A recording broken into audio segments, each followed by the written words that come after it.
Alright. Fortunately, this video doesn't have audio for you guys, but we're ready to get started here.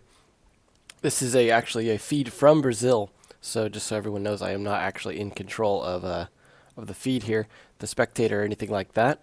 But I did want to get the English casting here for everyone, so you could actually understand what's going on, since it is normally just in Portuguese.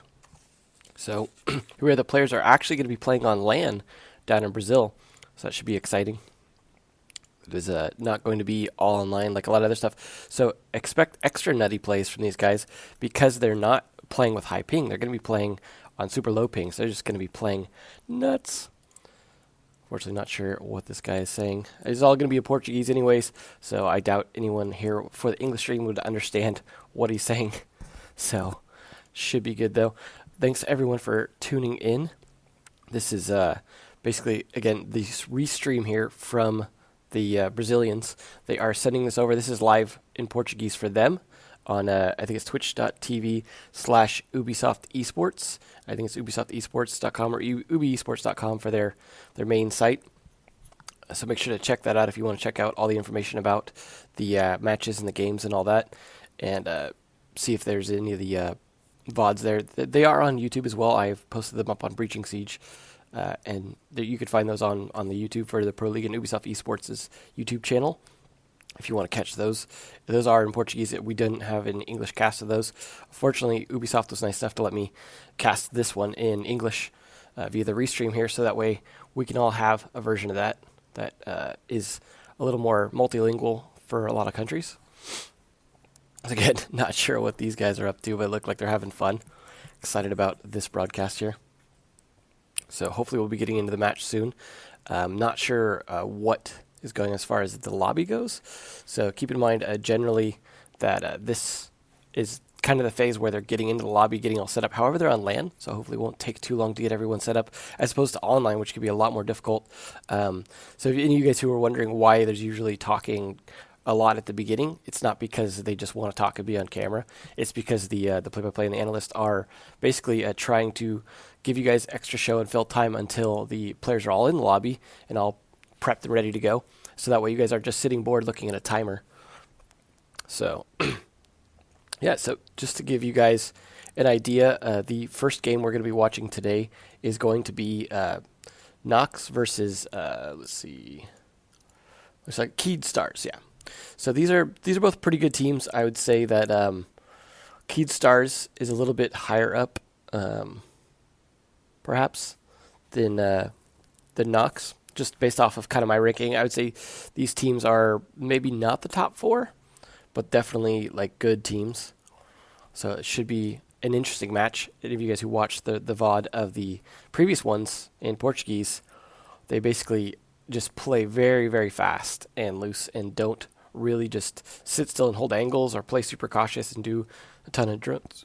They basically just rush in, do a lot of reflex kind of stuff, a lot of good map knowledge and rotating around.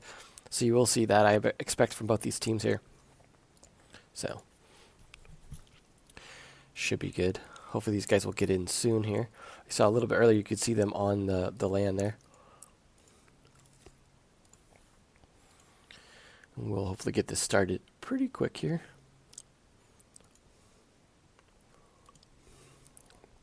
In just a few moments. Imagine they're saying some very insightful things about these teams that I do not understand. I'm going to have to learn Portuguese. For those of you out there who are bilingual, definitely check out the twitch.tv/Ubisoft Esports to check that out in Portuguese as well. You can always multi-twitch it. Thank you, Eclipse, for sharing that to everyone. Eclipse being a Pro League player for North America. It's good to have like cross-cultural love here from North Americans. I imagine there might be some EU people in here as well.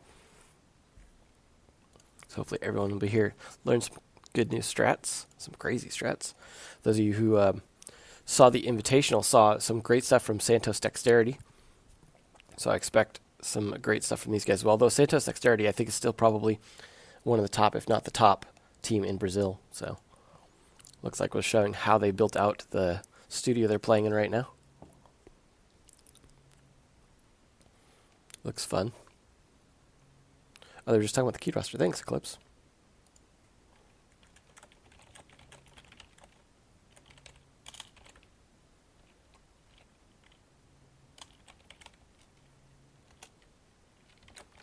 So I guess, yeah, they were just going over the roster of them. This looks like a pretty nice studio once it's all built out. Down in Brazil.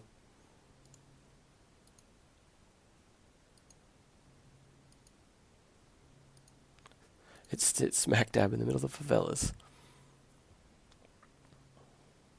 And I apologize if my voice sounds a little bit different. I'm still going through a cold right now. But I didn't want to let that hold me back from casting this in English. Hopefully this will tide you guys over while Go 4 gets set up in a couple hours. Alright. Hopefully we're about to get started here. These guys look like some great casters. Guy on the left does have long hair like Kicks, so there you go. It's Panky on the right.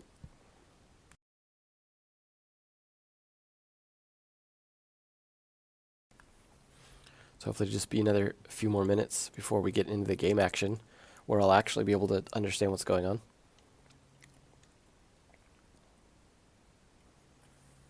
But thanks everyone for tuning in. There is actually no delay because they're all playing on LAN, just so you guys know. So there isn't the usual 4-minute delay because we don't need that. They're all on that LAN. So we are seeing the brackets here. So Centest Dexterity beats Cemex Aura, and they are going to be going up against V3, who put the Pain onto Pain Gaming last week. So that was last week's matches, Playday number 1. So you can see Centest Dexterity, very strong team. V3 played very strongly against Pain Gaming, though, if you watch those VODs. So I expect that to be a pretty good match. Cemex Aura versus Pain. I think I'm going to favor Pain in that, but it'd be interesting to see either way how that goes. Pain having one of the more well-known players, at least for North Americans, which is Noted, who unfortunately didn't, I don't think, do that great. So I'm expecting him to double down and do really good on that next one. So that is going to be the second match of that bracket. And that is Group A.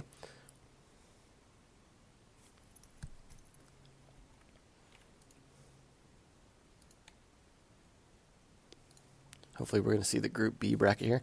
I think they're doing their brackets, though, in a little bit different order. The way we were doing ours is first of Group A and first of Group B, then second of Group A, second of Group B. And theirs, they seem to have done just all of Group A first and then all of Group B today. So it's that they showed that Group A bracket. None of those guys are playing today. And then next week will be Group A winners bracket and Group B loser or Group A losers bracket. So they're just alternating A and B. So it is set up a bit differently. And here's Group B. So Keyed Stars versus Nox Gaming. That's the first match you're going to see today. And then Black Dragons versus BRK Esports. And that will be the second match you'll see today. And I'll be casting both matches in English as the stream provides, assuming there's no technical problems, which fortunately I have no control over. But everything's going smooth so far, so I expect it to be smooth sailing all the way through there. So that will be those Group B matches to decide who will be playing in those. And then I imagine those teams, again, will play their winners bracket, losers bracket in 2 weeks. So that should be good, assuming the schedule is similar to what they're doing next week, which is a little bit different order than how they're doing it in the North American and EU Pro League. As it's run a little bit differently, but overall basically the same bracket idea, just played out maybe in a slightly different order. So it should be interesting. And just to be clear, there is 8 teams, for anyone who thought for some reason there might only be 6. So we'll see if these guys can rip it up here pretty soon. I know everyone always wanted the game to start ASAP, but there's always a lot of technical stuff to get sorted out. Players having like keyboard mouse issues, stuff like that, especially on LAN where they're not necessarily on their own equipment. A lot of stuff can come up. So this is Keyed Stars here. Snemmeriga? Intact. Julio. It looks crazy. Mav. These guys look angry and ready to fight. Yuna. And Wag. He's looking serious. And then we've got Nox with Cyber. X Sexy Cake. See ya. Assuming I'm pronouncing these right. Lippe. Hugzord. That's a nice name. He sounds very cuddly. Palamedes. And those are your 10 players for today. Some serious contenders with their game faces on. Should be some good plays from those guys, though. So again, those are the matches today. Keed versus Nox, then Black Dragons versus BRK. Gonna be some serious business here. So again, those of you just tuning in, this is the stream from Brazil for their Pro League matches. The stream has no audio except for the game, which is the point to give me the ability to speak in English over it. Otherwise, you guys would be hearing a bunch of Portuguese right now, and I'd be trying to talk over them, which would be awkward to say the least. So we just saw the two teams that are going to be playing first, which is Keed Stars versus Nox Gaming. And those are the Brazilian Pro League teams from Group B that will be playing, and then after that will be the Brazilian team, the other side from Group B, which was Black Dragons versus BRK. All right, so they are in the pick band now.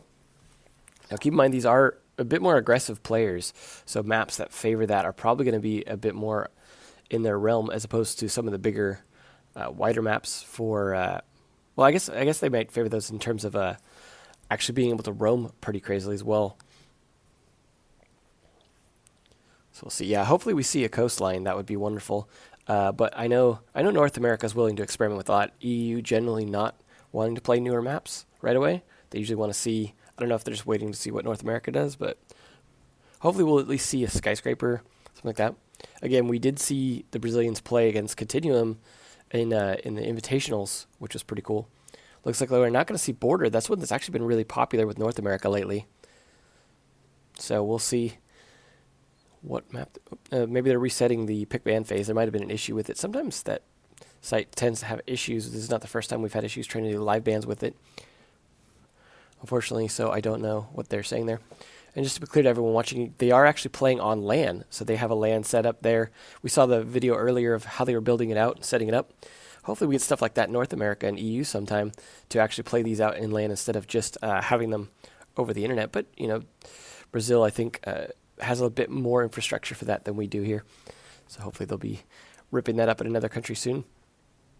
But they are going to have lower ping, so I expect more aggressive play. They are going to be able to land a lot of those shots. And they are on land, so I don't have to have a delay as well. So there's no 4-minute delay on here. They're not going to be cheating over this. And this is not my stream anyways. So, or not what I'm in control of, rather. So keep in mind, I will not be controlling the cameras or anything like that. This is a feed from Brazil. So it will be their observer controlling the spectating.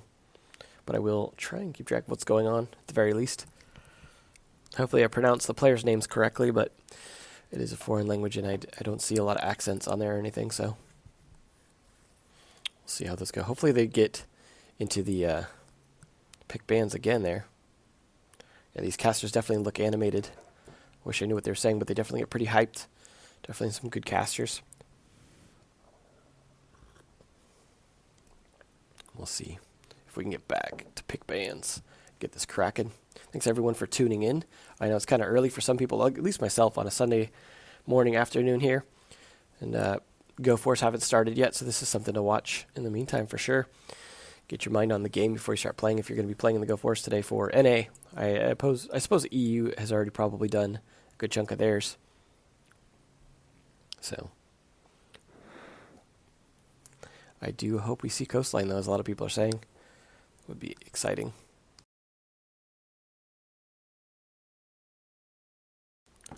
So imagine there must have been some technical issues on the pick bands. They might be doing them manually and then redoing them for the live stream, or just getting them over with using a different method if there was technical issues with the actual pick band website.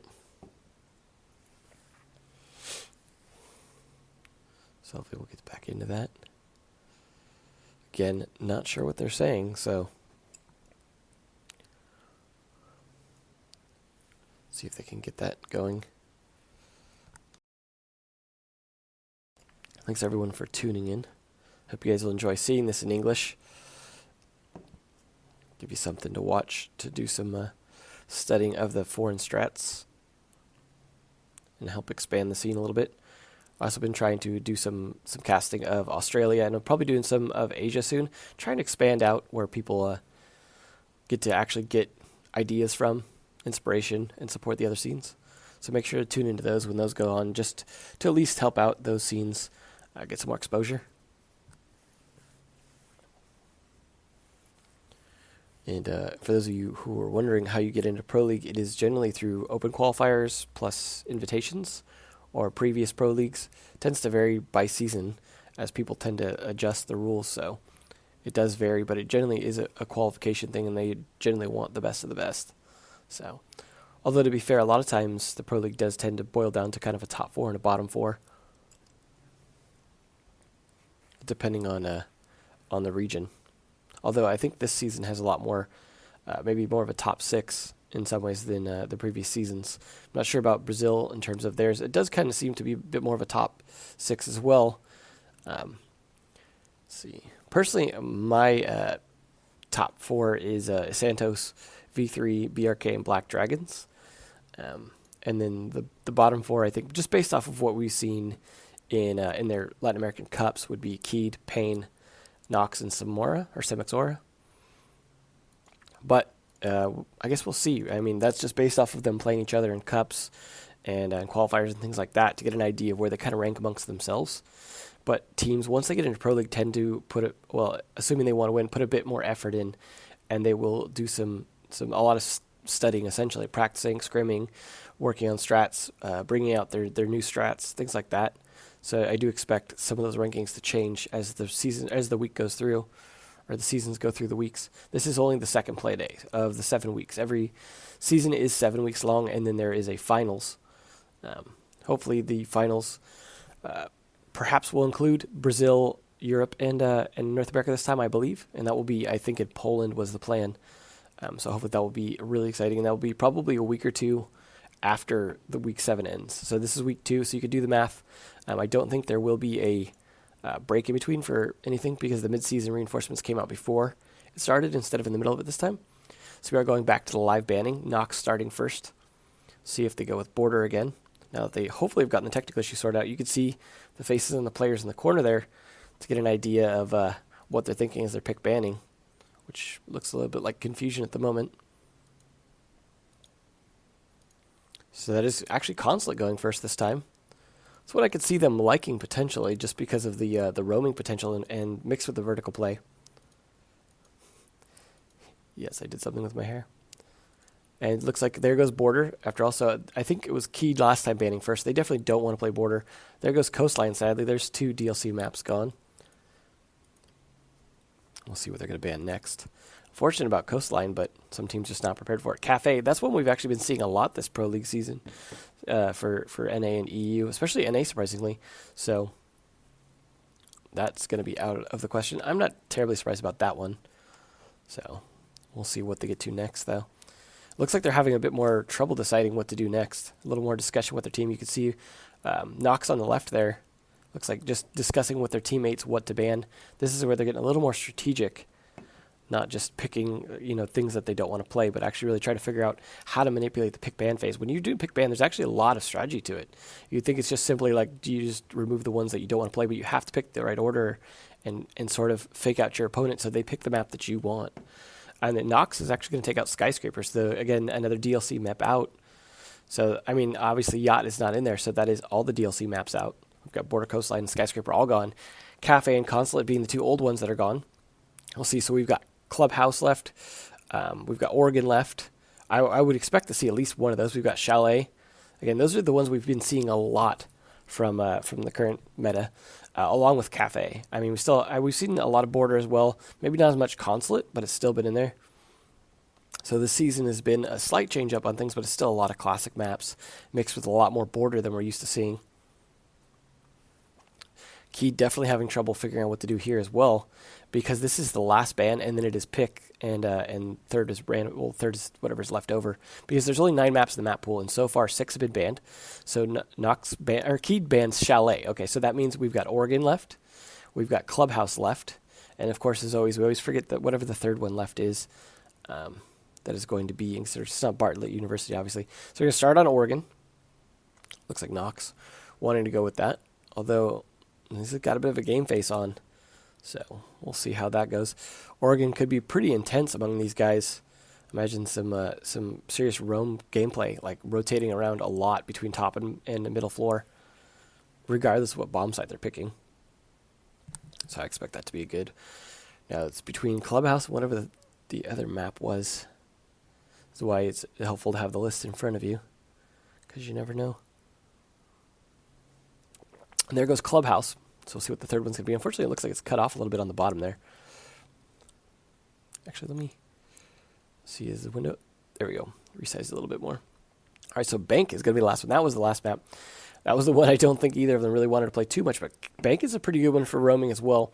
And as I said before, these guys play pretty fast and loose. They move around a lot, and when they hold angles, they hold them pretty tight, but they also want to rotate around a lot. So I do expect Bank to be pretty good. So we are going to get started on Oregon here, a map most of you have seen many, many times. Dorms being a preference for a lot of teams, but not always. The laundry supply room being also pretty well picked. Stage tower, not so much. But this is a different meta. We could see it. Probably not going to see kitchen, though. But you never know. We have seen some interesting holds on that from some of the North American teams. So hopefully that will be a thing they do. But I guess we'll see if the meta is really that different. I mean, there's only so much you could do with the map, so it is going to be down to individual team preferences here. Sounds like we might be getting some game sound here coming. Could be getting ready to get started here in just a moment. Just a second. I think that is a lobby music there. So we could get ready to get cracking in just a moment on Oregon. As before, it's Oregon, Clubhouse, and then Bank. So Clubhouse especially should be interesting. They play very aggressively, and we may actually see a lot of roam on defense for basement, which is something we don't see a lot because it is very risky having anyone that's not down on site for that. So I'm excited to see if they play that one in an aggressive roam. You can hear the game sound in the background of players joining.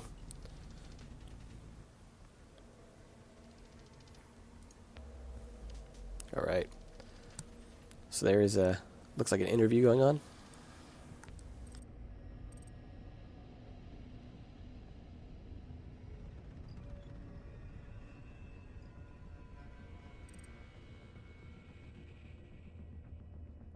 So unfortunately, you won't see or hear the interview sound. So I think this is just going on while they're getting into the lobby right now.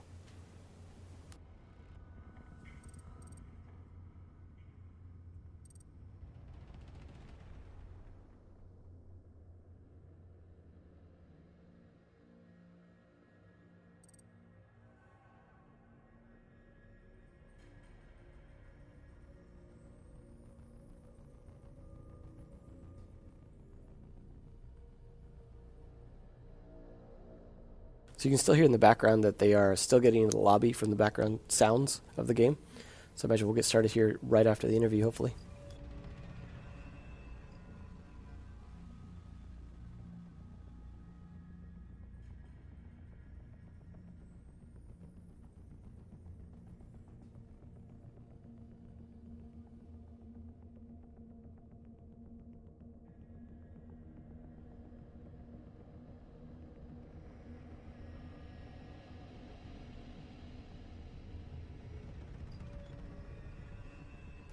Unfortunately, the interview is in Portuguese, so if you want to check out the interview and you speak Portuguese, make sure to check out the Ubisoft Esports Twitch or the VODs on the Ubisoft Esports YouTube afterwards. All right, so back to the caster. So I imagine we're about ready to get started here. Should be exciting once we actually get into it.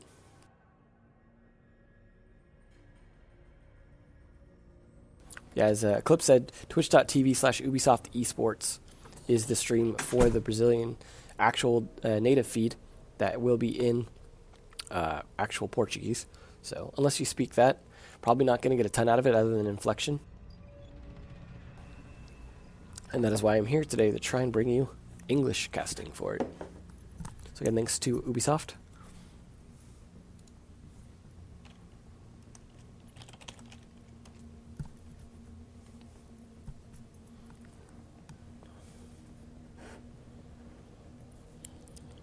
And no, they can't pick Favela or Yacht. It is just a 9-map pool. So it is limited to the specific 9 maps that everyone feels are the most competitive, to make sure that it is actually going to be a good game.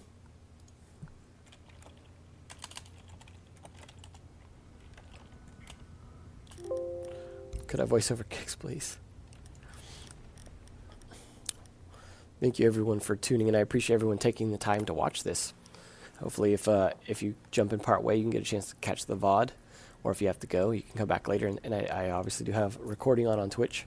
So it'll be fun. Yeah, I am a little surprised at how long this is taking, given that it's LAN.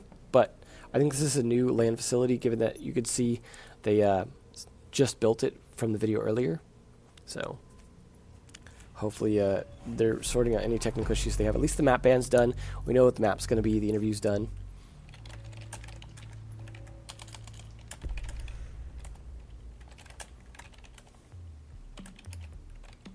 All right, cool. We are getting into the map now. It is Nox Gaming starting on attack. Keydstars starting on defense. They're going to be going down to the laundry basement. As you can see, everything's in Portuguese, so luckily we have some idea what those things might say in English, despite my lack of bilinguality. So you see WAG over there. The nice cams of the different players switching around, so you get an idea what their faces look like. And they are going to be going down with the mirror, with the smoke. Typical defense for the basement. Valkyrie to get the cams up. As you can see, the voiceovers are here rather. The voiceovers are in Portuguese as well. So we are getting a game sound here. So they are getting their set up their reinforcements on the hatches right away. Smoke doing that, and then going upstairs of all places. They're going to be getting that wall up. I imagine they're going to be putting at least one mirror on that wall. We may see a double wall. Nope, they're not going to reinforce that other wall, so we're probably not going to see double window of any kind. But we will see maybe a window on that other reinforcement on the left there to see onto the stairs. This is a pretty typical strat, although this is a situation where it could go anyway because we don't necessarily know a ton about the Brazilian meta. I mean, we've seen Playday 1 and that's about it, so we'll see some batteries going on that wall, trying to stop pushes from construction. We've got K-Stars intact up here, holding the top floor with Julio. They definitely want to try and stop them from pushing into the top floor. Some teams, like the Brazilians, and it's something that you could see in Canadian of Continuum's review of the Brazilian play, that they like to do a top-down take. They like to come down from the top, which I think is good. It's a good way to clear it out first, rather than trying to use drones to clear it out and then coming into the middle floor. They actually want to clear top down. You see Sledge already taking control of the meeting hall here, but K-Star's Mav is right there on the other side. Probably got a camera up there and then still hiding. Now Nox knows this, or Cyber rather. They have their names in different orders there. He knows someone's up there, but the shotgun may not do that great to contest if it's an MPX on Mav's side here. But look, Mav's on the cameras right now. Might have seen the edge of him. Still hiding in this room here.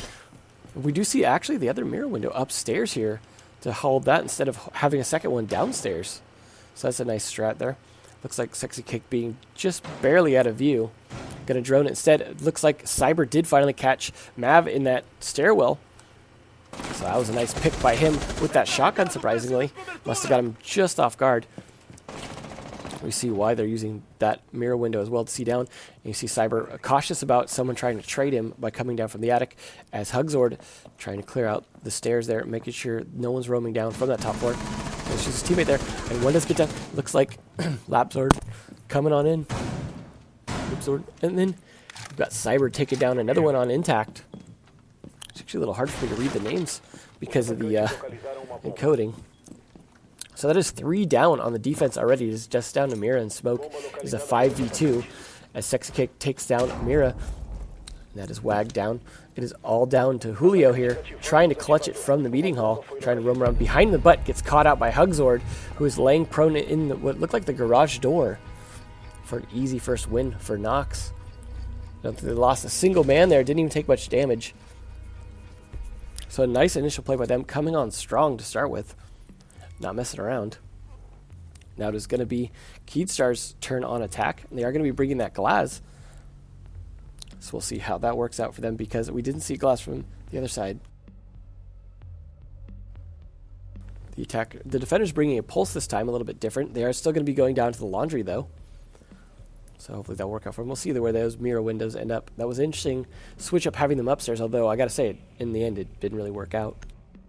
No Glass, though. Looks like they're changing off Glass. They're going to go with almost a Jackal and then a Montaigne. Defensores, evitem que os atacantes ativem suas bombas.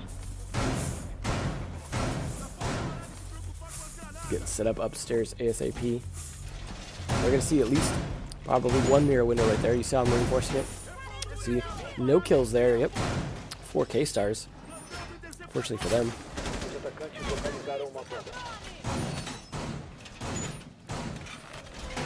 So it looks like he's got 2 walls up, I imagine, and we're going to see a double window then here potentially. Yep, we do have a double window. That's something you see. I'm not sure he's going to break the left one, so you can peek through the right one. That gives you a bit better view of the hatch upstairs that's right above you, so that is kind of useful for that. So I can see why they'd want to be playing the double window with the left one open there, to strafe over and basically take out people coming down the stairs. Attackers starting to make their way across now. See if they clear out the top floor first. They are taking sprays at that A window. They're having trouble clearing it. Takes about an entire half a clip at least. Open up the window from there. Doing some droning though of the small tower, which is good. You definitely want to make sure that that's clear, as well as Julio here clearing out the rest of the top floor. Looks like they want to clear it out with drones ASAP before they move to the middle floor. Mav's drone getting a lot of visual there on the downstairs before it gets killed. Now they have a lot of good intel on how many operators are down there. Well, it looked like 4, so they're going to be moving their way into this lobby now. Using the trick where you basically get both of those walls right there. You get the bottom of that wall and open the hatch. Gives them access down from a nice angle. But the C4 comes up from Sia. Sia indeed, as he gets a nice C4 from below. Not Montaigne like he was probably hoping, but that does put a bit of a cramp in their style. But I think in the process they did get the hatch open, which is really the most important part, getting that hatch open. But there is other hatches in Meeting Hall that you want to get that are no longer going to be opened, as they don't have a thermite.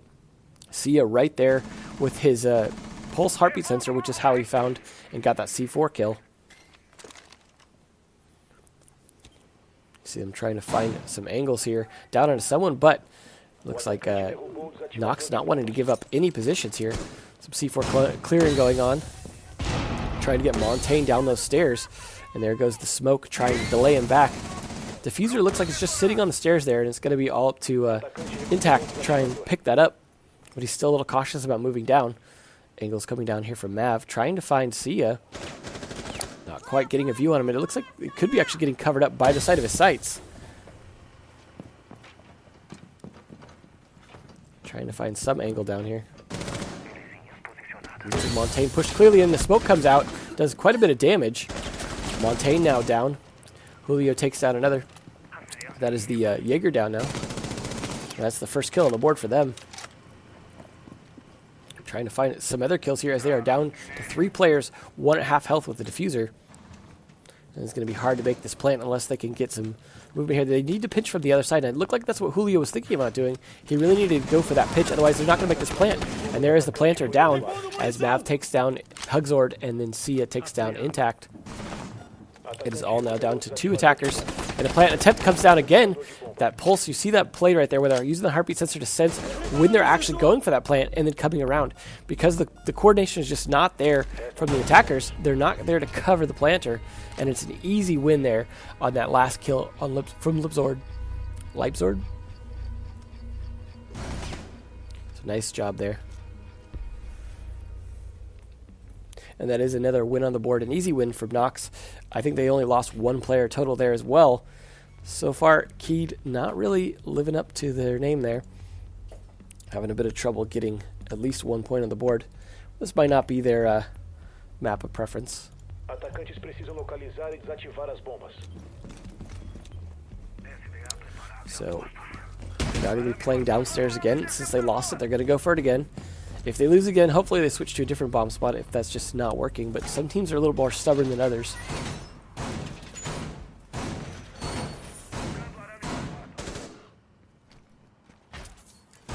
They are doing that upstairs defense again.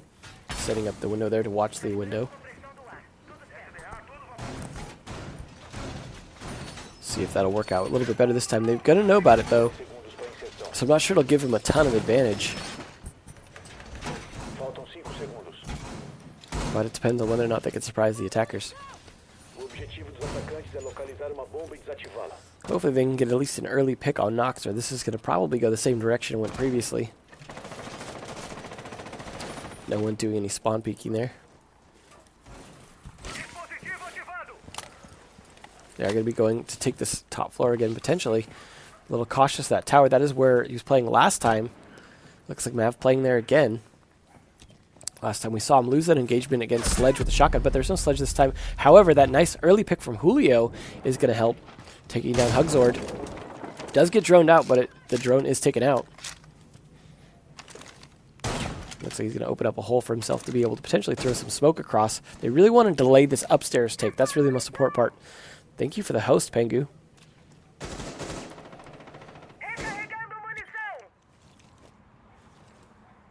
So it looks like Sexy Cake here trying to find an angle onto the A window.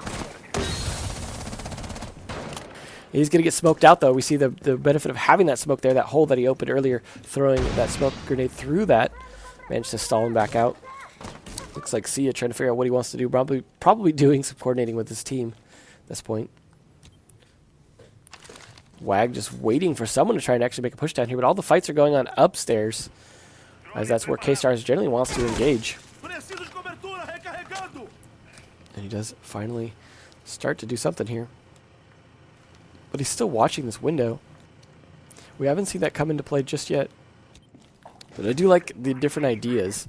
I like to see it actually make a difference here. And that was kind of a waste of a smoke grenade there. He didn't know anyone was coming necessarily and just threw it out. In fact, all the attackers are coming from the other side, from the armory side at this point. So it's not going to really do a whole lot of good.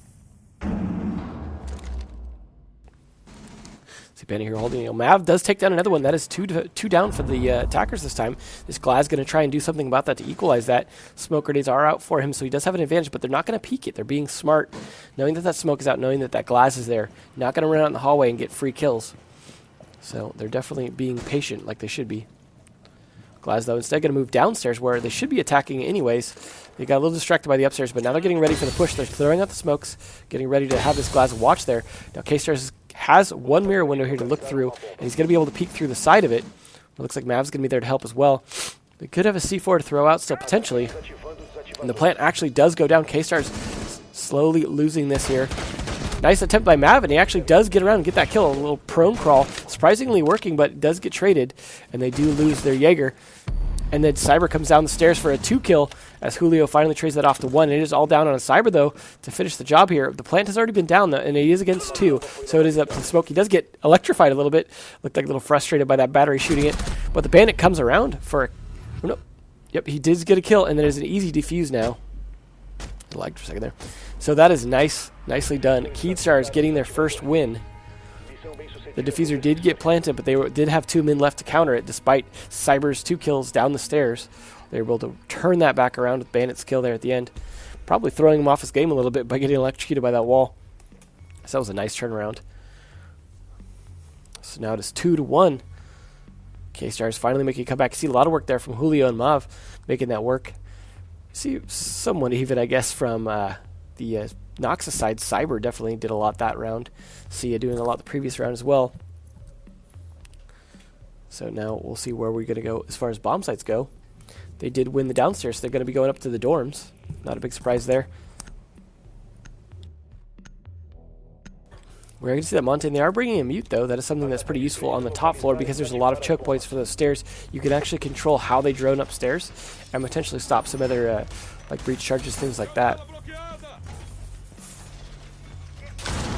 They're going to be opening up some of the floor, it looks like, potentially.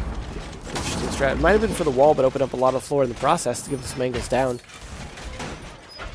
It does offer a little bit of access potentially to that hallway, I believe, which should give them an angle down and people trying to approach from the small tower west side.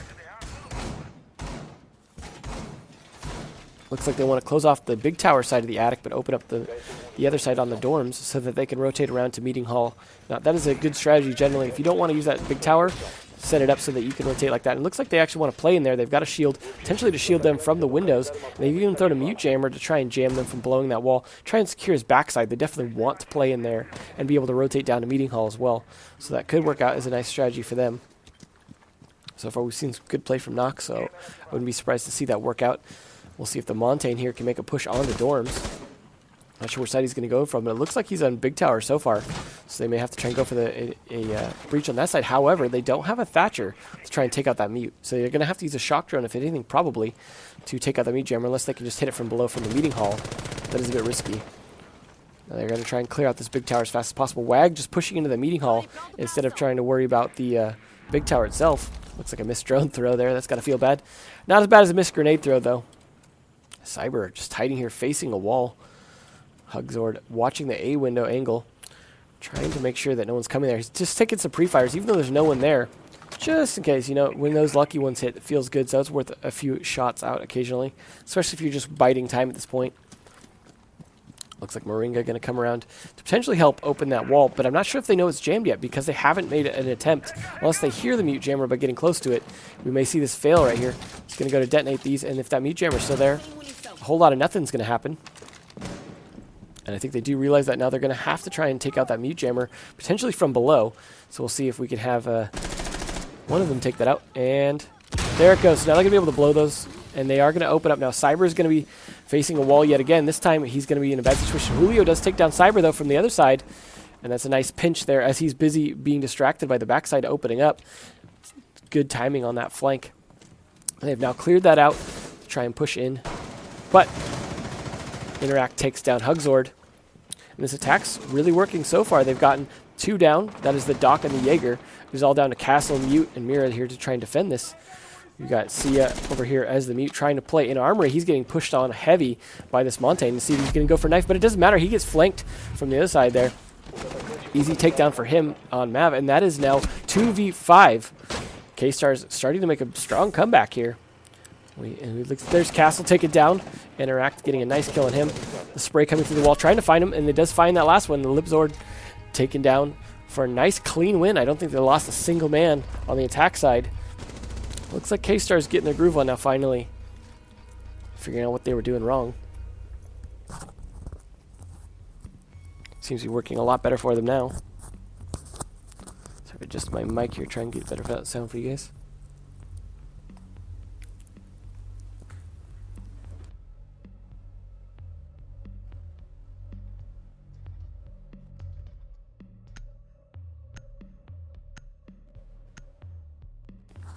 Alright, so now we are going to be going, I believe, up to the dorms again.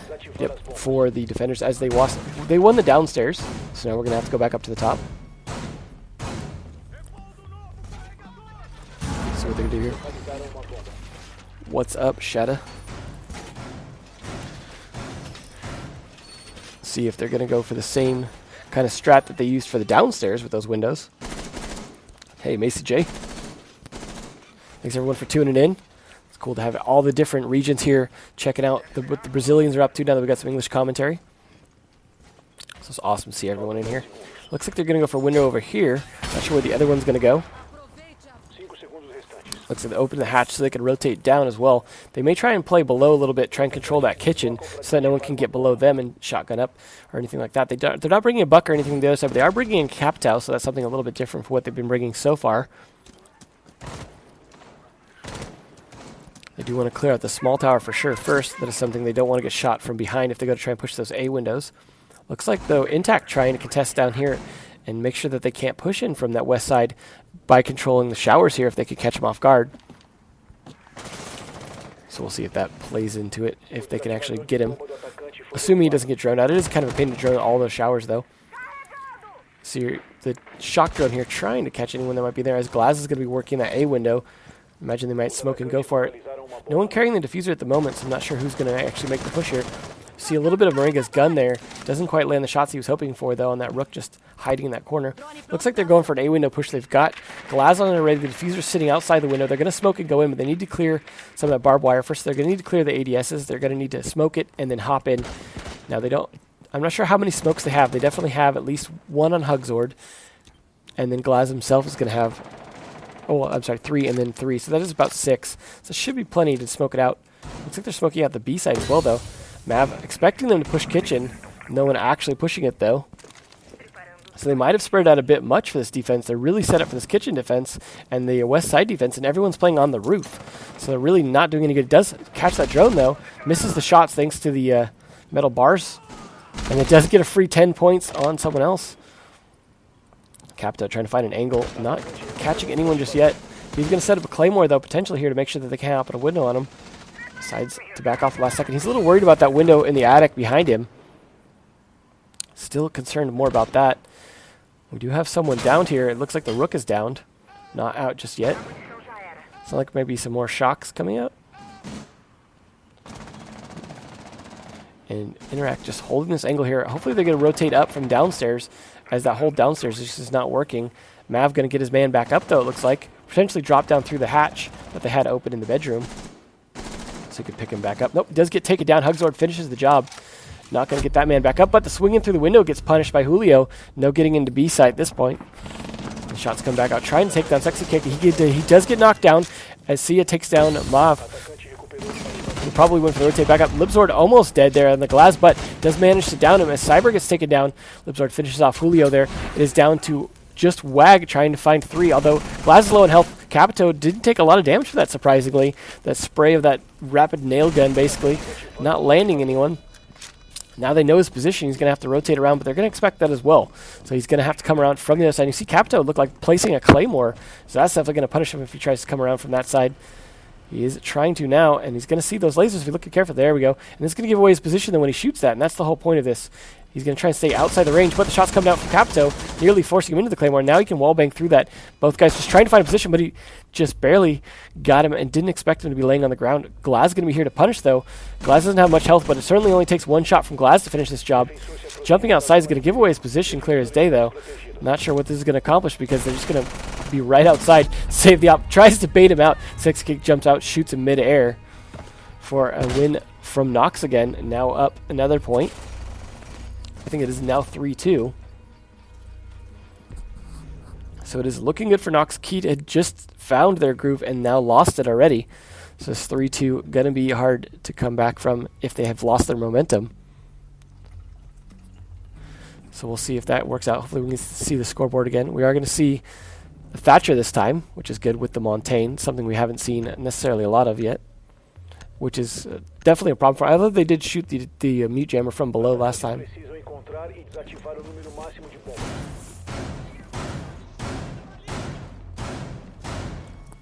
So they're going to be setting up down in the basement again now that they've both done their duty upstairs, which doesn't seem to be a preference for these guys. They're going to be playing back down. So see if they can find a good solid defense down here. They had won it previously and then they lost it. Once the plant actually went down. No, I think they actually, no, they won it, I think, both times. Not a lot of defense on that construction side just yet. We'll see. It looks like, I mean, they've been going for stairs pushes so far. We haven't seen a B-side push, but it looks like Libzord's actually preparing for that. He's going to put a window on the construction side. They're a little concerned with the B-side push. Maybe they know the other team likes to do that.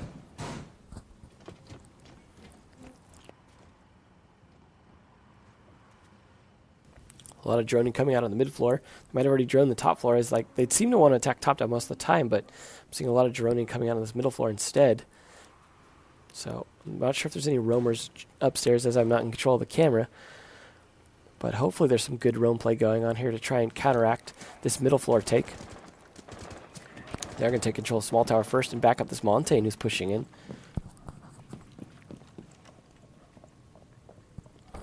We're going to see if that Montaigne's going to make a nice stairs push. He's going to be pushing the top floor first, though, try and push out any roamers. And this is something we've seen from some teams. It works pretty well, actually, to push out. He could just push Hugzord into a corner here, assuming his teammate comes to back him up for the actual kill. Or if he can just push close enough to Magnum kill him, which we may see here. He's a 3-speed, though. He can get around a lot faster than some of the other. So if he drops that full extended shield to go for the Magnum, he's going to have to time it just right to stop Hugzord from knifing him. But it doesn't matter. Mav comes around for an easy kill from the sledge there. Not bringing a shotgun this time, although that was actually the Nox guys that did. C6K giving away his position here in the armory. Gives it away to Montaigne, who's going to push on him now. And of course, that sledge is going to come around to punish it. They could even shoot him from below at this point. Push him into there, and he is going to get down by the Magnum, finished off by Rook. Or not Rook, but Montaigne. So that's a nice, easy kill for Montaigne. That is basically 2 for Montaigne, even though he didn't kill the first one himself. Pushing him out. I like the strategy of just pushing the roamers out and then working his way down the stairs. Very solid push around. And then nice kill there from Intact. Taking down that roamer. They are trying to roam, but it's just not working out. The Montaigne just slogging his way through, stopping any kind of roam. There's 3 roamers down, and they are just down to 2 defenders left. And this looks very similar to what we saw before. The plant could come down here. They just need to clear out this wire and then get their own smokes down there. Spray's coming out from Libzord, trying to stop a push because he can't see through that smoke. Gonna try and do what he can to counter it. Smoke himself, sitting here with 1 smoke grenade left in 48 seconds. He's in a bad situation because his timing has got to be perfect to this, and he's gonna waste it because he can't see. He does get taken down in the process anyways from this nice angle from Moringa, holding down this from Meeting Hall. Does get taken down when he tries to drop himself, though, and that is Libzord finally getting a kill back for himself, but he's still going to fight 3, and they've got the diffuser on the stairs ready to make the plant, which they are doing right now. Plant is down. It's going to force him out now, and he's got to fight a Montaigne who can just stare at him. There's no smoke left to try and counter him or anything like that, and Montaigne just, hey, how's it going? I've got low health left, but what are you going to do about it? C4's not going to kill me there when you totally miss it. And the other 2 are just going to be holding an angle on the hatch. This is an easy win for them.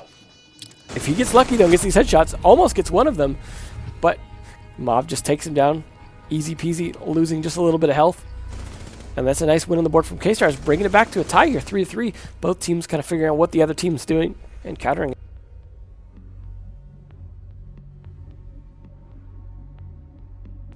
So we are going to be going back down to Laundry now for K-Stars.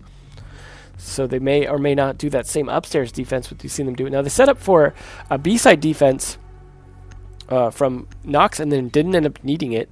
So see if K-Stars do the same thing or if they're just going to go for the A side and the upstairs. They did burn up a lot of Nox's time by defending the upstairs, but ultimately it left very few people left on site once they were able to get down to site. Ultimately they did win that fight though that second time, so this is something that could work out for them yet again. No different operators here, so nothing too crazy. Again, a Thatcher coming out from Nox this time. Definitely wanting to make sure that they can counter some of the stuff that's been going as far as gadget-wise. In this case, maybe some bandit batteries, so they can take more map control of the top floor, since they do like to reinforce a lot more of the top floor.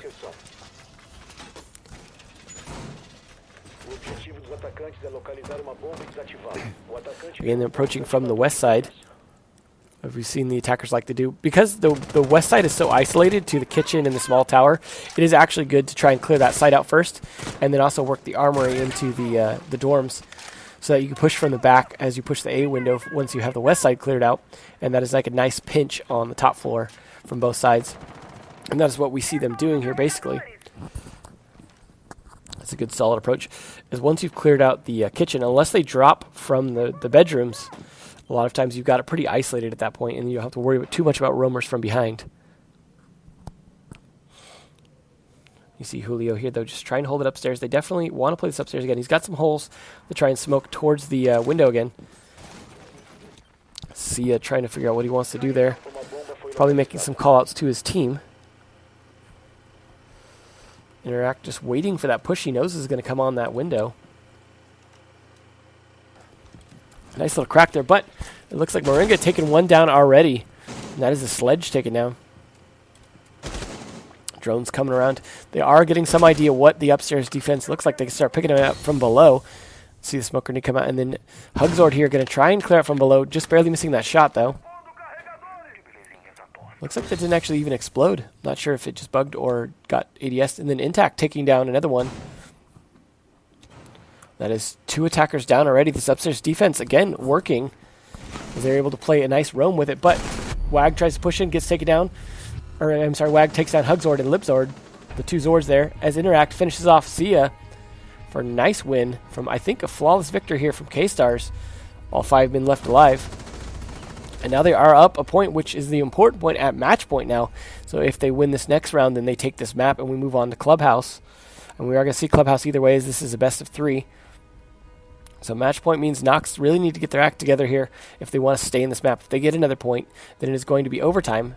If they don't, then it is just going to be the next map. We are seeing that Glaz come out again with the Montaigne. Glaz Montaigne combo especially good. A lot of smoke power, a lot of ability to push forward and just annihilate anyone who peeks out, because people are going to be peeking out trying to slow down that Montaigne or to even throw C4. Looks like perhaps we have a pause or rehost here. So we're going to take a moment, figure out what's going on. I'm not sure if that's a tactical timeout at this point when you're on match point. Could be them needing to figure out what's going on. Thanks for the host, Fox.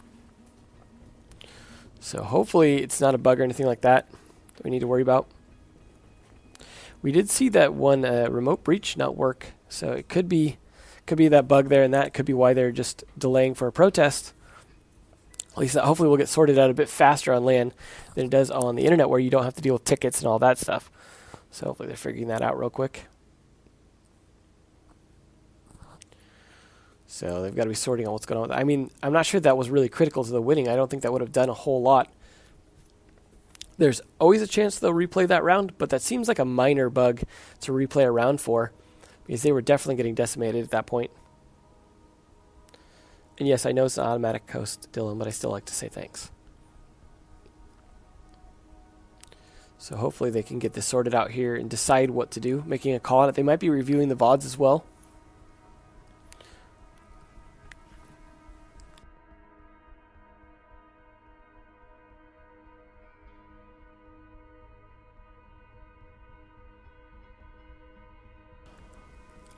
So, unfortunately, we don't know really what they're saying as far as it is in Portuguese. I'm sure Eclipse can link it again. Shoutouts to Helby. This is definitely a nutty game so far from both teams.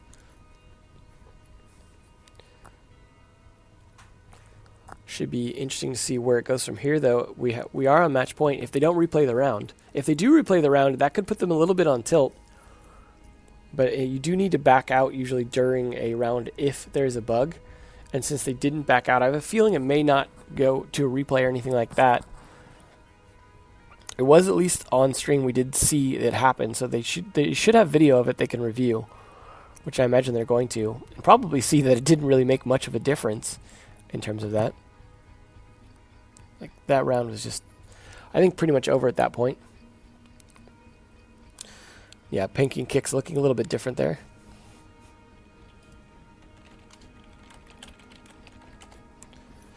So hopefully there's some good insight going on there in Portuguese. Definitely having a good time, it looks like, as I hope you all are on this wonderful Sunday afternoon.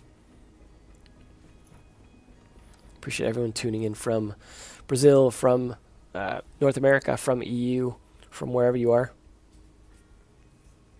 A nice multi-region stream going on here. Hopefully we'll get back into the game soon.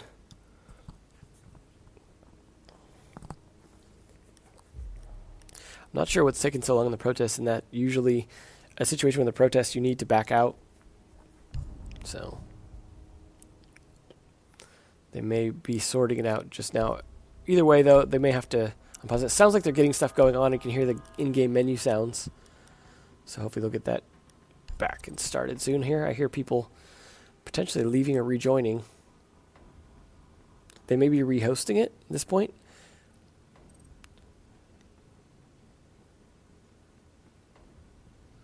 It sounds like they could be getting people in or out. So hopefully they don't have to do a bunch of overlay stuff to try and display the scores again, things like that. There is the pause feature for LAN. I'm not sure if you saw that, but that is something that I don't think has been rolled out for anything other than LAN just yet. But that is something hopefully we will get for the future of Pro League in terms of online play, to where we can pause it and then we don't have to do a lot of rehosts and overlay things and stuff like that. So we'll see what happens in terms of the rehost or not. But I do hear a lot of sounds of people leaving and joining. So it does suggest to me they might actually be replaying the round. I mean, otherwise it's not much room or much need for a rehost. You could just unpause at that point. So they may be making an exception to the leaving during that, since they did get it on video. So for anyone just tuning in, I know a lot of people tuned in midstream. This is a stream from Brazil that is the native primary stream is in Portuguese, so they are streaming me basically the game sound only for casting in English for everyone outside of Brazil that doesn't speak Portuguese to be able to enjoy the Brazilian meta in Pro League here. And this is being played on a LAN, so they are all together in one arena there, and it is being streamed from there to here. And so they are controlling the spectator, they're controlling all the stuff. That is why you hear no sound from the casters, otherwise I'd have to be talking over Portuguese, and that would be especially confusing. So they are just trying to sort out that issue that they ran into. Hopefully decide on how they're going to replay this or continue the match. But again, it does sound like a host. For those of you not familiar, I am Emzo. I casted half of Season 2 and Season 3 in Pro League, doing Challenger League at the moment for North America. So make sure to check that out when that's on Thursdays on this same channel. And Ubisoft was kind enough to let me cast this in English for today, so that way everyone can enjoy this. So make sure to say thanks to Ubisoft for that. Ubisoft Brazil, that is. These guys are definitely looking slick and like they're having a good time. Kicks with a bit more facial hair than usual.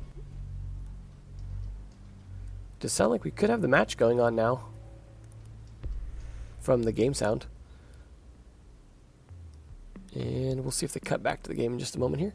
There we go. Okay, it looks like that might have been a rehost for Bug. They're not sure what the score is going to be. They're not displaying the score up top yet, so we don't know if it is going to be replaying that round, but chances are it probably is. Otherwise, not a lot of need for that rehost, like I said. So they are playing the basement again. Yeah, it is K-Stars, so it looks like a replay of the round because K-Stars were playing that basement defense on that round. So it looks like they might have done it for the Bug on the remote breach charge, as we did see that got shot on the floor and did not detonate. Might be bugs similar to what happens with the X-Kairos not detonating sometimes. Not completely sure. They might be playing, a lot of times LAN play is on a special build, and there's a good chance that that is the case. And the special builds for LAN tend to have their own random bugs that you don't usually see in the normal game.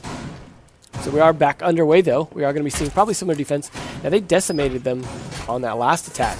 Not sure if they're going to do the same thing this time. Now it's going to be a little more predictable. However, they have been doing basically the same defense for the most part.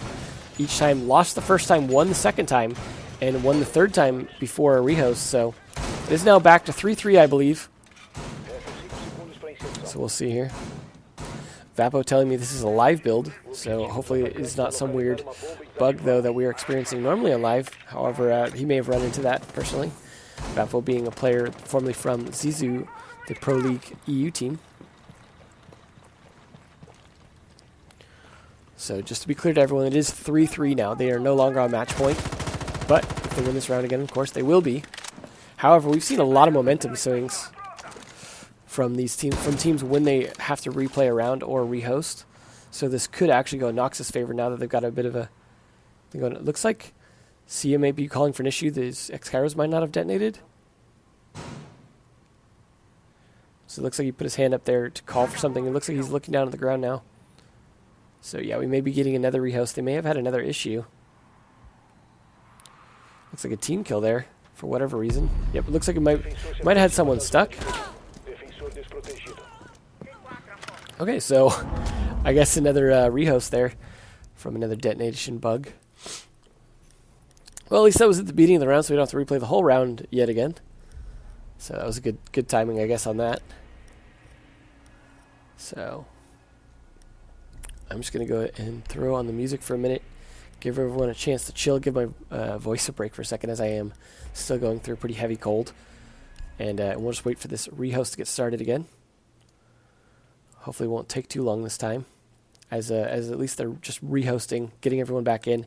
And it's not online, it's on LAN, so it should be a lot faster in theory to get everyone going. So we'll be back in just a second then to get this going. Enjoy watching Brazilian panking kicks do their thing. Thanks again, everyone, for tuning in. Enjoying the English cast in all its glory.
Looks like we're seeing some replays in the meantime.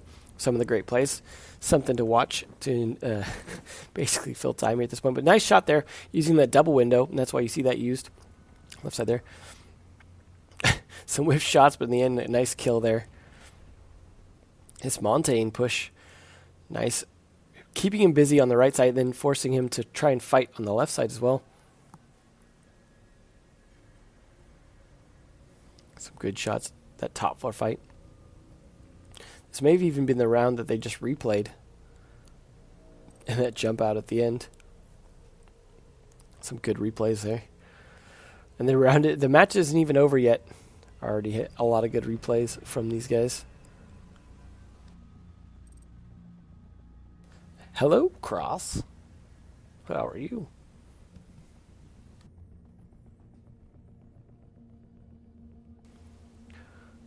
Not sure what's taking them so long to get this going again. I think I'll land to be a little bit faster, but they may be trying to sort out what to do about it if they need to make any adjustments to the build or anything like that.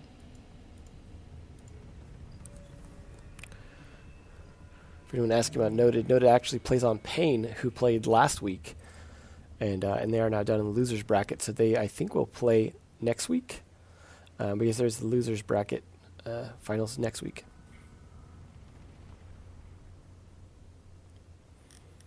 These guys discussing them. You hear them again doing stuff in the game, so they may be getting people in.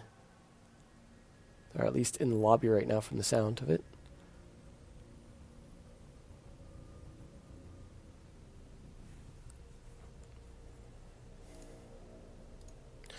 So far what we've seen from both teams is we saw a good start by Nox getting 2 rounds in a row to begin with. Then we saw 1 round from K-Stars as they started to get their footing.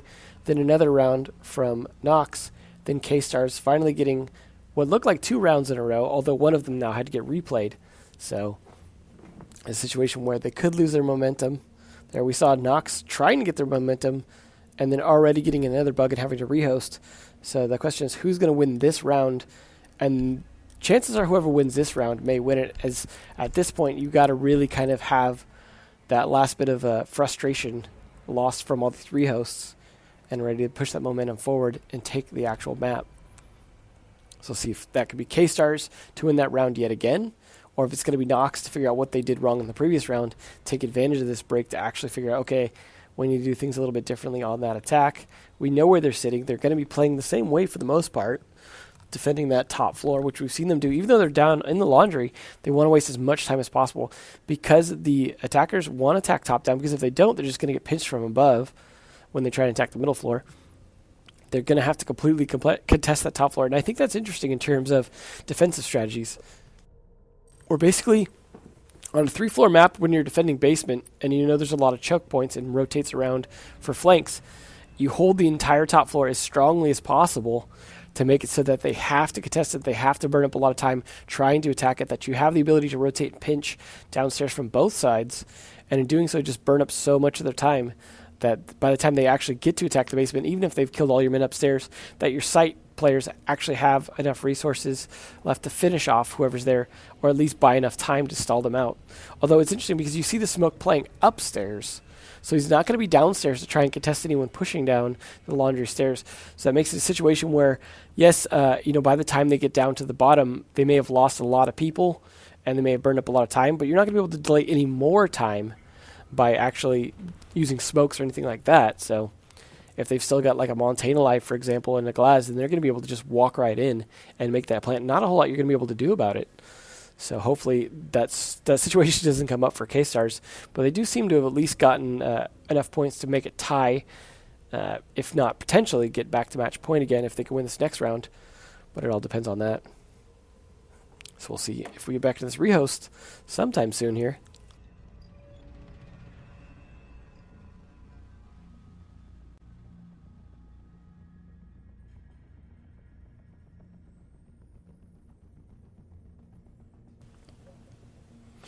You guys want a joke, huh? Thermite walks into a bar. It's electrified, so he loses 10 health. There you go.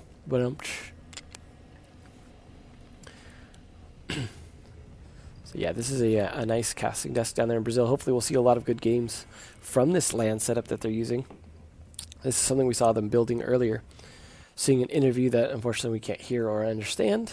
So we'll just have to lip read and assume he's talking about how cool BRK is. BRK actually is a very strong team. We have seen some good plays from them in the past during the cups and qualifiers. So hopefully we'll see BRK do some good good damage there in their next match.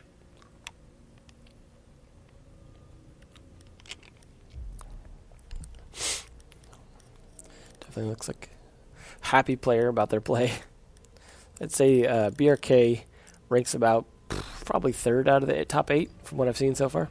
So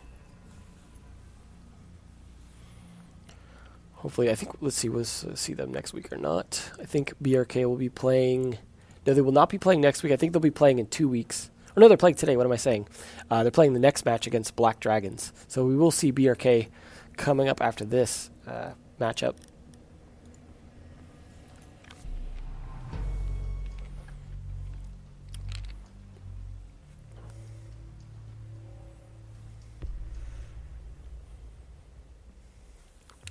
Hopefully they'll get back in here. I hear some more stuff going on in the menus, but definitely taking a long time to decide what to do for a common bug. Maybe they're going to just take backsies and give that point again. Looks like still going back to 3-3. See the +3s at the top of the screen. We are going to get right back into it. K-Star is going to be on defense again, defending the laundry. Attackers from the attack side going to be trying to push that top floor yet again. The good luck have fun's coming out from Nox at least. Hopefully they're in good spirits despite all this. They did get their point back at least, so they've got to feel good about that.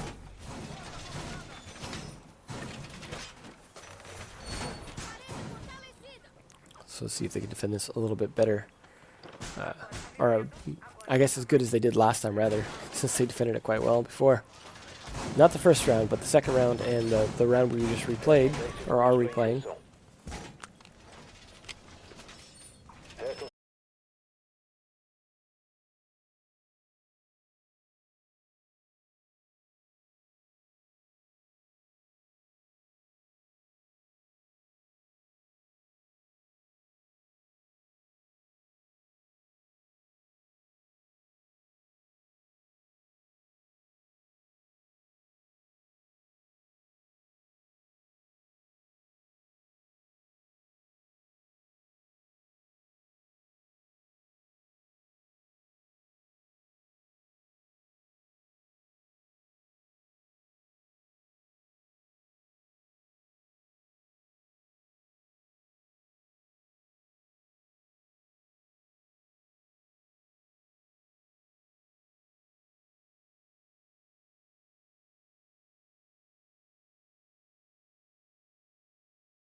buffer aqui.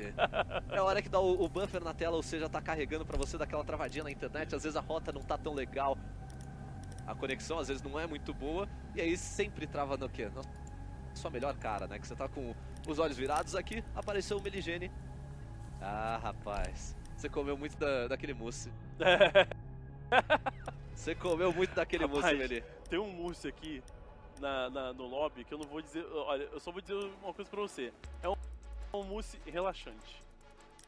Cuidado com isso, rapaz. Pode aparecer um pai de família daqui a pouco aí? Não, eu falei um mousse relaxante. Então... Pra associar o relaxante com laxante. Ah, rapaz. Bela associação, Meligene. Muito obrigado. Eu estou com isso na minha cabeça e eu imagino quem tá em casa com a mesma coisa. Brincadeira, galera. Tá uma delícia. A comida tá maravilhosa. Comemos de graça todo dia. E olha, tem mais foto aí, ó. A galera tá sentada no sofá. Quem mandou essa foto aí? Essa daqui foi a foto do Bruno Rosseiro. O Rosseiro, rapaz. Temos Bruno, o Rosseiro, as mensagenzinhas. É tendência em São Paulo já falou que tá no Trends. Aqui o R6 Pro League BR. Muito obrigado a todo mundo que tá ajudando, todo mundo que tem Twitter. Não se esqueçam, sigam a Ubisoft Spot. Sigam também Luiz Gênio, André Meligene TV. O Retalho, jogadores também. Ah, Retalho, como que eu acho jogador? Normalmente, se você digitar o nick dele, você já vai achar, né? Você já acaba achando. Vale também pro YouTube. Ah, quero saber qual que é o canal do Ceia. Acompanha o Twitter do Júlio. Acompanha o Twitter do Júlio.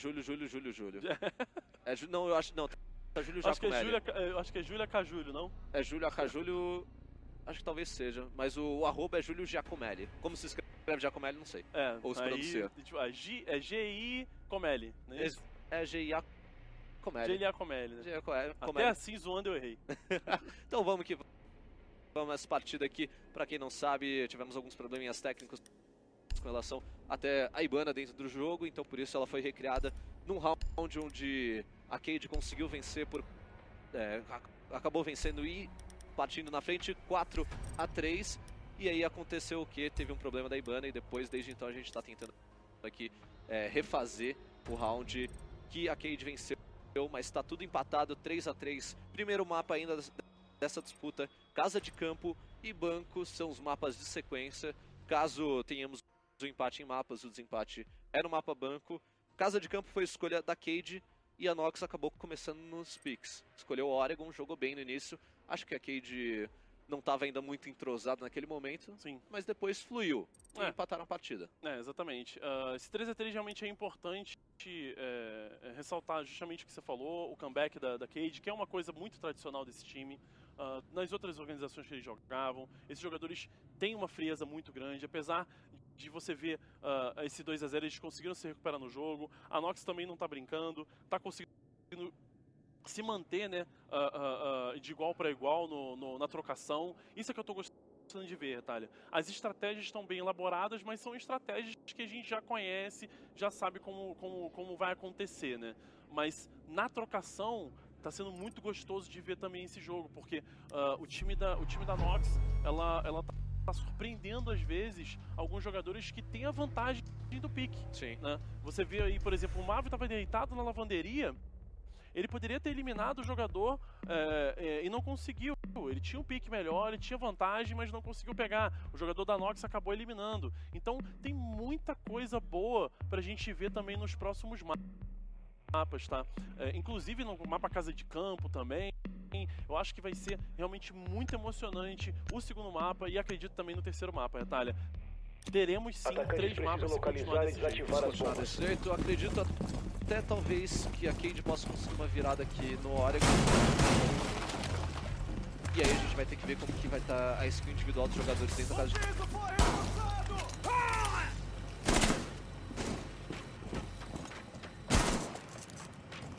Repondo munição! Reforços de piso instalados! Not sure what's going on here. We're not getting video of the game. Just Restam 10 segundos. sound of the game here. Perhaps they haven't cut back properly. 5 segundos restantes. Hopefully they're figuring out what's going on here, realizing Localizar e desativar a camera bomba. is not showing the game.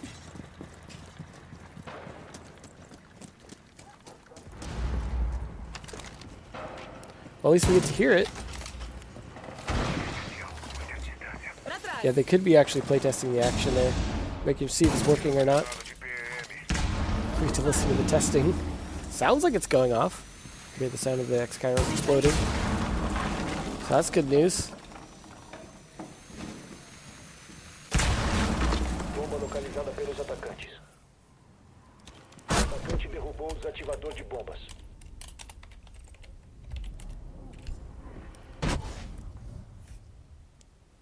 So hopefully they're actually fixing that. Sounds like they're ready for a rehost.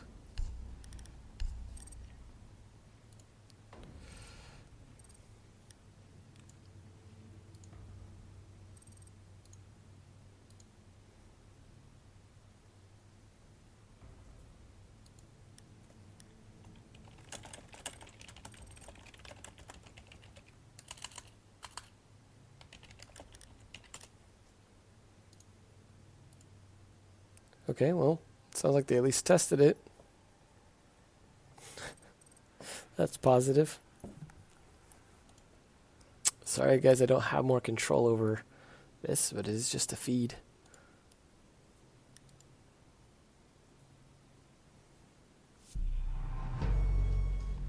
Sounds like they could be getting it going again though. Just have to see where the camera actually cuts to. When it's ready for the game. Looks like they're excited to play. Here we go. All right. 5th time's the charm, right? As they say. Hopefully we'll get going here. So they did test it. Assuming that Nox aren't doing something wrong. Defensores, evitem Should que os hopefully atacantes see it work. desativem suas bombas. It's unfortunate that that bug is not fixed yet.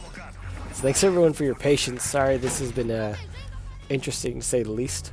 But not something I have control over. This is great. Yeah, great halftime show. It's definitely my fault. Sorry, guys. I introduced that bug last time I went to Montreal and started doing some coding for them. So I see K-Stars doing their usual upstairs defense here. Hora de cuidar da proteção. Faltam 10 segundos. Faltam 5 segundos. A lot of the wall getting opened up here. Nice having that secondary shotgun. Alright, now's the chance. Now we will see whether or not that gets opened. Atacante derrubou o desativador de bomba. Yeah, I'm sure they're totally creating the bug on Nox's side, right? For the oh no, we lost that round. Let's get another rehouse going. I want to see your setup. No, I think at this point they know the setup. Let's see, hopefully they cut over and see if the lobby hatch gets opened up properly. Looks like they're playing as if they are going to get it open either way, so we'll see that if that's the case now.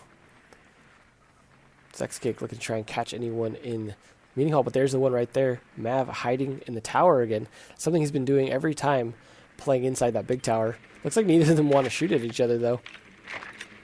Both letting each other live. It's very generous. Yeah. Nice angle there by Julio, trying to aim through the floor. Atacante recuperou o Giving desativador. himself a nice angle down into that dining room, it looks like. He's waiting for someone to make a push, but it seems a little bit slow and quiet this time. Unfortunately, there goes Wag, for whatever reason, backing out. Or getting disconnected. Looks like Attack looking a little frustrated there. Not sure if it's going to go for a rehost or if he's just dropped. It is after the first 15 seconds, though. And there's the pause. So, not sure what happened there. Oh, there we go. Well, looks like we're going to see that round yet again. This round is going to be so good, you guys. By the time we finally see it play out for reals, it's going to be really good. Trust me. It's going to be the most amazing round you guys have ever seen. Everyone's just going to kill each other right away, like you hear them doing right now. You guys will be talking about it for weeks to come. It's just a matter of time before it happens. Well, make sure to stick around for that when it actually finally happens. Yeah, April Fool's a little bit late.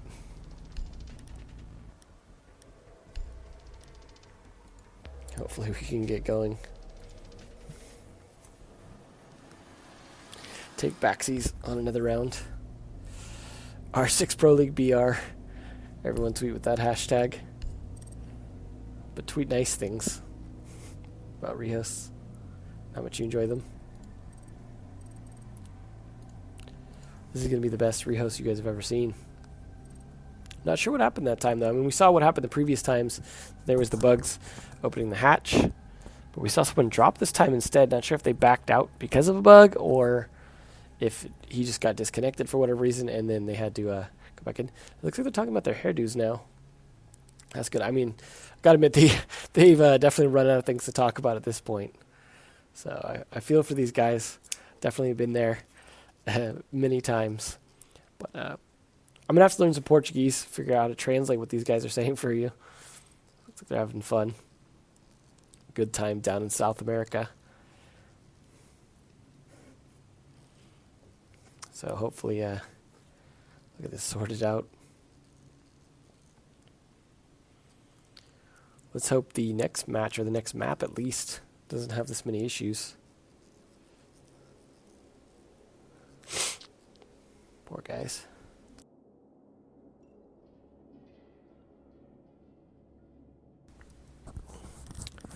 Alright, well. Yeah, I probably could learn Portuguese by the time we actually play this round, fortunately at this point. But, you know, bugs are bugs. Stuff happens. I'd still rather they introduce new stuff because, you know, bugs are going to come up no matter what you try and fix, regardless of what. A lot of people are like, oh, you know, don't introduce anything new, just fix everything. But trust me, it doesn't work like that. You can't just go into the code and be like, oh, I'll just fix everything. Because chances are, when you go to fix something, you're going to break something else, things like that. So just dedicating all your resources to fixing doesn't necessarily do a lot better than introducing new stuff and fixing stuff. So don't think that they aren't trying over at Ubisoft. It's just very complicated code. This is a complicated game. This is not like a 15-year-old game or whatever like Counter-Strike. So, I mean, yes, they did rebuild it for CSGO, but that game has so much already debugged that this has definitely got a lot of work ahead for it.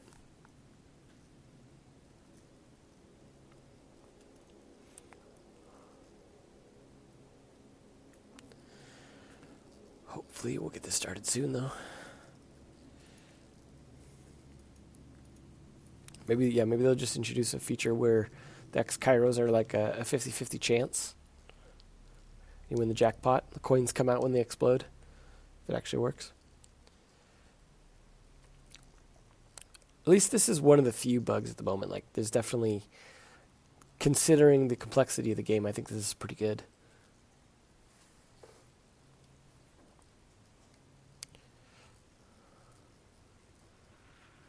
See, we'll just throw on everyone's favorite music again, take a little chill break, everyone go have a smoke.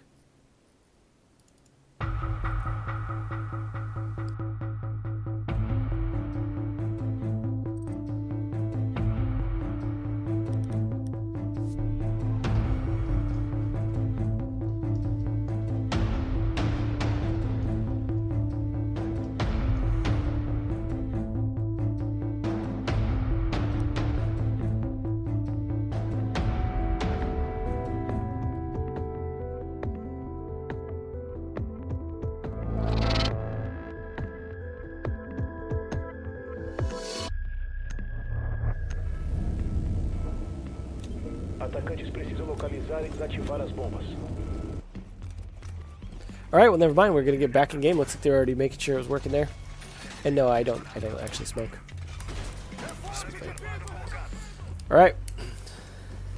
Gonna be sitting back up here.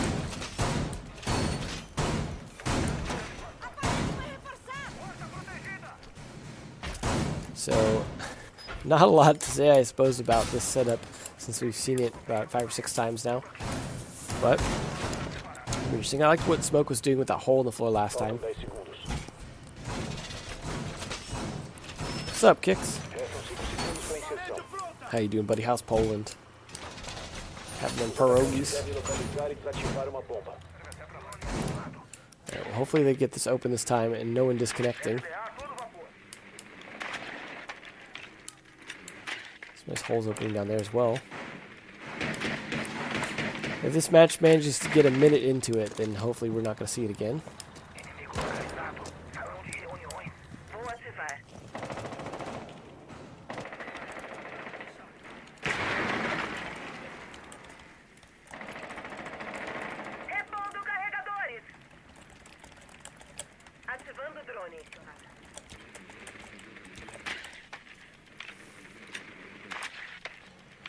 So, yep, they did get the hatch open, so that's a good start. No one disconnected yet. We may actually see this round play out. I mean, technically we saw it play out once, but there was a different bug, so... Let's see if they can... But they do have this open, and that is what they want to get open. They're not actually getting pinched on from above, which is interesting. The whole point of the defense setup originally was to set up above and then push their way down if they needed to, but they've just given free control of the lobby over to them. Potentially roam around from behind. We'll see. It looks like they're just ignoring the top floor. They just want to open it up. Yeah, I guess kicks was the good luck charm to making this work. Ooh, nice. From the garage there. Cyber taking one down. Moringa takes one down. Mouth takes one down. Moringa takes down another. And Julio takes down one. It is all down onto Hugzord, who's going to have to hug 4 guys here to win this. Looks like he's having trouble hugging just that one down to about 5 health here. Does take down one with that Claymore, thankfully for him. But it doesn't matter. The defenders win the round. Nicely done. Diffusing the diffuser. They actually planted that pretty quick there. But hopefully that is the end of that round for good. We see some talking there from Intact. Hopefully that's congratulating his team and not saying we need another rehost. So we are hopefully here now at 4-3 match point for K-Stars. Despite all the rehosts, still just completely decimating. That was actually a much faster round that time than I expected. They just decided, you know, let's get this round over with. I feel like at this point, Nox just wants to move on to Clubhouse at that point. That's it. So hopefully they're going to play this out here. It looks like they're actually getting set up. So there we go.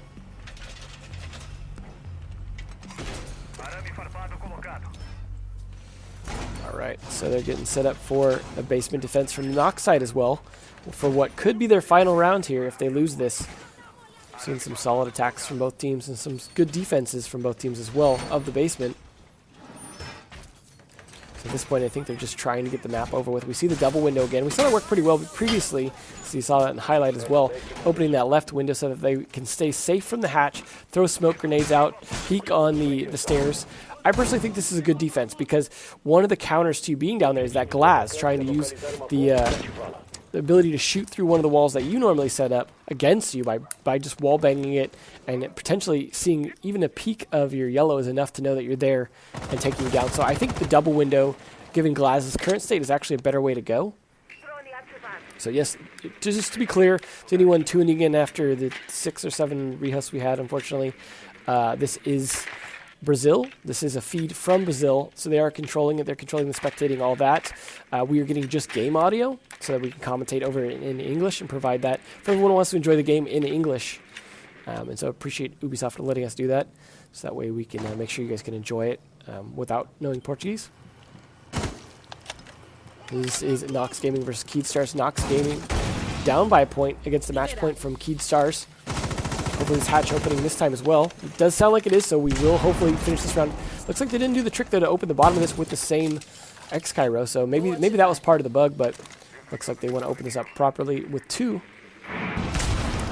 We'll be trying to get this angle down there, but they do take a little bit of damage, almost down to 50% health. The Montaigne going to be the one to try and push down the stairs with the Glaz, potentially. A lot of smoke to come out from both of those. If they can clear the ADSs, but C4 smoke trying to go off there, not quite getting anyone. The C4 just not getting that kill. They are ready for this defense, though. They're not wanting to mess around with defending upstairs the way Keedstar does. They want to focus their defense downstairs. We'll see if this Glaz could even come from the back if he wants, but it looks like he might be working the hatch. I liked this play from Pulse. We saw this previously, where Pulse would just wait there and watch for when they actually go for the plant, giving intel to his team about where everyone's at, and then as soon as they go for the plant, he would come around. Now the smoke delaying the Montaigne, he lost about 25 health there. Not sure why the diffuser was running in there, taking a bit of smoke damage for nothing, it seemed like. Maybe trying to get in there quickly, but in this case. Definitely not going to go for the plant just yet. But those smokes are coming out a bit early. There's a minute left here. So you're going to have trouble delaying this long enough. And it sounds like maybe another smoke. It looks like a non-toxic one, though. You hear the planter coming down. You hear the diffuse. But the smoke gets them. Montaigne down to about 20 health now. They're not in a good place. It looks like the diffuser actually at about 2 health at this point. Those wonderful choking sounds. So it actually could be enough to stop them. They need to give the diffuser to someone else. I think at this point, Intact should probably be the one to take the diffuser. Maybe switch it around. There's a lot of barbed wire there. Looks like it might have been cleared out for the most part. But interesting plant point. Moringa going for a different spot. Instead, using more of the Montaigne to cover for him. This is actually probably going to work out in their favor. Though Nox just runs over and takes him down with a knife. But Mav takes him down with a revolver. Gets taken down himself. And that is Wag getting taken down as well. The C4 coming up to stop the diffuser. It does quite work in terms of getting one person down, not the other. They're going to still go for the plant. Intact trying to make the plant stick here. But Hugzor going to go around and try to take him down. Gets taken down by Julio with a nice coverage on the stairs. And now it is up to Lipzord. And looks like Sexy to try and take him down. But he's got to get Sexy back up. And now they're in a situation where they're going to have to find 2, 1 at full health, 1 pretty low in health though, but they are working hatches, and that's what this comes down to, is you have to deal with the hatch now at this point, and it's going to be difficult to try and get to that spot without exposing a lot of your body there, just like Julio takes him down for. And that is all down to 1. Sexy Cake's going to try and make his way up with about 10 health here. Does almost catch Julio's head, but Julio catches him first, and that makes it GG Map. And that is Map going over to Keed Stars after all of those rehosts. Still kept their momentum up and won 5-3. Nicely done. I like how they made the adjustment. They weren't getting in with that smoke. They adjusted properly to try and place it a little bit back, making it a little more difficult, although there was only 1 smoke left at most. So, and yes, they are playing at a LAN event. This is definitely LAN hosted. They built this whole place to actually play from, as we saw from the intro video if you caught the beginning of it. If not, you can catch it in the VOD. But they're all playing on LAN, so they're all playing on much lower ping, and they're also able to actually play without any kind of delay on the stream here, because they are not going to be stream sniping or anything like that. So, and I honestly am not sure how to pronounce Keed Stars. It is probably some kind of Brazilian pronunciation or Portuguese pronunciation that I'm not familiar with. But nice round from Keed Stars, taking it 5-3. Now they're going to be going to Clubhouse, and we'll see. There's a lot more hatches to open there, so hopefully we don't end up with too many rehosts about the all those hatches on Clubhouse. And then if we make it to map number 3, we will see that, which I believe was Chalet. Let me double check. See, I think it was, no, the Chalet was banned. It was Bank, that's right. Bank was map number 3. Okay, so if we actually make it to map number 3, if Nox can take it back here on Clubhouse, then we will see Bank. So, although with how long this has taken, hopefully that does go at 2-0 at this point. But either way, we will be going on to another match after that. It will be Black Dragons versus, let's see, we got here, versus BRK for the next match once Nox versus Keed is over. Looks like we're going to take a short break here for about 2 minutes or so. Just throw the music back on while we wait for the game to get started again. So stick around. You actually see a timer here, so you have some idea when we'll be back. So just be a few minutes, and we'll get cracking again on Clubhouse.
All right, here we are back with the Pro League Brazil. We are going to be on to map number 2. So this is Keed Stars versus Nox. Keed Stars won map number 1, which was on Oregon. Map number 2 here going to be Clubhouse. We'll see which team this favors. We saw a strong start from Nox previously. Keed Stars just managing to come back a little bit stronger. So, could see if they can carry this momentum into map number 2. But it is also possible that this could be Nox's pick. So they might be able to play a little bit stronger on this one. Again, though, we could see a strong start and then a strong finish from the other team. Something not too foreign to a lot of Pro League viewers. We see some teams that can start off losing the first couple of rounds. Teams like, for example, Era often do lose the first couple of rounds, or even Continuum losing the first 4 rounds on Cafe on their Pro League match before coming back for 6 rounds in a row. So definitely hard to tell from the first couple of rounds who's actually going to win that.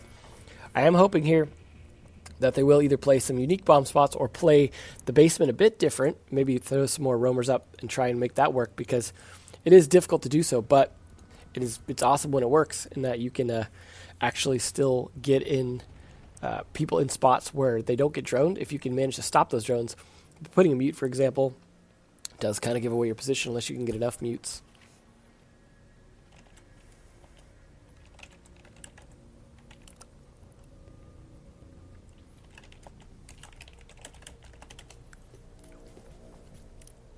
Hopefully we'll get everyone started soon.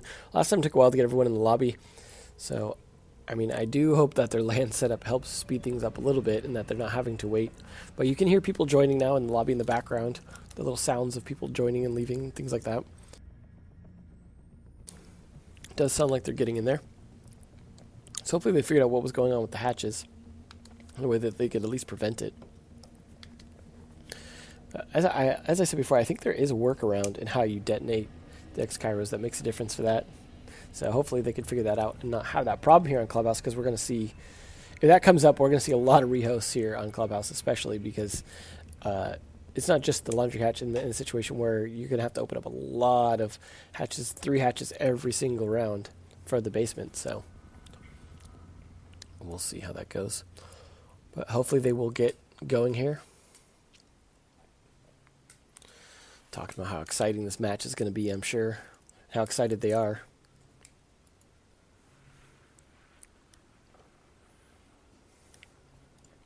So.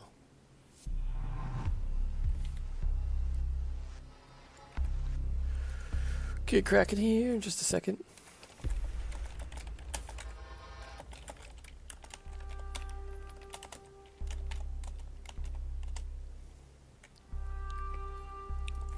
All right, we are getting ready to get. So they are all set up now. They are going to be playing down in Arsenal basement here. Not a big surprise. We see this from a lot of teams. We are going to see the castle, something that works pretty well sometimes in terms of making sure that they can at least control the flow of things. See how they set that up, though.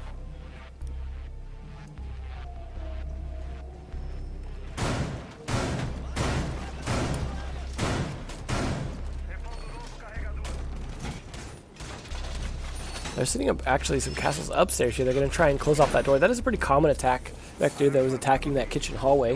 So that could actually work out in their favor.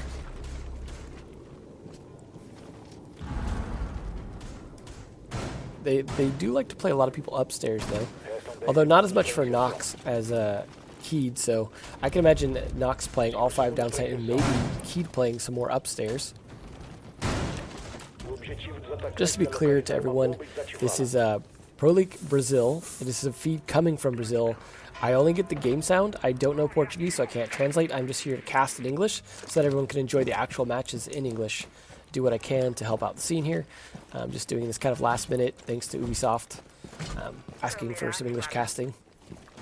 So just wanted to help out and get some English casting going so people can enjoy it and not just have to watch the VODs in Portuguese.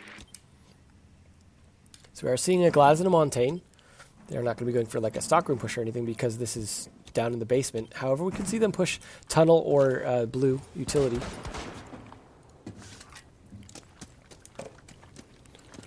See them trying to take the upstairs here just to make sure that that's going to be clear.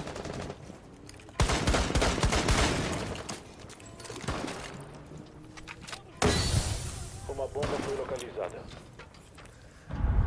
Montaigne pushing into kitchen here. If that's the case, that's definitely unsafe to do, just because the floor can be C4'd fairly easily. Bandit actually playing a hard roam here up in the stock room. Oh, looks like the bug again, so we may have to get a rehost here. Looks like they're doing some TKing on each other. Well, some people saying that if you detonate all of them at the same time, it works better, which hopefully is the case, because a lot of teams do that, where they'll just detonate all three at the same time. So, looks like good start to Clubhouse here. I'm sure these guys are feeling great about this at this point. Looking a little tired, but doing a great job, I imagine. Appreciate all the support from everyone and sticking around through all this. Hopefully we will get a really good game here on Clubhouse going, when we can actually play through the whole round.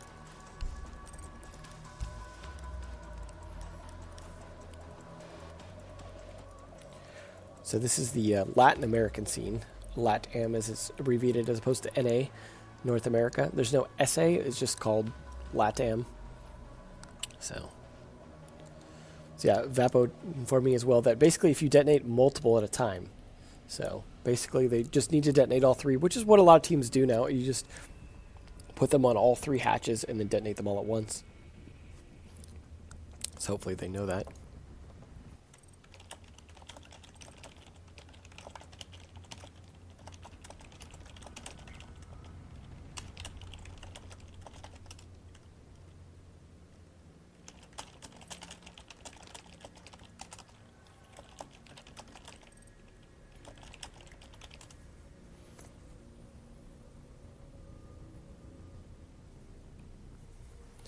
I am trying to communicate that to the players as well about the way around the bug.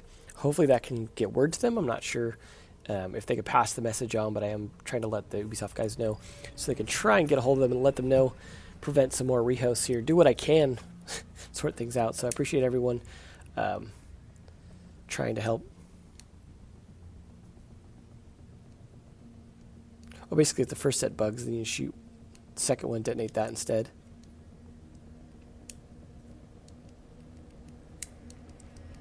Unfortunately, if all three sets and the bug happens, there's not a lot you can do, according to Vapo, which I'm sure has a lot of experience with this.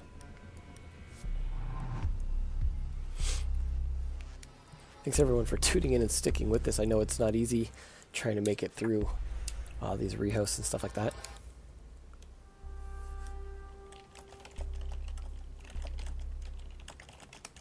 Alright, looks like we're going to get back into it again. I'm not sure if that Tachanka pick is real, which would be interesting to see if that is the case.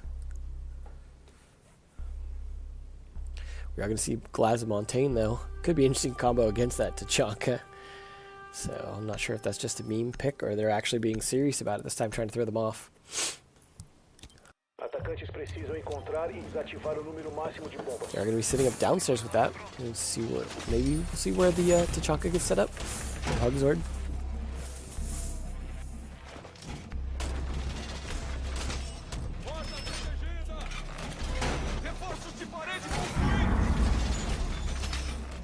He's going to be at least setting up some church reinforcements for them. Nice castle on that door. Try and prevent them from dropping and pushing their way in. The downside, of course, is if you castle that off, then they can drop in a little more safely, because it's castled on both sides and then open it up when they feel like it. So you do have to be careful with that. Looks like they're going to set up a window here and then actually set up Tachanka. And then when they feel like opening that window, Tachanka can do his thing. Looks like they might have actually lost a battery in that. He needed to destroy the battery to place his turret. Unfortunate for Bandit.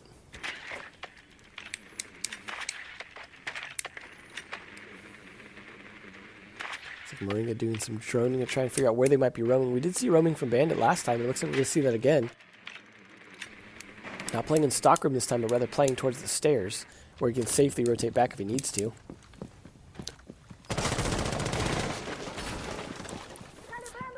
Looks like Interact coming in fast and aggressive, although I'm sure they've droned stock by now. Looks like just checking, making sure the garage is clear, and then working his way into bar.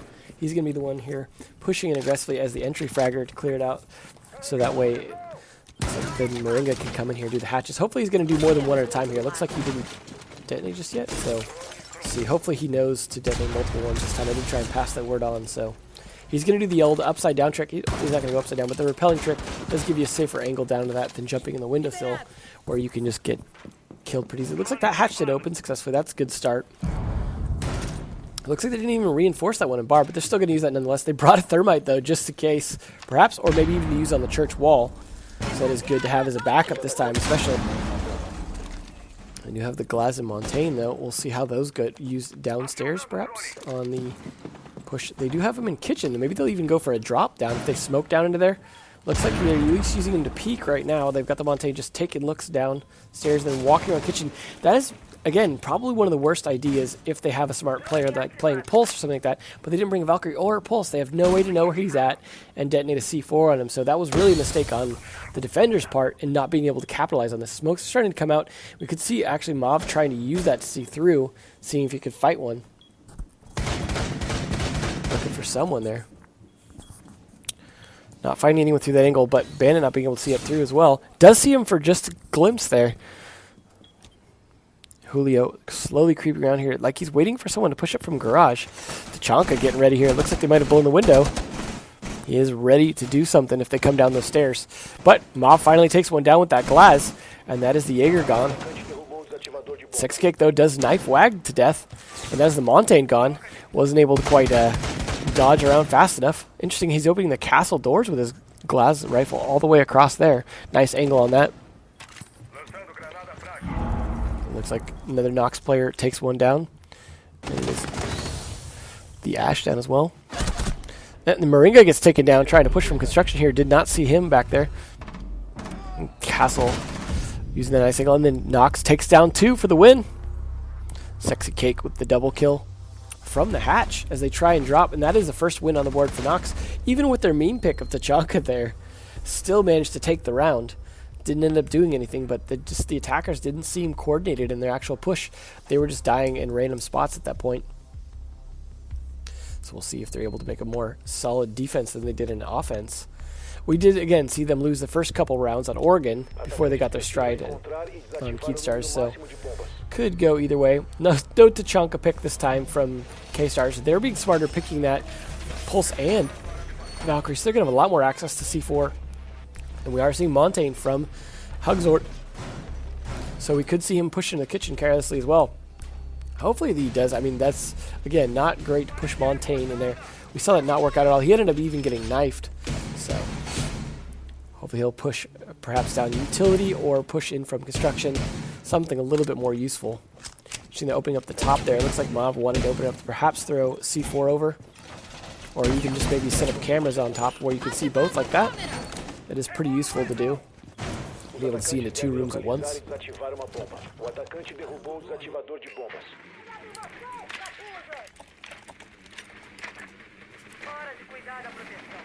See him droning the top floor, just making sure it's safe.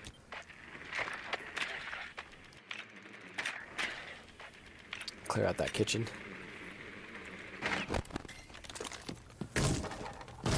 They are going to push into the kitchen pretty aggressively here, though. And that is something that could backfire on them. See the Pulse here working underneath, ready to get that C4 up, especially if they bring in that loud, clompy Montaigne. Now, they haven't opened up any holes in the floor to hear him, but that works both ways. Then you don't want them to hear that C4 when they have that half a second of hearing the Velcro rip and then the beep of it. So you don't want to give that away. So leaving the floor intact helps. Glaz, though, taking down one as Cyber makes the kill onto the Mira, and that is quick kill. But he's getting pinned down a little bit by the Pulse, but this is actually going to help his teammates in kitchen because he's making a lot of distracting that Pulse, stopping him from being able to safely hang out there. But he is using the smoke to try and cover himself.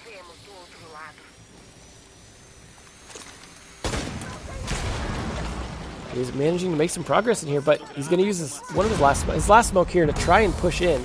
He could get some smokes from the Montaigne, and that's a nice, easy kill there on Mav. And so far, he's just looking for the Pulse at this point. Does catch a little bit of the Pulse, but he gets taken down himself by Moringa. And Julio takes down Cyber. There goes the Glaz.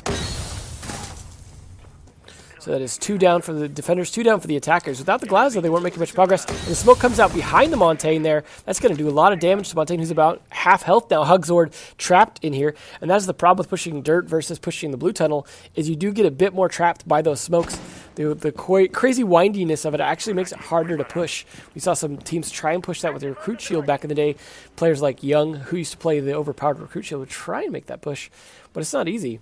Definitely a lot of obstacles to overcome, especially with barbed wire in there.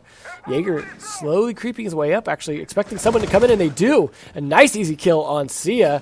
Sia indeed, again, there he goes. Almost gets caught by that Claymore, but sees it just in time there. He's going to be the one working this nice angle down to the Monte. Nice easy kill there as the C4 finishes off Leipzord, and that's a win on the board for K-Stars, making this 1-1 now. Bringing it back after that first round loss. So nicely done.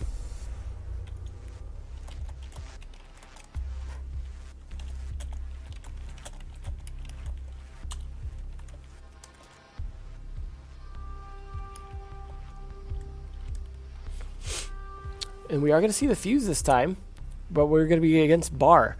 So I'm not sure. I imagine he's going to be going up and trying to clear from the top floor, from the bedroom or the gym. Something we do see sometimes. Not a lot, but they do want to take control of that top floor anyways. You got the Montaigne for potentially a stock push. They could actually use the fuse from the stock push as well to try and clear out the stock room. And that actually may be more their plan because they do have the Galaz and the Montaigne. So if they take control of the top of stock room, we do see a lot of times Buck to do that, so he can shotgun out the floor with the skeleton key, so he can get a nice angle down on the diffuser. But instead they're going to have fuse for that, and then they're going to have Habana to be able to open up anything they need to. So with a 1-1 here and forced to play the Bar after winning their first round, now they're going to be at a slight disadvantage. You can see a nice easy plant in here. It looks like they're actually maybe going to play 2 in the stock room. Smoke is kind of a vital part of that defense. Usually want to play him a little bit more back on the other side of the projector wall so that he can throw smokes from there a little more safely to try and trap that Montaigne, especially if you get enough barbed wire there. And then usually have someone with a shotgun playing a little closer around the corner. That's something we used to see, for example, Valkyrie doing a lot. But you could see a variety of players doing it. We do have a dock, which is something I don't think we've seen yet so far from the Brazilian players. Let's see what they're going to do with that. They are definitely going for the stockroom push here. You see them all assembling outside of that. We've got Moringa here trying to cover a flank for them. He's going to be able to potentially open that wall, give himself an angle, try and cover, and actually make it much harder for them to push against stockroom, which is going to be really his job. They could get sneaky, try and come up from the actual basement, so he puts the Claymore there on that nice corner where they can't stop it. And that is that ladder with Claymores is always super hard to try and counter because there's almost no way to get that Claymore down. See, Wag actually throwing out his smokes already, potentially to help Glass to help make a push on there. Hopefully they've cleared out any barbed wire that might be there. Got Sexy Kick though playing Cash Room. He's going to be trying to stop them from taking the Cash Room above and using those fuse charges down. So it is definitely working out in his favor so far, though Julio just sees him, and that's going to give the intel they needed. Looks like Impact's going to go and try and take a spray on him, but a lot of people using these cracks here for a reason. It gives you a little bit of advantage, but looks like he opens up the side of the wall here and make it a lot harder for him to hide down there. I guess for the pre-fire in the bottom, misses his shots. Now he's forced back, and this is exactly what they wanted. They needed to force him out of there, so now Fuse can do his thing. Knocks, or the Cyber Smoke player trapped in the room at this point. The Fuse charge is coming down. No one quite killed just yet. You hear more Fuse charges going down. Just trying to catch anyone. They just need to clear out the room at this point, basically.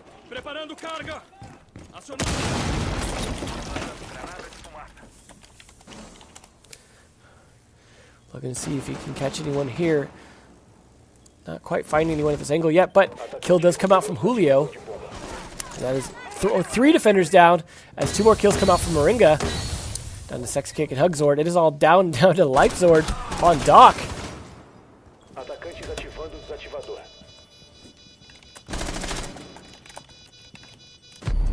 Nice kill there. Leipzord taking down 1, but not before getting traded by Intact. And that is a nice win on the board for K-Stars. Now they go from being down a point to being up 2 points. Good comeback.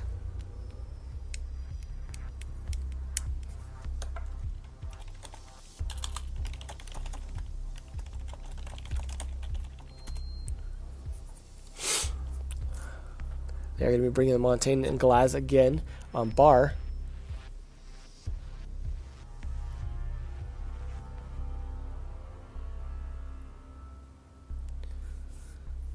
So it looks like they're going to be bringing out a Doc as well. They're going to be defending Bar.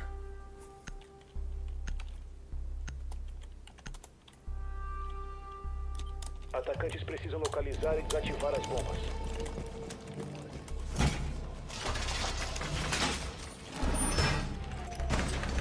Parede fortalecida. So we do have a lot of kills coming out from Moringa, who did a lot of work that round with Intact. But then a decent amount from Nox, except for Hugzord and Sia.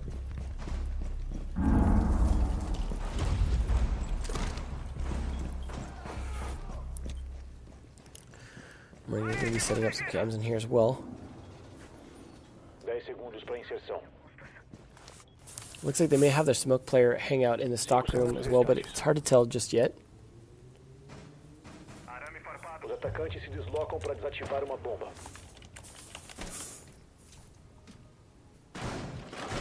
Looks like they want to set up a little bit in club defense as well, potentially. Not sure if anyone's going to play in there, but I don't know if the push is going to come from that side. Probably not. I mean, generally Montaigne is not usually used for a push from there, but you can actually do a really good push from the club side by pushing into the door that leads into the bar and just planting right there in the doorway. We have seen some teams do that, and that might be a little more unexpected than pushing. Oh, nice kill there from Moringa. I was going to say it might be a little more unexpected than pushing stock, but that was definitely unexpected right there. A nice kill from him.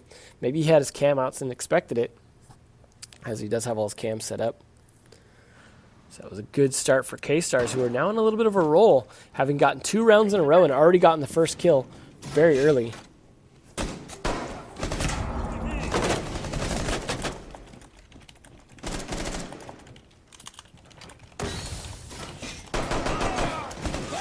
Montaigne already in there getting nice kills with his revolver. That is down the bandit playing in the club. Definitely risky. Looks like they are going for that plant I was talking about, planting in this doorway, assuming he's got someone behind him. He does have a glass covering. The thermite has the diffuser, so he could go for the plant right there as soon as he gets in. Julio trying to counter it though with that smoke. He's going to be able to stop a little bit of that. Doesn't actually do. I'm not sure he landed it correctly because I don't see any damage on Montaigne. He's a little bit afraid of this hatch. Once that hatch is open, it definitely makes it much harder to try and defend and sit right there. That's why you see a lot of times a buck upstairs like that. Looks like Thermite getting ready for this plant. They want to clear out a few more people though. That smoke, they definitely baited that out enough. Hugzord taking about half his health in damage now. Trying to find anyone. They've baited out 2 smokes now though. If they can just bait out that last smoke, they could finally go for the actual plant. They are not successfully taking the upstairs yet, though. Sia is a bad spot there. Does take a bit of damage from Doc. Does do a bit of damage back, though, and actually Doc's in a worse place, but he has his juice, and he's going to drink it.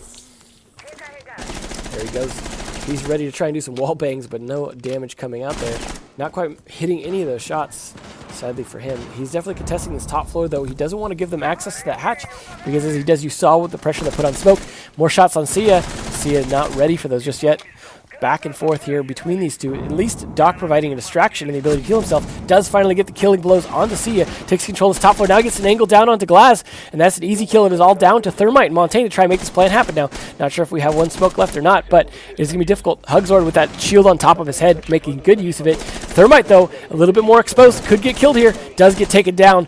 Mob doing some great work from upstairs. Ability to give himself health really paying off. And they're just going to push onto this Montaigne. All they've got to do is try and distract him while they go for the defuse, though. Wag does take down Montaigne. And that is it for the K-Stars. And then, no, it is my defuse, says Wag. I did all the work. Nicely done from K-Stars. Very solid 3 rounds in a row now. They are looking solidly up on the momentum from last map. This may have been their map pick, although we see a lot of times where they play well against the other team's map for whatever reason. So a lot of work coming out from the K-Stars. 3-1. Nearly match point already, so hopefully we don't end up with any rehosts before we get to the end of this map. However, if Nox make a comeback, we could see map number 3, which is Bank. If they don't, if this goes 2 more rounds in a row in Keed's favor before Nox can get to 4, then it is going to be it for these 2 teams, and that will be Keedstars going forward in the winner's bracket and Nox dropping down to the loser's bracket. And this is, I believe, Group B, so that'll be be the losers bracket for B. And so they won't play again for 2 weeks for either of these teams, based off the way they're doing it so far. So we are, of course, going to be going back downstairs, both teams having done their duty upstairs, some better than others. Now they're going to be able to play downstairs, although it looks like Castle setting up some pretty aggressive defenses for upstairs. He's castling the kitchen window, he's castling the doorway into the kitchen hallway, doing some reinforcements on the hatch. They definitely want to not give up that area nearly as fast. They may be setting up some roamers. We did see Bandit previously roaming on the stairwells and in the stockroom.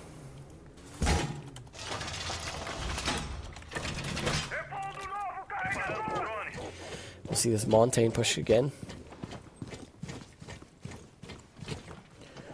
He is going to be pushing aggressively in his garage, which may cost him. He does see one, though, forcing him back.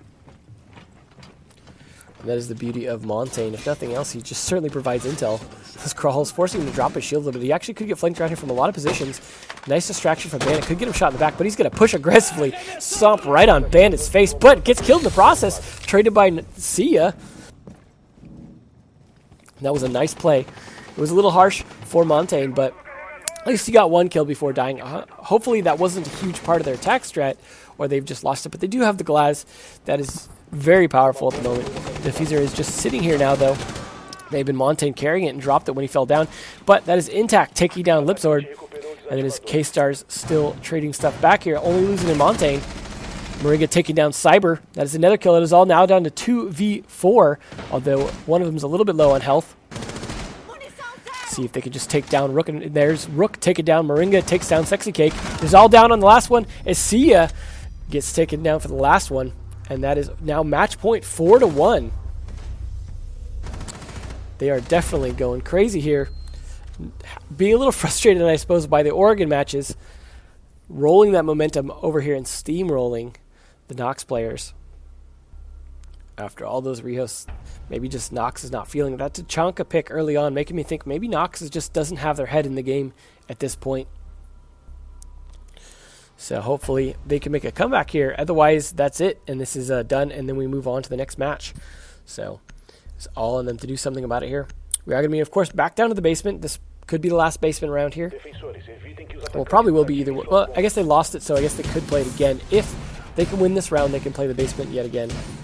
But hard to say if that's going to happen yet. We've seen Keystars not just being close fights, they're just dominating their gunfights when they win. It's not getting down to scrappy 1v1s a lot of the time. It's straight up like 4v2s. So defenders bringing, again, their Smart Pulse and Valkyrie so they can get those C4 kills if they need to. Getting a lot of intel on the top floors without having to play them. We've seen that pay off. May or may not get Montaigne in the dirt tunnel again. I'm hoping he actually plays into the blue utility tunnel instead, potentially, depending on how they set up their defense of the church and how their holes are set up to be able to actually get a crossfire on that.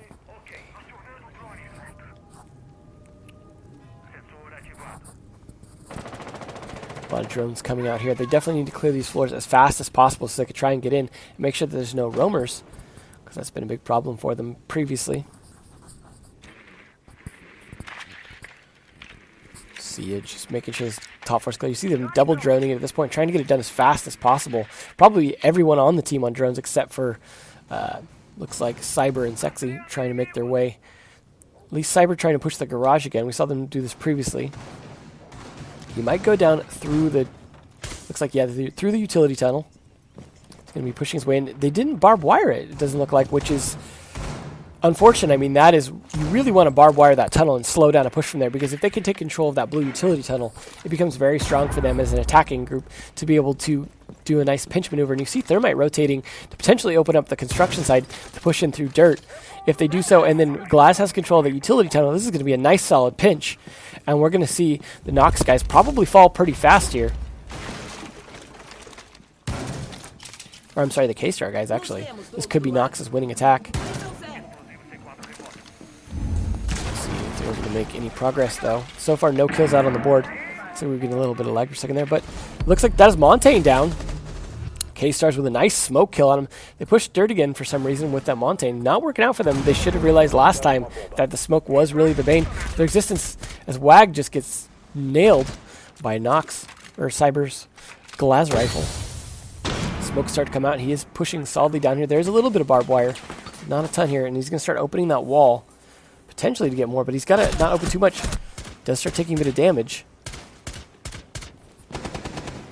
He's going to have to retreat back to do some reloading and maybe work his way back up. He doesn't have a claymore or anything to help stop anyone from pushing up that ladder, but I don't think he's too worried about it. You got Moringa getting some intel, but he gets flashed in the process, so you can't really see anything anymore. No more intel for him for a second. Forcing him to rotate back into Arsenal. I like the little rotate hole he's got set up there. He does see a lot of people up here. Almost catches Glass for a second there, but has an ADS in fast enough. He knows he's up there, but so is someone behind him. Sexy Cake dropping him fast as he drops down another one, but gets traded down himself by Intact. Or by Mav as he takes down Intact. Mav trying to find someone in the utility tunnel. As Julio pushes in from dirt. They've got a nice crossfire going on here. Almost takes down Sia, who ducks behind the boxes. Smoke's coming out. And that push there easily countered by Julio. Is now down to 2v2. 2v1 now as Glaz, the last one remaining. Cyber having to try and hold the diffuser by himself. Does take down one on Mav, and it is all down Julio versus Cyber. Cyber needs to really play this smart, though. Julio, though, playing it almost smarter, does get taken down, and that is Nox actually taking a round here to make it 4-2. Trying to make a comeback. Now they will have a chance to defend the basement again.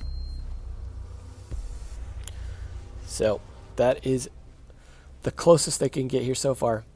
4-2. The Tachanka pick again. Again, not sure if it's super serious pick. I mean, it could, I guess, work on the through the mirror window onto the stairwell, but that didn't end up doing anything last time.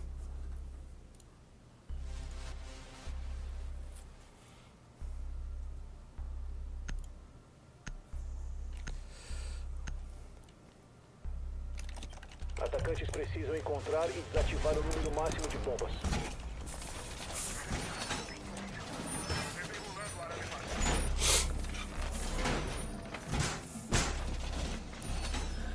Getting a bit set up similar to before with the Tachanka.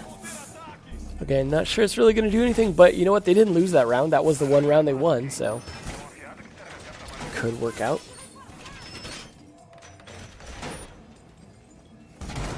Keep bringing that Capito along with the Glaz and the Montaigne.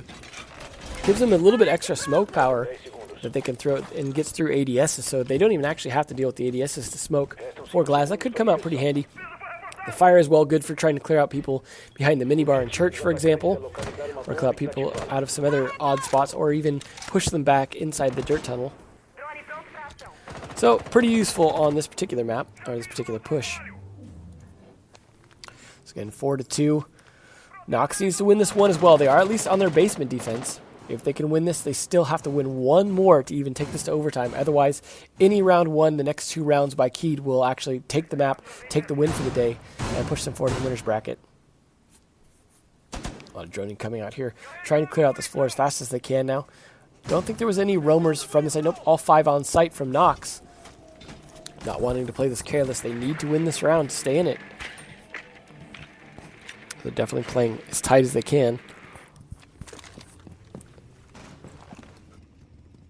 And there's that Claymore, of course, trying to make sure that they can't get up there and rotate around behind them. It's nice when you have those choke points like that, making good use of those Claymores. So we'll see if we can... Oh, no. Did we get another bug here? Looks like we may not get this hatch open. We are probably going to have to remake this one. Not sure what happened there. Looks like the X-Carrier just disappeared. All right, well, that is another one on the board here. So we will be rehosting at 4-2.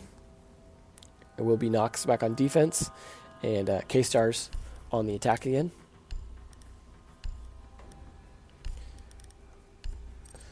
Seems like it might have actually missed the hatch. I'm not sure.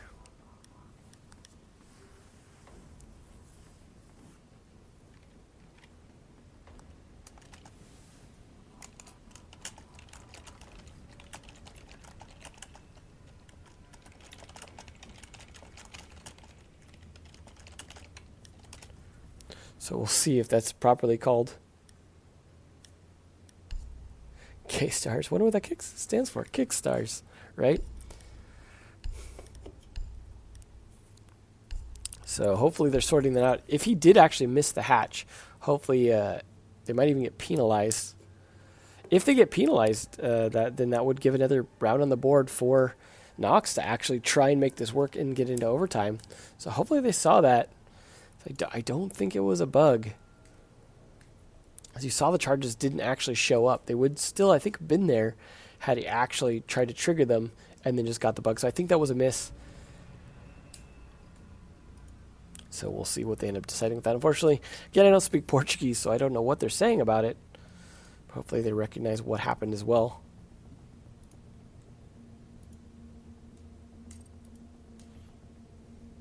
So we're just waiting on them to figure out what's going on. Let's see if they're getting people. It sounds like maybe they might be getting people back into the game. One would hope.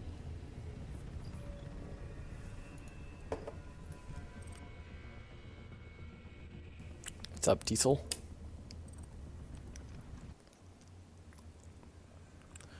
Hopefully they're figuring this out.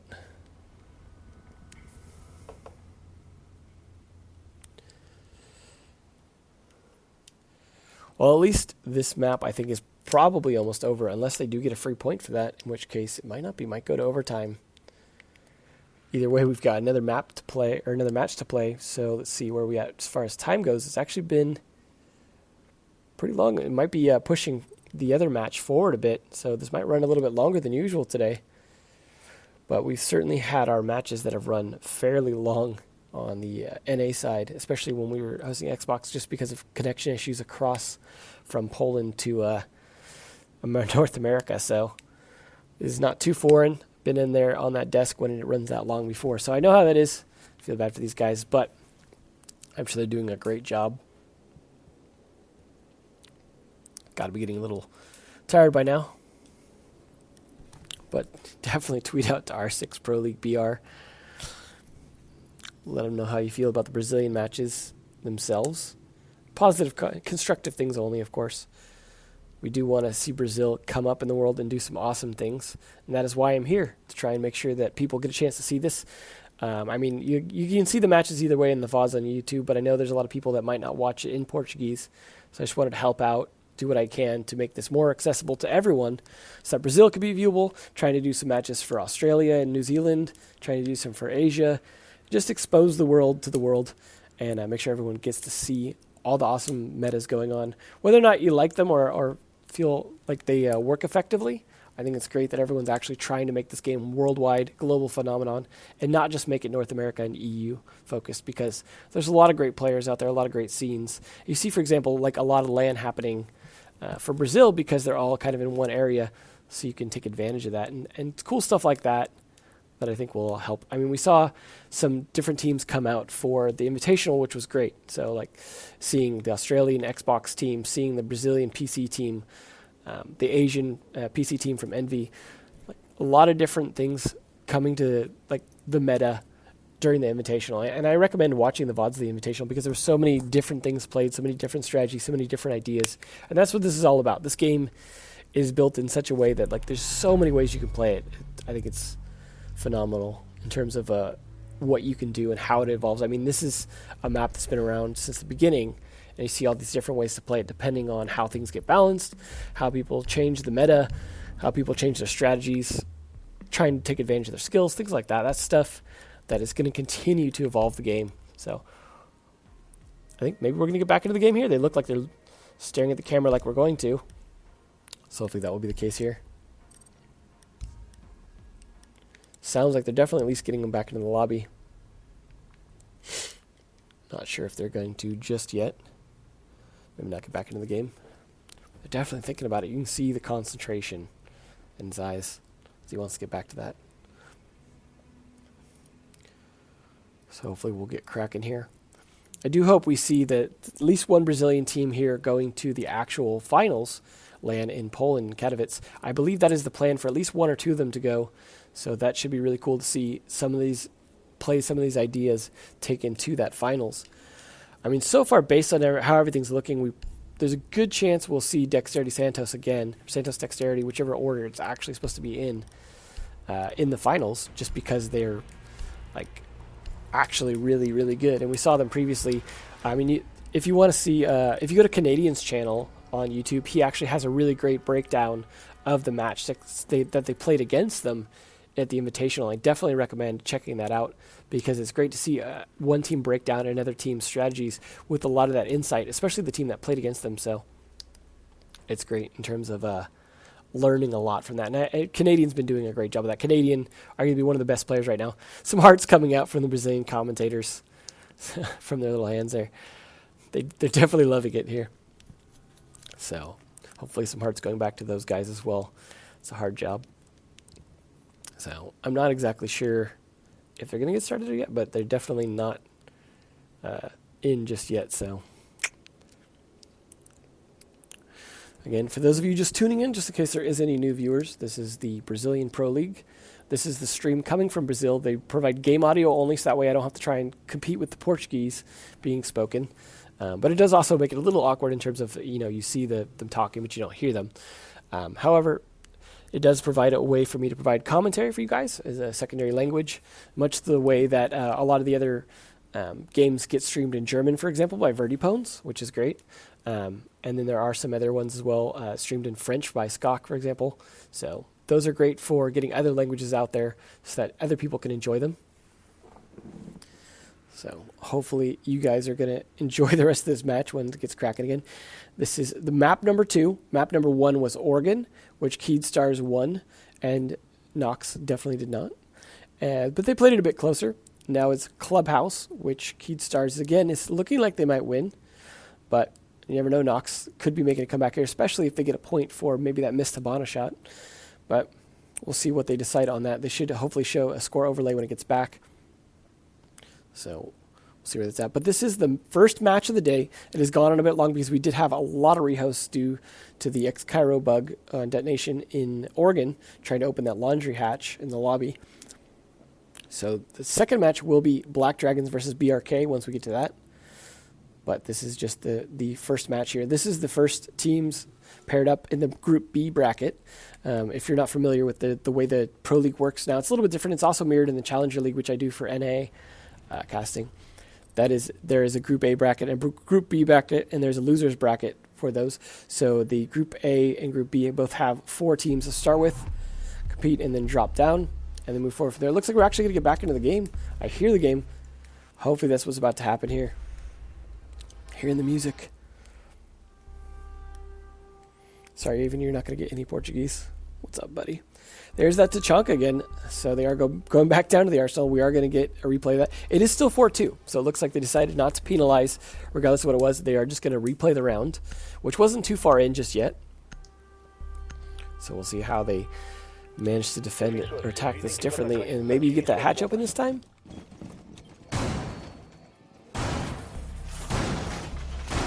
We did see a similar confused rehost between Zizou and Era when Era had a counter on this map, and they would throw an impact nade up onto the kitchen hatch and actually stop the battle chargers from opening the kitchen hatch, and that confused Zizou into thinking there was a bug and causing a rehost. So I suppose this is not unprecedented, especially on Clubhouse.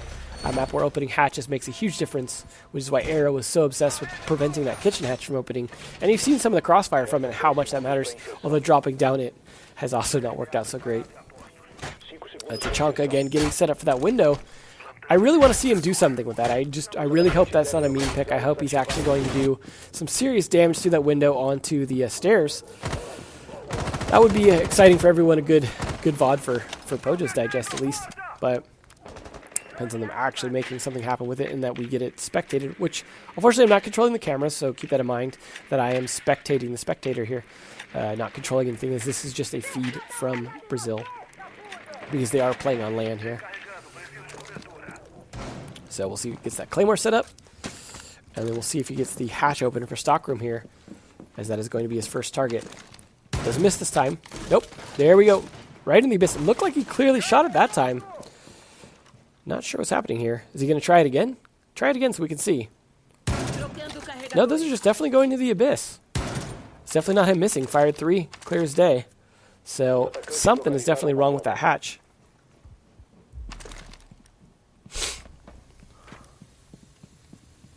Well,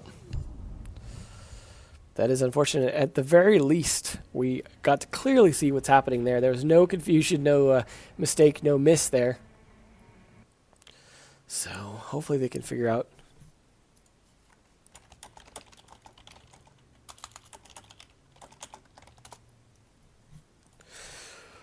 Hopefully they can get it going. This is definitely one operator that needs a little bit of fixing in terms of being a very important one, not one they can really easily replace.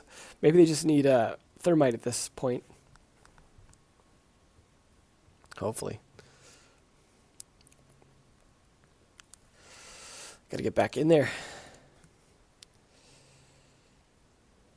But at least it's not going to be a situation where either team's going to have to get penalized.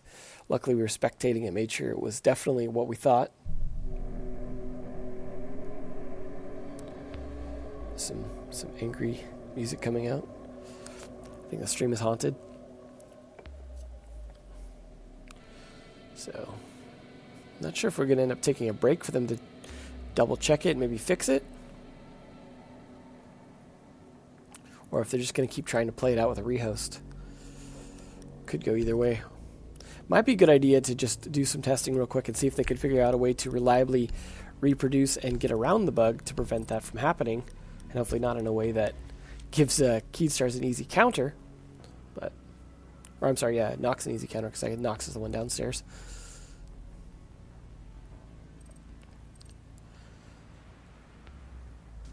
Looks like these guys trying to frantically figure out what they can do at this point. Getting everyone back in the lobby. Maybe they'll all just agree to finish this off with a knife fight in the bar to the jukebox music. Jukebox. The One Nation knife fight.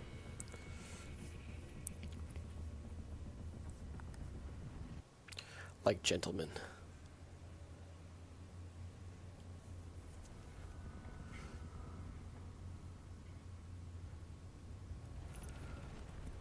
We'll see if these guys are going to go to a break. Or we're going to stick around and try and get a rehost. I hear them trying to get people back in the lobby and get this going again, so... Or for at least testing.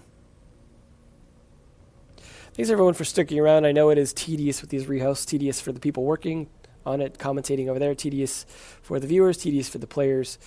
No one having fun with it, but I appreciate you sticking with it. Trying to enjoy the show. Enjoy the matches. Supporting the Brazilian scene. Supporting the game in general and Ubisoft. Trying to work their way through this. I do expect after all this, they're really going to prioritize fixing this bug. So I would expect an attempted fix at least in the next patch. Trying to get this sorted out so we don't have this issue in the future. But either way, thanks again for tuning in. Sticking with us. I know some people drop out. We have these lags, but hopefully you guys come back if you're going to take a break and catch it. Do something else. Take a little smoke break, whatever. I'm just going to throw the music back on for a minute while we figure this out. Give my throat another chance to rest as I still am dying from this cold here. But I wanted to cast this for you guys anyways. So I will give myself a chance to rest.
Here are the menus. Getting back in. Come on, guys.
Are we back in the game finally?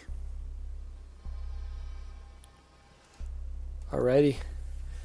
So we are going to be going again. It is 4-2. Yet again here. If they could just get this hatch open, we might proceed to get 1 point on the board for someone.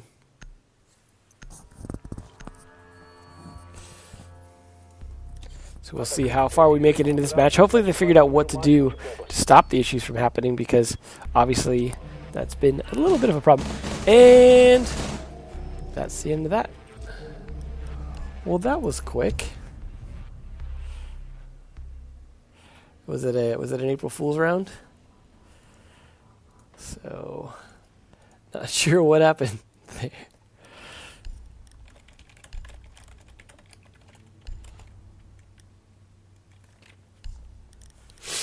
Well,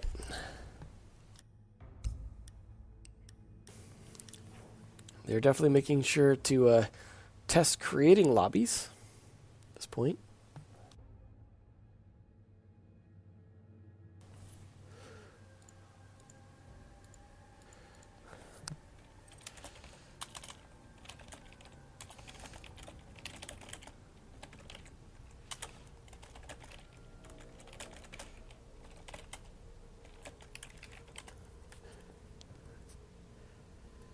Hopefully there was a reason for that quick rehost there that went right back into a rehost again. I hear people getting back in the game, so not sure what that's about. Sorry again, everyone. This is all completely my fault. I'm totally just breaking the game to make sure everyone sticks around for as long as possible on the stream. Stretching it out, you know, making sure that these guys get their faces on screen as much as possible, because I know that is what everyone is here for the Brazilian panky and kicks. So hopefully we can get this going. If not, again, maybe we could just get a knife fight or something to settle this for the final round, because opening hatches is not really working out so great.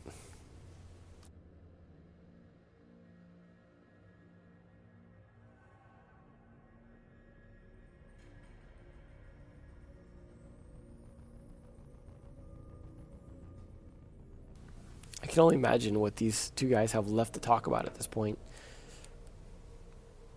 Maybe they're just going through their week, their morning routine. Well, so when I get up in the morning, I like to put both my shoes on, but I put my socks on first. I like to put my pants on as well before I do that, just to make sure I do top to bottom. So that's kind of my morning routine. I like to comb my hair as well. I have a lot of hair, as you can see. So what do you like to do? I like to put my pants on as well. That's cool. All right, another interview. Make sure to check this one out in Portuguese if you speak that. I'm sure it's insightful. And Nox talking about why they're enjoying the rehosts.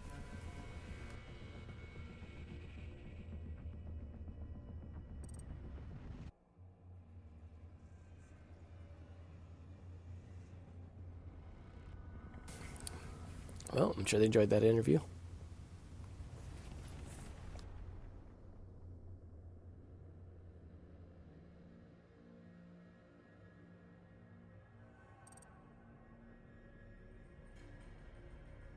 Well, they're talking about the Sergio Noted drama. I don't know if you're being serious or not, but I could see that being a thing.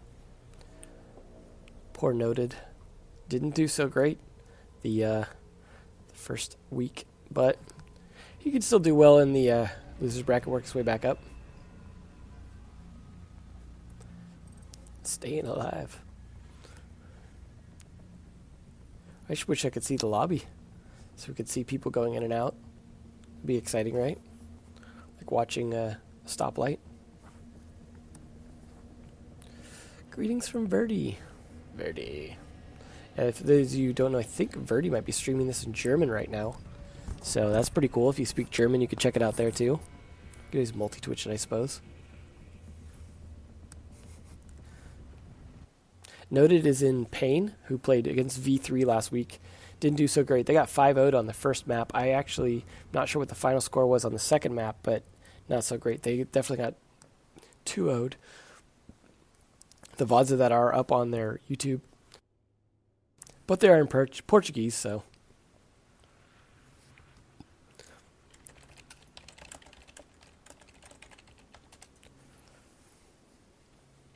Please don't go. Greetings from Verdi. What's with the please don't go? Am I going somewhere? No. Where are they taking me?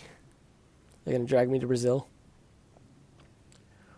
At least I have a decent connection to this because it's the same landmass, I suppose, North and South America. But I'm in California, and I think Brazil's on the east side of South America, so cutting across the Panama Canal or whatnot.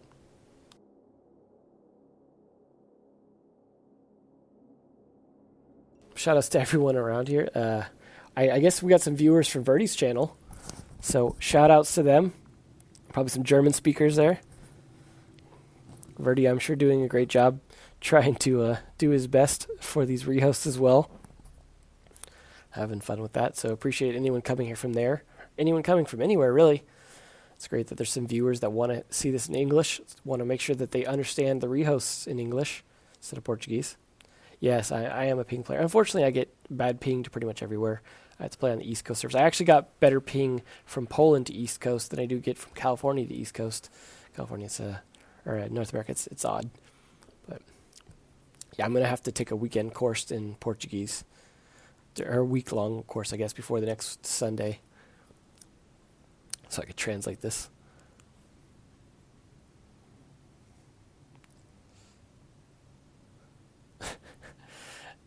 You guys rating me because I told that Verdi I'm gonna have to commit seppuku on stream to keep this entertaining for you guys.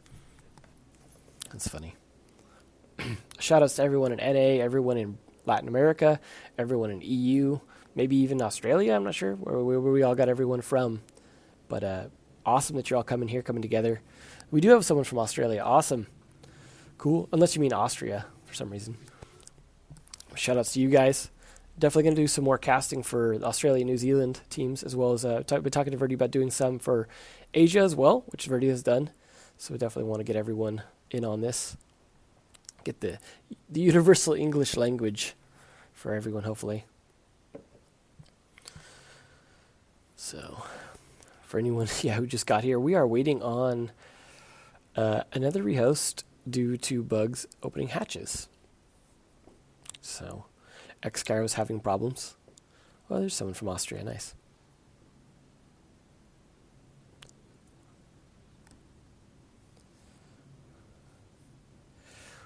We are definitely going to watch the legendary Brazilians at work as soon as we get into the match again. It is 4-2, though, so it will be probably shortly lived.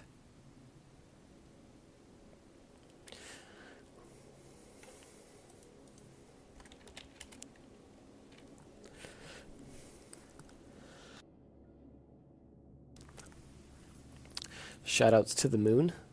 Nice that you're tuning in from there. From a satellite to a satellite.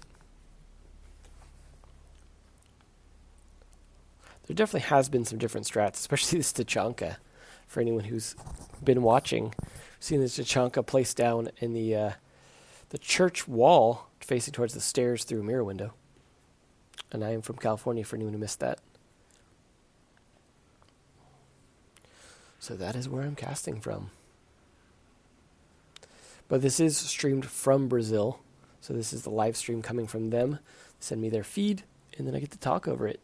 Kind of like a Kanye West song. Hopefully they'll get started again here soon, though. Looks like they're mimicking the actions of guns, so that's good.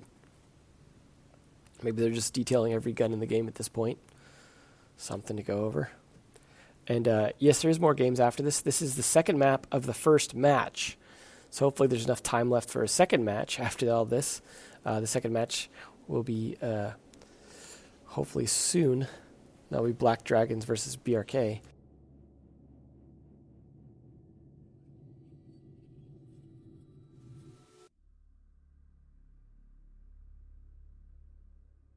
This guy's really got his gun actions down.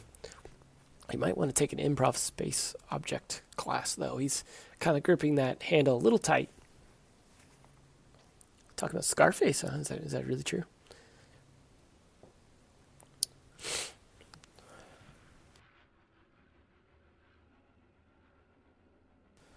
Looks like he's got some serious detail. Oh, mind is blown.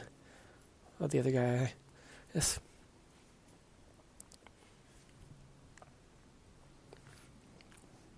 If you guys want, I'll just go ahead and throw this to the Portuguese if you want, so you can hear that. Get some idea what they're talking about based off of context, maybe. Let's just see what they've got to say. Might as well.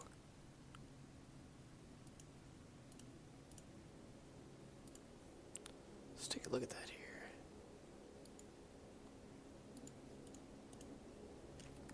Eu acho isso muito legal. Foi uma coisa que foi uma coisa que foi muito perceptível no Rainbow Six, o lance do ponto cego, e eu adorei, cara. Teve jogadas, inclusive, do próprio campeonato aqui do Rainbow Six, que a gente viu jogadores sendo eliminados porque eles estavam mirando com uma COG, uma holográfica da vida, e não viram um jogador deitado, o jogador à sua direita. Por conta disso, a mira passava e criava esse ponto cego. Sabe o que é interessante? Agora, mesmo com a visão do Glass vindo pro termal, você tem aquele ponto onde a mira termal não detecta o calor, né? Sim. Você tem não uma falha, mas o centro dela, você tem um círculo. É círculo? É um círculo. Você tem um círculo que círculo detecta externo, vermelho, que e um daí transparente, tudo né? que é frio é azul, e aí o jogador ele aparece quente e amarelo. E depois você tem um outro círculo também, como o Meli falou, externo, que é transparente, que é como se fosse a amplificação. Olha a amplificação. Como se fosse o zoom normal da arma. E aí depois o limite da visão, que às vezes o jogador aparece ali e o cara não vê na visão periférica dele. Cara, foram palavras muito bonitas agora. Espetacular. Parabéns. Sensacional, sensacional. Quero avisar pro Gino também que sim, vamos comer comida japonesa, Gino. Pode ter certeza. Pode ter certeza. Tuitou. Faz 15 minutos que ele tuitou, mas tá respondido. Lembrando do Twitter mais uma vez, pessoal, manda sua mensagem no Twitter, a gente tá lendo o máximo que a gente pode, a gente tenta interagir o máximo possível pra hashtag R6ProLeagueBR. Continua acertando, agora engatei, Natália. Agora engatei. Hashtag R6ProLeagueBR, manda sua mensagem, manda sua foto, manda sua pergunta, sua dúvida.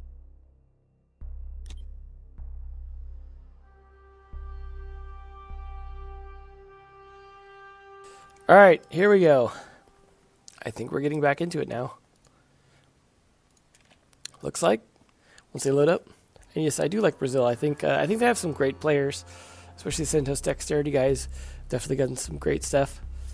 So these guys, a bit up and down, but I think they've made some great plays as well. I definitely like this scene. I think they're great. I want to show off all the scenes. I think everyone's got different things to bring to the table, all the different regions. And that's why I'm doing this, to help everyone see that. Well, that was quick. Looks like it didn't quite work out like they hoped it would. Got stuck in loading, smoke screen. So hopefully they're providing refreshments for the players at this point. Some kisses and hearts out from the casters there with their love for the game.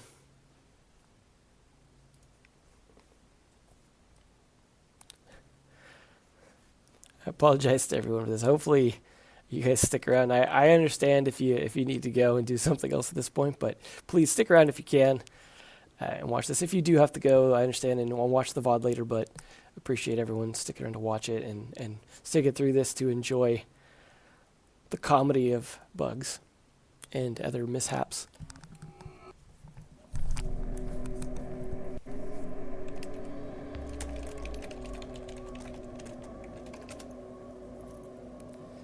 So we'll see.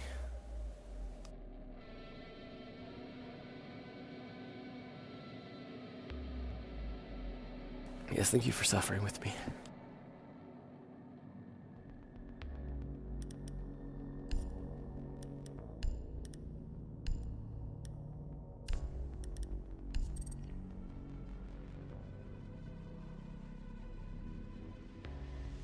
Sounds like they're trying to do it again.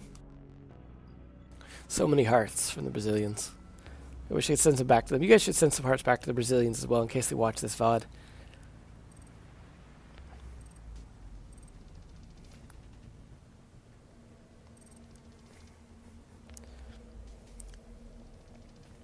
Yeah, you guys might as well finish it. Stick it through. Then who knows, maybe you can watch some Go 4s or something afterwards. Those are still going on, depending on how long this takes.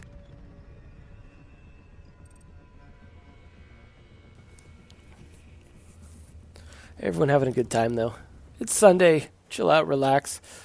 You guys don't have anything more important to do, right? You've already been to church. Time to just watch this. Have a good time. Make sure to have a nice cold drink. May have to get another one myself. Energy drink, that is.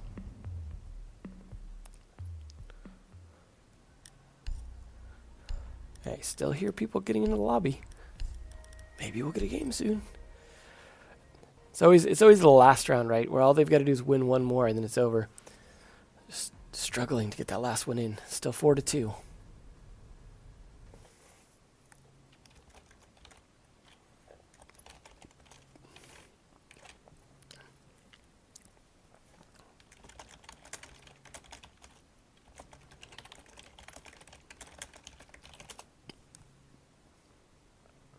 You don't need to study. You need to study the Brazilian meta. That's what you need to study.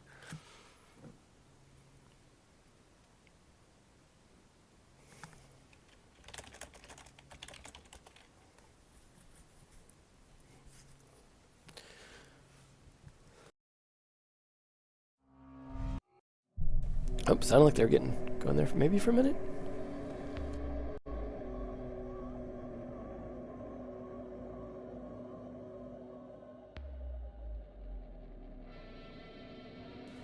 I'm not sure what's going on. They're gonna get back into it or not. I really gotta learn Portuguese. That's why it's easy for me to cast the Australian games. They speak English, right? Hello from Verdi. Hello to Verdi. Yeah, I hope these casters are paid well. Like, this is, having been in their seat, it's definitely hard work. Like, it's a lot of, I mean, you're sitting in that chair the whole time, having to talk the whole time, trying to pay attention to what's going on, keep everyone excited, keep everyone watching, as I'm doing now. So, I know it's hard work, and I hope they are well rewarded for it. But it is also fun, so it's worth it.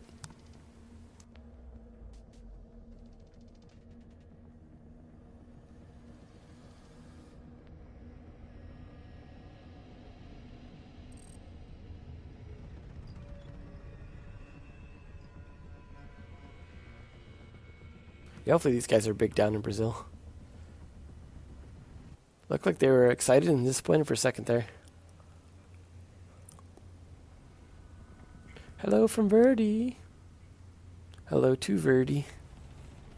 Those of you who aren't familiar, Verdi Pones is the German caster.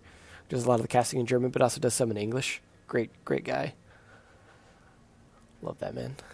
And his bald head and giant beard. Jealous.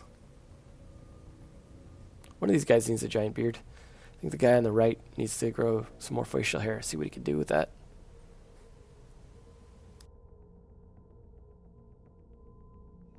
Yeah, we'll definitely learn Portuguese by the time this.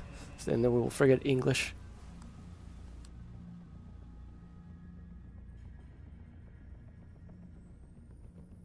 Looks like they're talking about they might be ready here.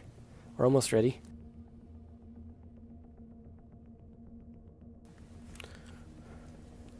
This is getting intense now. We see the caster on the right getting ready to say something. He's looking at the screen, talking about the lobby, going to make a play. He's got to clutch this. Caster on the left, just paying attention, watching his flank. And now he blows a kiss. That is going to be the kiss they needed to win this.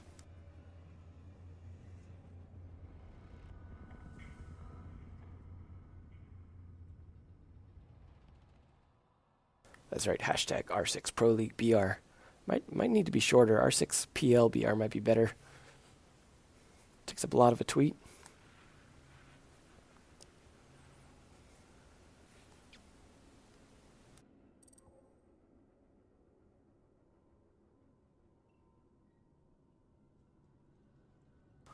This match is nothing if not epic.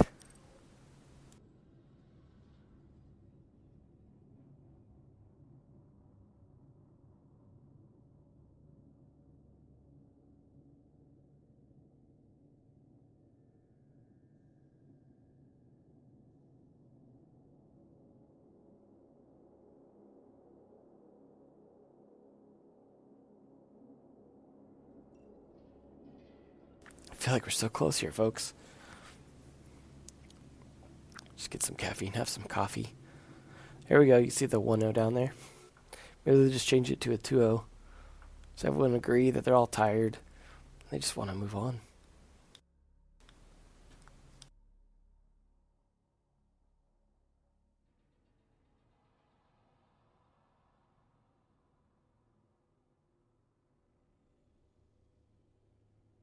We need some more Dayquil here soon. It's a long match. It's very intense. Nail biting.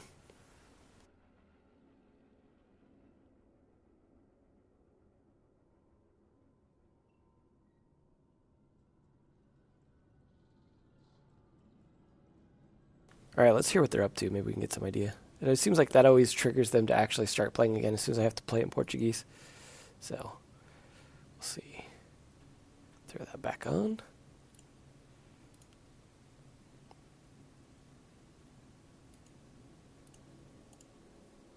Eu acho que assim, pode ser um grande jogo, assim como a gente está vendo da Cade contra a Nox, a gente vai ver também um jogo realmente muito emocionante entre Santos e V3. Dois times aí que vão estar disputando diretamente a vaga do grupo A, né? A gente pode dizer, né, que a Senchorai e a Pen Game são times muito fortes, muito bons, mas a Santos e a V3 entrou com um foco maior e já tem uma vantagem, né? A equipe da V3 ainda a gente conhecia já de outras organizações, eles já estão há um certo tempinho juntos. Desde a primeira temporada. Desde a primeira temporada. A única coisa que mudou foi o Gerê, né? O Gerê que veio agora pra completar essa line depois da saída. Perdão, da o PEN? Tia e o PZD na verdade entraram na segunda temporada. Que antes eles eram da 2Q. Isso, exatamente. Antes eles eram da 2Q e agora você tem a entrada do Gerê, mais recente adição.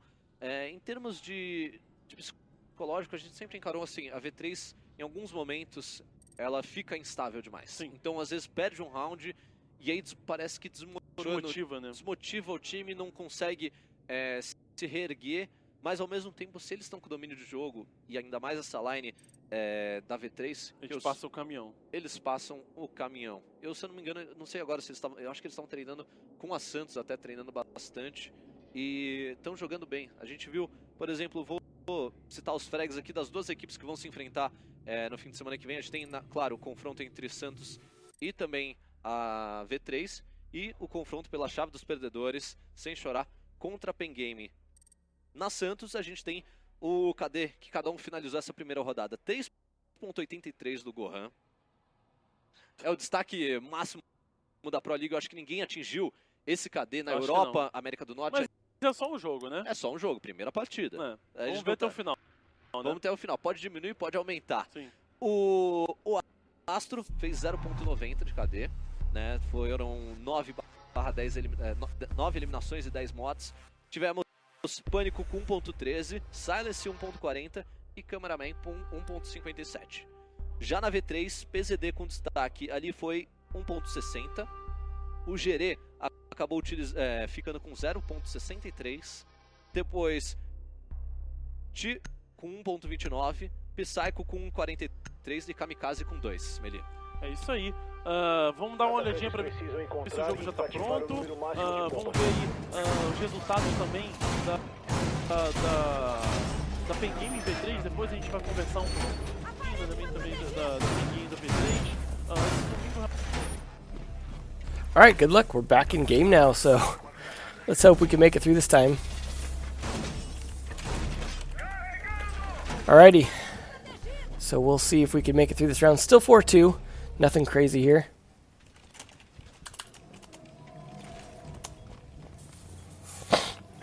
So, let's see what they're going to do. They're bringing the Tachanka again, still committing to that. Bringing the Pulse as well, but that's good. O objetivo dos atacantes é localizar uma bomba e desativá-la. Everyone, cross all your fingers. Maybe if we have all 335 of you cross your fingers at the same time, we will make it all the way through this round. So let's all pray as they defend church. Seems appropriate.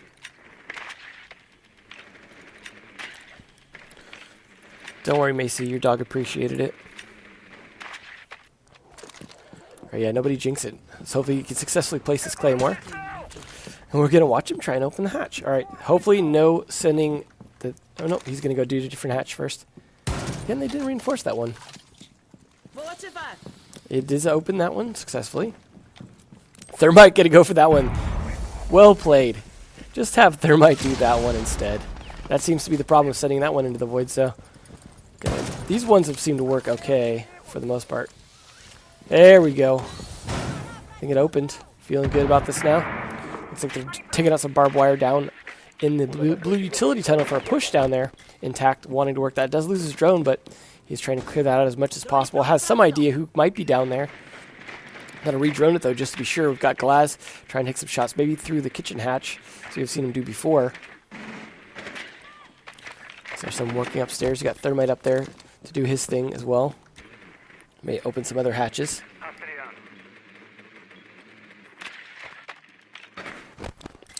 Some additional droning there. They're really losing a lot of drones downstairs, but getting some good idea where the positions are. And that's really what they want to do. You can lean without aiming down sights because this is PC. Xbox is the only one due to limited number of buttons. That has an issue with that. Looks like the hatch is open. They're joining there. Montaigne going through this tunnel again. It's not been working out super great for teams. Something I've been recommending just because you see that Smoke doing his job. Looks like they realized that and decided, you know what, we just want to bait out the Smoke, have Glaz finish him off, and then back him out. And that really worked, actually. Now they can clear it out for him. Now that Smoke is down, they can actually push that hallway, and that's going to be a big deal. You can try and throw C4 and try and get a kill, but as I say that, Seiya gets taken down, and then Hugzord takes down one for a trade, but then also traded against Sexy Cake from Mav, who's now got multiple A's in his name. His 3 defenders are now down. Tachanka's going to have to try and save the day, as he's the only one left standing now, as Lipsword gets taken down. Montaigne going up for the melee, and there's the knife kill for the win for the map. What a finish for the round that took an eternity. We've got to finish there. Keed Stars finally winning 2-0 now. Winning that, assuming there's no rehost on that. It looks like they're all taking off their headphones, ready to enjoy their victory. And now, after all that, a short round, as they successfully make a very strong push. So nicely done from Keed Stars. We are now done with that match, and we can move on to BRK versus Black Dragons. So hopefully that should be an equally good match. Hopefully they bring a Thermite back up on theirs as well. So we'll see what they're going to do at this point in terms of that. I do hear some hosting going on here. Now, they've got to get the new players funneled in and get them set up on their computers. They're going to have to plug in their keyboards, their mice, their headphones, all that. So it may take a minute to do that. We may end up going to a break while they get those set up. As I imagine, these guys are pretty tired of talking about the weather, local sports teams, etc. So I imagine we'll go to a break soon. But we'll see. They're going to try and get those guys set up as soon as possible, as I think that game took a nearly 3.5 hours. My goodness. So a heck of an epic match. So if you watch the VOD again and you want to enjoy it again, at least you can fast forward through the breaks and rehosts. So far, yeah, Tachanka didn't do so great, unfortunately. But, you know, yeah, they wanted to affect that pick rate, I guess. So we'll see if they can get this next one going soon.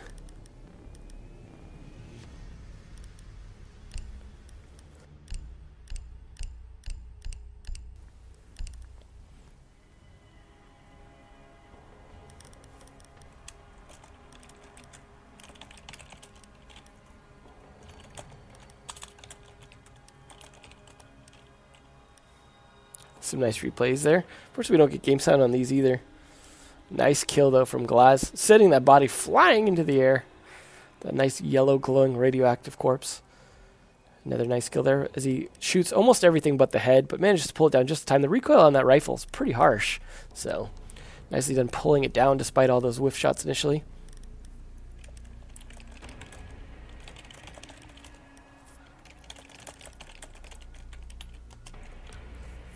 Nice shot there into the bar. This Montaigne doing his thing.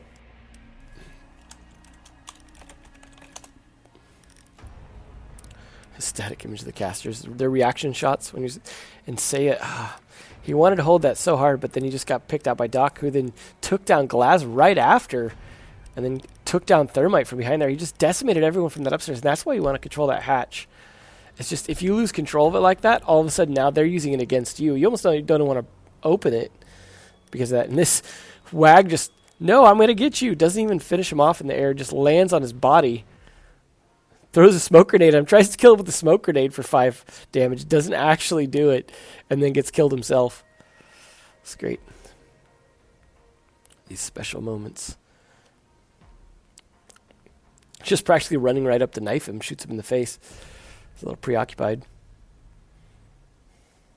This was a nice shot out of here. Coming around, trying to get a flank there. Contesting from that actually works pretty well, as you can see, hiding someone in there. As long as you don't get hit from behind, you can really hold that pretty well and use that against them. So I do like seeing defenders hide in that tunnel for that reason, especially when people try and drop hatch. You can jump out. The Montaigne plays. There's definitely a lot of them. That last finish there, like Tachanka's going down via the Montaigne with the quick knife kill. So, nicely done. Some good highlights from that 3.5 hour game.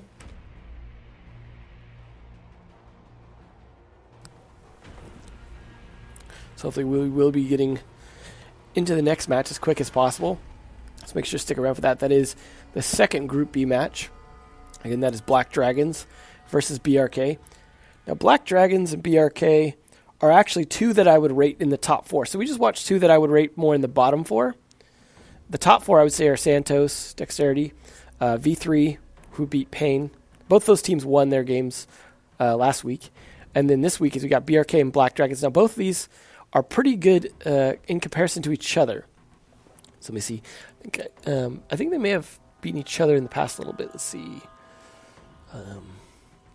So Black Dragons did lose to BRK in the monthly finals.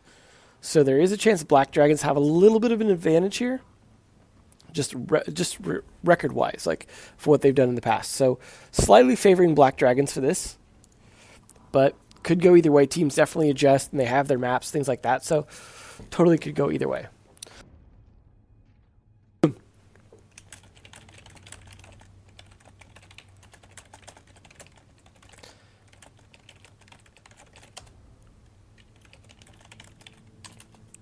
All right, a nice interview here with the Keyed Gaming guys.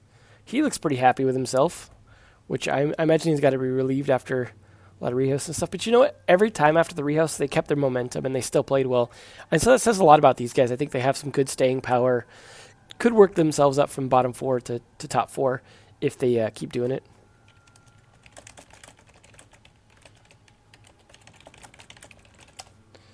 As long as he keeps working at it. I think he'd played pretty well. I liked their interesting defensive strategy. So those of you who missed it earlier, they had an interesting defensive strat on Oregon. When they defend Laundry, they would actually defend the top floor. So they would actually set up their defenses. They set up even a mirror window facing in or facing out towards the dorm A window and hiding there and using that and holding that top floor. Also having the smoke in the bunk beds room was definitely an interesting way to hold it, and they would delay so long that they were actually able to hold that defense sometimes and stop them from even getting down to the Laundry. So got to give them some credit for that. And yeah, this is actually pretty nice production for the Pro League. It's nice to have them all in a LAN environment. It's unfortunate that we can't do that for NA and EU. Hopefully in the future, as the game grows, we can start doing more like LAN environments for these Pro League finals and make it more of a season of LAN events with these kind of in-person interviews and stuff. But those of you who've been watching the Pro League for NA and EU, there have been some great interviews over Skype. So those have been cool, trying to get some insight from the players and things like that. So that's definitely been great. Keyed Stars with the 2-0. That's looking good. And we've seen a lot of 2-0s in Pro League, both in the NA and EU. We've barely seen any map 3s. I definitely have to say the way that the brackets have been set up with the seeds has definitely led to a lot of 2-0s. I mean, we had like Seed 1 versus Seed 8s and stuff like that. So it is set up that way. So I definitely think that has been working out kind of good and knocking people out quick.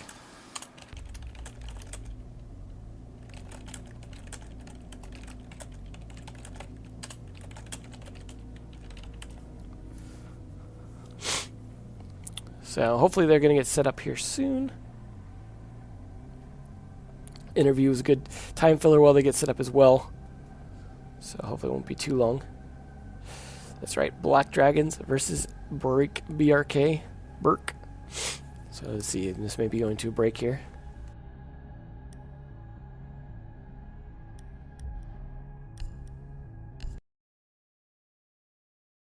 Let's see where we're going here.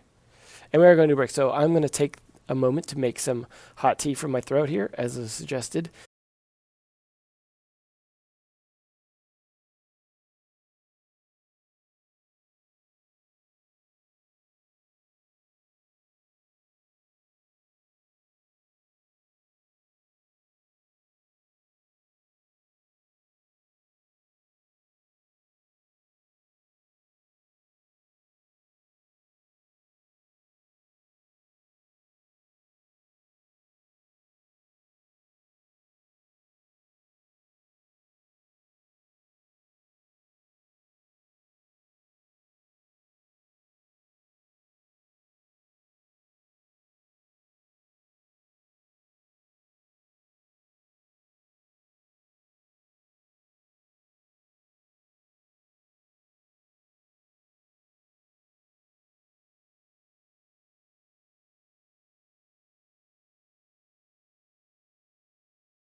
All right, well, now you can watch him talk.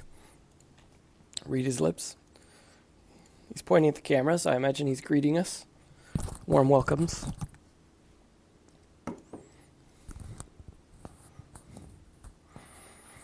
He is, of course, announcing that it is Black Dragons versus BRK Esports. As he points at them. Talking about how they're going to be playing each other and how they're all going to be having a good time. They're all going to hug afterwards. But they have to be angry and kill each other first. So that's what's going to happen in just a moment. Black Dragon's going to be playing against Break. His teeth are perfect. I got to give him credit for that. It takes a lot of work. He must brush regularly. Maybe that's a toothbrush, not a microphone. He just uses it to brush between takes. And these guys, we actually haven't seen these two casters yet. So it's good to see them. Banky and Kicks. Talking about how exciting this has been and how exciting it's going to be. They're still having a good time. I got to give credit. They are having a lot of fun there. Hopefully the weather's good. I don't know what it's like in Brazil right now.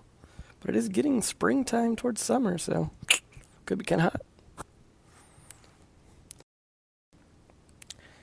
Yeah, I think I need some more Dayquil, actually. This honey and tea is only doing so much. In sickness and in health, I will cast. And there's Yuck. What a name. Yuck. Zig. 1. Well, that was a nice little dance. It was like the Macarena. Nesk from his desk. Bullet 1. Bullet 2 is a sub. Cherry Gums. I think Cherry Gums should have been the name of the host. RFX. Valveries. Goblinhu? That's Gorblinhu? That's too hard to pronounce. That's not fair. Boar. M King. R6.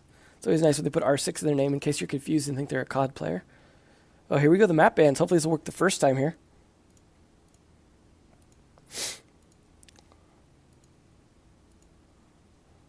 Nope, no map bands. I want to see the live map bands.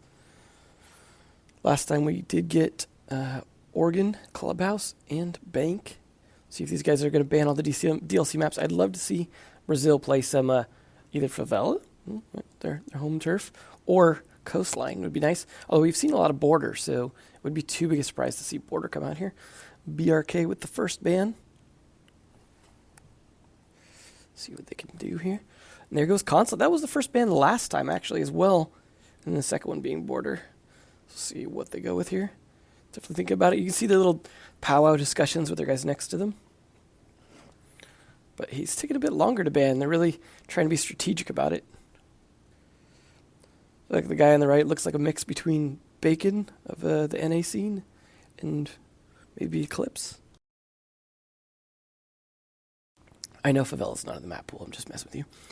Oregon, again, it is gone now, so we're not going to see that. But Skyscraper, sadly gone. Border and Coastline still on the table. So sad. Rip Skyscraper. NA still the only one's brave enough to play it. I think Envy played it too, maybe. There goes Bank. So there's 2 of the ones from last 3 already gone.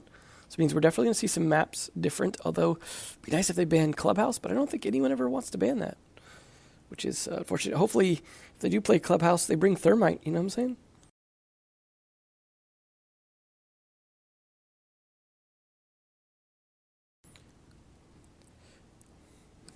Young Lunchbox! Are you in here, Young? If you are, what's up, my brother? I think Young should be a caster. He loves to talk. There goes Cafe. We did see they got banned last time. So, that's good. Oh, there goes Coastline. So, we still got Border on the table. That's going to be one of the picks, potentially.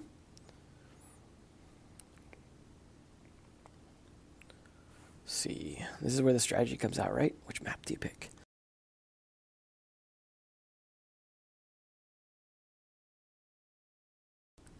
Really thinking about this one.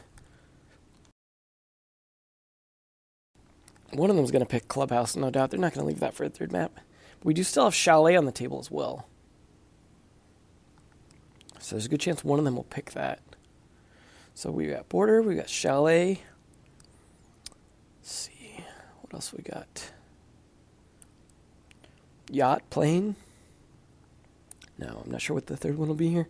Chalet and Clubhouse seem like likely picks, though. There's Clubhouse. Oh, I guess Clubhouse, Chalet, and Border, of course. What am I saying?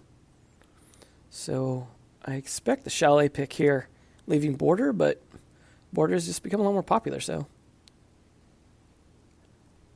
There's the Chalet and the Border for the third pick. That seems about right.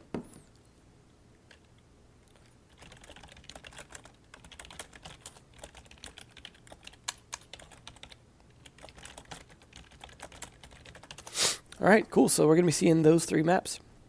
It's going to be interesting, to say the least. See how this goes. Hopefully the team should be almost ready. It takes them a second to get in after they do the map bans, as I don't think they're in the lobby before they do it, which is a little odd, but I think they need to choose sides and stuff first. Let me go ahead and plug my YouTube for those of you who want it. Ooh, the scary music. So this is going to be the Breaching Siege YouTube, which is breachingsiege.com is the site I run for Pro League and Challenger League news and info and roster changes and all the fun gossip there is to be had about Pro League players. It is a little NA heavy just because I am in NA and I know the NA players a bit better, but that is just how it is in terms of that. So good. You can actually find my YouTube link as well by clicking down below. So if you scroll down below the Twitch screen, you can see I have the YouTube link there and you can click on that, but I'll just paste it in the channel in case you want it. That is where the VODs will go in addition to them being here on Twitch. I do have auto record on. So, and we're going to get cracking here on Clubhouse. See the map fly over here? We've got a lot of spots you've seen before. Bedroom, gym, and cash room. Not likely to be played, but you never know. People do different things sometimes. Excited to see if they decide to try one of those. But church arsenal room going to be the preference, of course. And then bar stock room.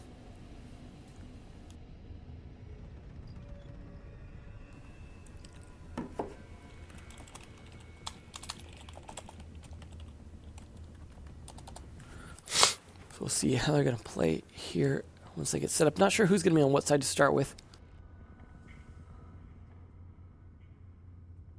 Usually whoever's map it was is likely going to pick defense, especially on this map where you want to start down in that defense in the church arsenal room.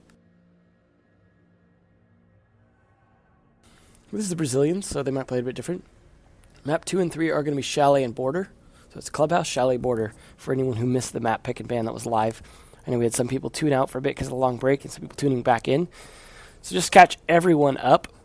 This is the second match here, which is Black Dragons versus BRK. They're going to be playing for their bracket, for the winner's bracket in the B group. So hopefully they will do well in that.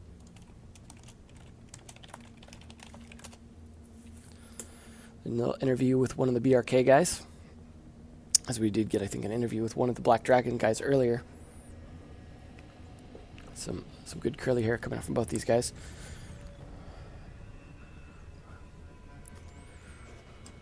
I do wish I knew what he was saying, though. He looks like a good host. One of these days, we'll get these translated.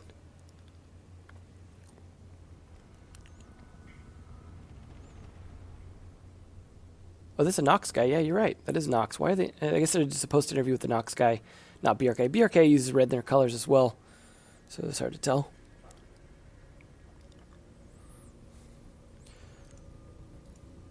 Yeah, Pengu did wreck in that Community Cup. For those of you who didn't see, I pasted the link to the Community Cup finals that I casted. I believe that was yesterday. Whew, time flies. That was between Pengu's team and his own teammates' team, Falco. They were actually playing each other just for fun in the Community Cup finals. I mean, spoiler, Pengu definitely wrecked. And thanks to Pengu earlier, who actually hosted, brought over about 300 people. So those of you who are sticking around from Pengu's host earlier, appreciate that. Pengu's cool. Yeah, you can check the standings link that was just posted in the chat there. That is the current standings of everything. Right now, I'm favoring Black Dragons, just because they were able to beat BRK. No, wait, did I have that right? Let me double check, make sure I'm thinking that right. That BRK. No, they lost to BRK. I'm sorry. I'm favoring BRK because BRK beat Black Dragons in the last monthly finals. So, what's up, Strata? Really enjoyed your play the other day. Strata is on one of the teams in Challenger League and played quite well. Playing some great pulse roam, channeling Falco himself. So nicely done. Make sure to check out those VODs of the Challenger League if you didn't. I do think BRK. No, I thought BRK picked Clubhouse, but it can be hard to recall the exact order of the picking and banning. The reason Ubisoft aren't streaming this as English is they are still trying to get a lot of this up and rolling in Brazil. This is new to them. They didn't have a Pro League last year, so they're just trying to do what they can. They asked me to help out with this, so here I am trying to help out. Make sure that there's some English casting of it, trying to work this all out.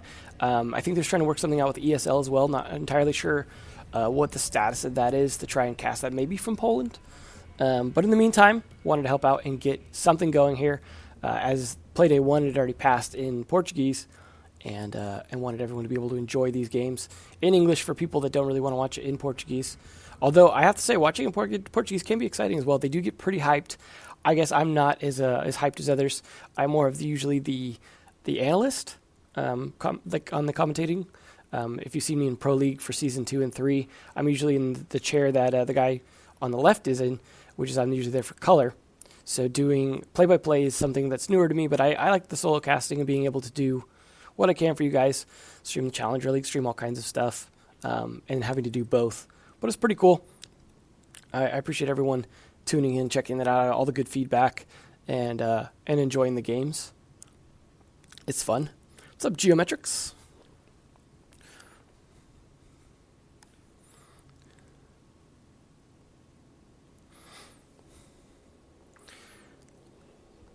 Hopefully we'll get this game cracking here, and I hope that we don't have a ton of rehosts again.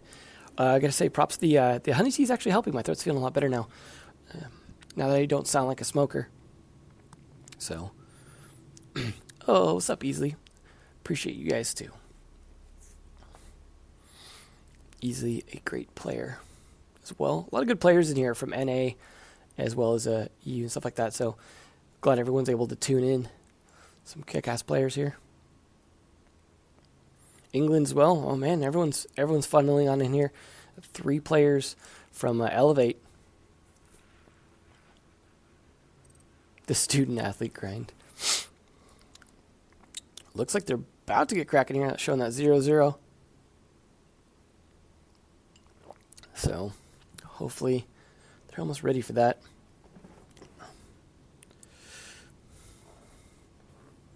No logic, you're not a good NA player. I'm sorry. It's okay, though. We can't all be, right? There's only room for so many.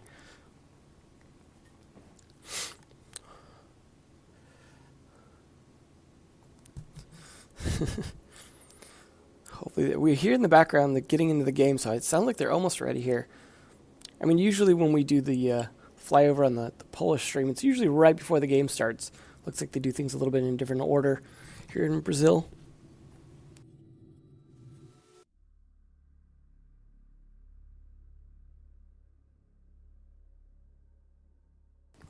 Yes, that raspberry donut. Greetings from Brazil. Greetings back to you. I'm glad there's some Brazilian people tuning in. Not sure how big English is down there, so I'm glad some people want to enjoy the English from there as well. Be able to watch the VODs of it in Portuguese. How would I compare South Americans, North Americans, and EU? Well, we got to see them actually play each other in invitationals. We saw Santos Dexterity play against Continuum. I would say at that time, they were not able to do a ton against Continuum.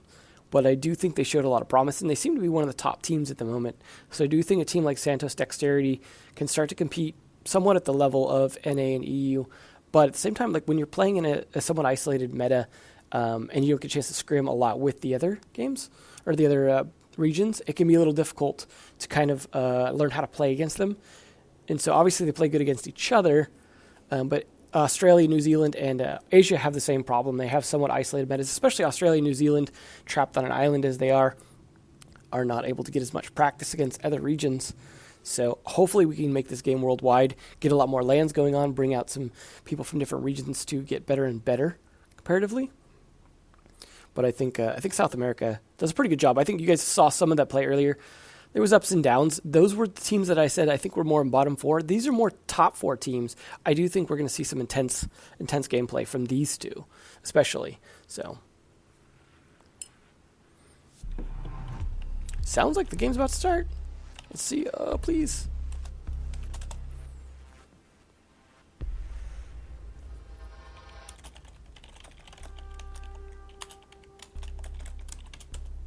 All right, cool. We are getting started. Assuming we don't get any glitches here, we're going to get going.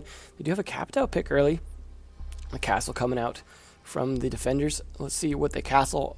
I do like when they castle the dirt tunnel and the blue tunnel. Try and slow them quite a bit down in terms of coming in. But we've seen some interesting ways to do it. They've put up some castles even in the kitchen window, the kitchen hallway door, things like that to try and slow down attacks on that side rather than waiting until they get all the way downstairs, which could be an interesting approach.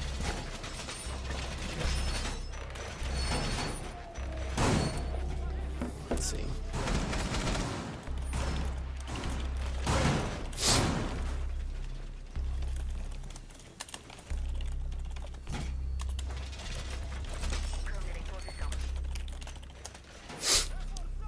See. They're going to set that up. Not a castle there, he's just going to do a wooden barricade right there. 10 segundos restantes. Good old call-outs in Brazil. Restam 5 segundos. They do have a thermite as their backup, that's good. Some teams bring the Hibana for the hatches and the thermite for the construction and the church walls. Although you may only need them for one of the two, depending on how you want to play it. So it is useful to have both, I think. They do have a Glasbin Amante, and this is the first buck I think we've actually seen today.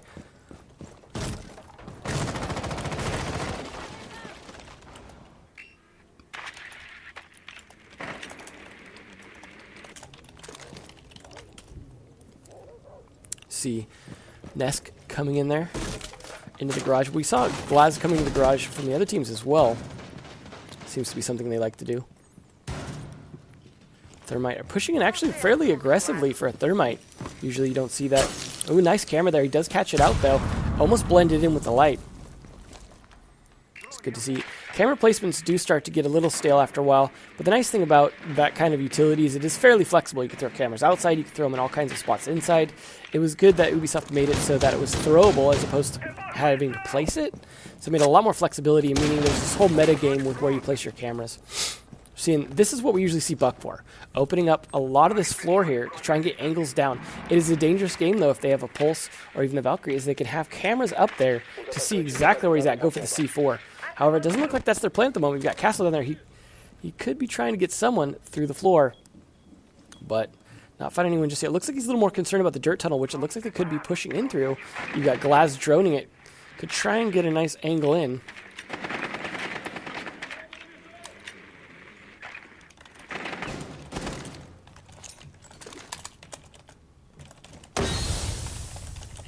Looks like Glaz is already working his way in.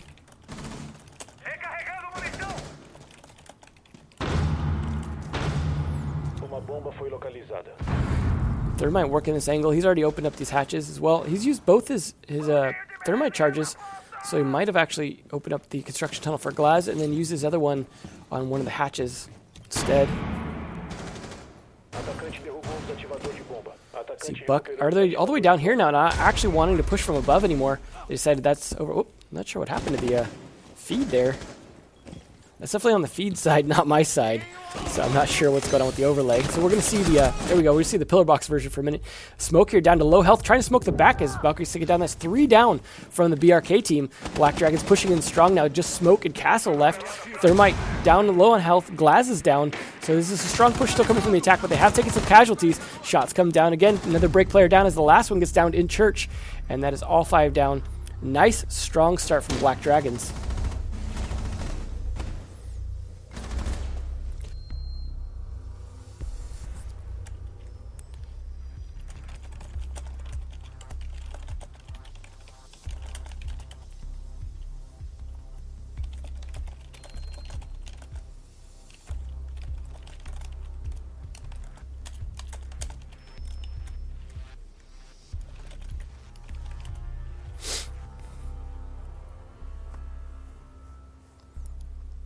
So we'll see how they're actually going to start on bar. That's an odd thing.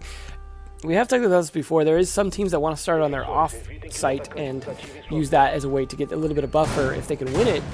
But it's also possible that that's their primary site. We'll see how they play it and what kind of strat. If they have a unique looking strat, then there's a chance it could be their primary site.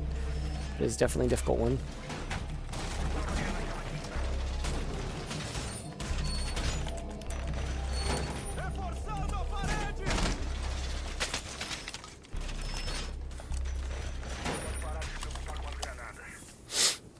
See a lot of kills there. Max, or the only one getting any kills on the other team. Faltam 10 segundos. Looks like they're getting a little bit of a defensive setup over by the projected room. They got the top and the bottom opened up by shotguns there, setting up a deployable shield as well. Should have an interesting strat. Yeah, there's the Brazilian voiceovers. This is interesting. And a lot of the language on the screen as well in Brazilian. Or in Portuguese. Brazilian's not a language. Nice catch there. Catching that drone out through the drone hole. No escape for that. Looks like a nice rush on the club side, though. Os atacantes localizaram uma bomba. Trying to find... They're not going to actually push their way in, though. Why did they dot max? For some reason, the BRK guys are all dot max. Must be a thing I'm not familiar with. Thatcher trying to do some work here to help open up that wall. He's going to give LeBron a chance to do that. They do have the thermite here as well to try and make a push on this. They do look they want to push from the club side. They don't have a Blackbeard. That's something we used to see in terms of pushing on the side, a Blackbeard or a Montaigne. Pushing from the club side, opening up the wall on the pool, and then taking sniper shots in as they go for a plant on the pool. But this is not the case. And they're also not bringing a Montaigne, so it doesn't look like they're going for that kind of push on the other side. But honestly, their setup may have been what looks like a setup for pushing onto the basement, and then they didn't play the basement. So they could have actually thrown them off here with this pick. So that was a smart idea if they do.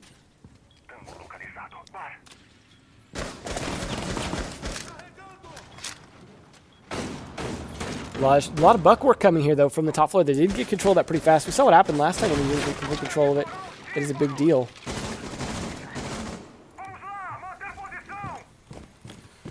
Although it looks like Rook's going to try and contest that here. Zig trying to get that kill. Trying to get Buck out of there. Does land the shots. Gets pretty low on health himself, but in the end it works out. He is Rook. He can take it. No doc or anything to heal him back up, but they could always reset him if they got the time to, which is usually not the case. Thatcher trying to make his way into the bar as they hold him off. Jaeger and Smoke just both playing against this door here. Smoke is the one you want to play in the bar right there so he can smoke over to the pool table if they do make that push, but they have not yet. You've got Thermite, Thatcher, and Habana left on the attack side, and all 5 left on the defense side. They've still got enough utility to get things open. They've got the thing to get rid of any kind of batteries or mute jammers. Not that they have any anyways, but they also have the ability to open up walls. And they've already opened up one here out of the pool, and they've also got another Thermite charge, as well as another X-Cairo. So they've got the utility. They just need to land the shots, which so far they are having a lot of trouble doing.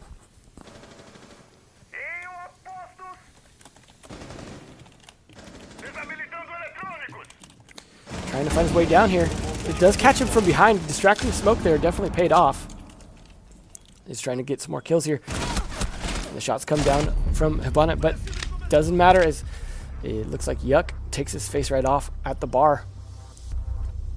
These are some powerful drinks. And a nice solid defense there, showing why they picked that first. Not only did it potentially throw off their lineup, not entirely sure, although these teams probably do scrim each other being a smaller scene, but it also gave them a nice early point on potentially their offsite. So, well played by Black Dragon, showing a strong start. Again, there's something we've talked about a lot is strong starts don't necessarily mean a lot in this game, because some of this game is about mind games, learning your opponent, and we see a lot of adjustments, and generally whoever can adjust the best will win. So, this is a case where both teams are going to be feeling each other out. Clubhouse is a pretty standard map, but it doesn't mean everyone plays it the same. For example, we're seeing a fuse. We don't always see a fuse on these plays. Sometimes we see a pulse, sometimes we don't. In this case, we see the pulse Valkyrie. Very strong for C4ing up. So if that fuse is going to try and play in that kitchen, he could get easily C4'd by one of those two. You got to imagine there's going to be a camera in there somewhere. As you just saw, he just threw up the camera, so that is now positioned for him to do that, as well as the pulse playing as a backup if they do find that. Is going to be very risky going in there for the C4. We see sometimes teams also C4ing from that hallway, something we saw Era do a lot in the Invitationals, for example. Avian trying to play that hallway and not C4ing, but fusing down And the C4s are a good counter to that if you can catch them. So you can have Valkyrie, for example, watch the kitchen to go for C4, and then you can have Pulse watch the hallway to go for C4, and that could be a nice 1-2 punch to take out some of their attackers early on. Now, of course, they're going to attack the hatch from the window and use the X-Kairos, but still. Could be good. They're not bringing a Thermite as a backup or anything, but they are bringing a Glass. Glass is super powerful now, so this is someone you do want to bring a lot. And we are seeing it a lot today, which is no surprise there.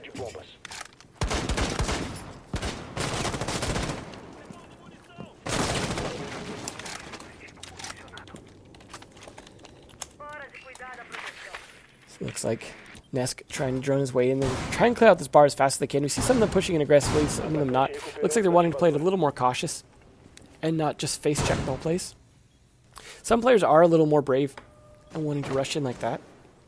It looks like Pulse might actually be playing construction tunnel in the dirt, trying to get some idea where they're coming from if they're going to actually push on that. They didn't bring a Thermite though, so I seriously doubt they're going to be pushing that side.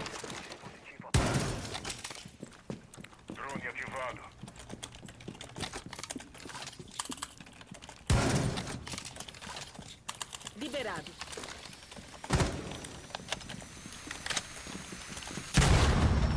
And it looks like we're going to get the hatch open early here. They're going to be trying to find some angle in now. They did not open up this one, though. A lot of times they open up multiple at a time. But yeah, it's good the bottom work this time. But the C4 kill on defuse there. Did I call that or what? Trying to do it on the hallway. Nice, easy kill there. Having the access to both operators that could find that out. So that is exactly what you got to watch out for is Fuse. It's very risky, and we saw that happen a lot as well during the Invitationals. Glad to see a lot of people have come back to watch this match as well. The viewer count has definitely gone up, so it's cool. I'm glad you all stuck around or came back. Ooh, some nice easy peeks there through the bomb, but the bomb's actually going to get in the way a little bit. Throwing out some extra smoke to give himself some extra cover, though. Does take down Bandit, trying to find smoke, and he's going to get pushed on, actually, by some of them here. They could counter him with the smoke, and they do so. Smoke trying to take him low in health, forcing him up, but he does get those shots down onto the mirror, and he's still got enough health to try and get another kill. 2 kills already, though. Very strong start for them. Just losing that Fuse so far. He is trying to push this pretty aggressively, though. And nice easy kill again onto Smoke. 3 kills for the Glazier. Yuck. Doing serious damage. You saw him also get the final kill last time. Definitely a strong player for the Black Dragons. And he does get taken down, but it's not a big deal. That is traded here, potentially by the other by one himself. And the diffuser has been planted already. This attack's working, and it's all now on Valve to do something here. He's not in a good position to do so, but he does take Thatcher pretty low. Not that it matters. He gets traded back by it. That L85 doing some damage to his head. Nicely played Black Dragons with a serious assault. A little bit of a slow start, but man, once they got in there, just, yeah, the Glaz one-man army damage train. Now I'll say it is a bit stronger of a start than a 2-round start. Usually 2 rounds is all you give a team. Although, again, I'll mention Continuum's amazing 6-round in a row comeback. So it is a case where you never know. You can't write a team off, like especially if they're a good, strong team. But this really is looking like Black Dragon's map. They are bringing an Echo for downstairs, which is interesting. Not sure what happened to one. It looks like he might have actually dropped out, potentially. So it looks like we're going to have a rehost. Not sure why he's dropped out there, but it will be 3 I think when we drop out, rehost, unless for some reason there was any issue needing to replay that.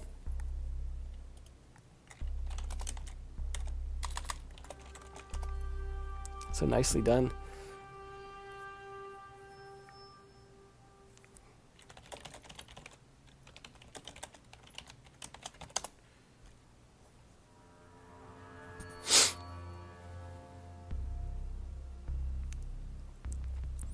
So I'm sure they're discussing the plays on the match there.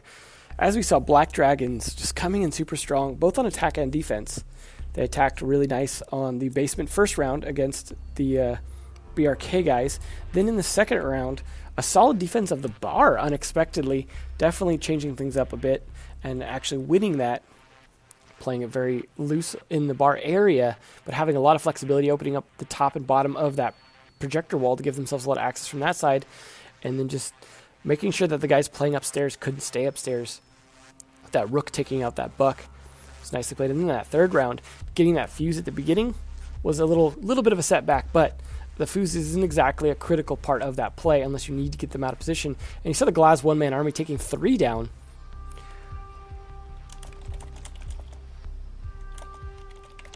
I think that Glaz was in kitchen hallway. It looked like from the skull, and that's where you'd often get hit.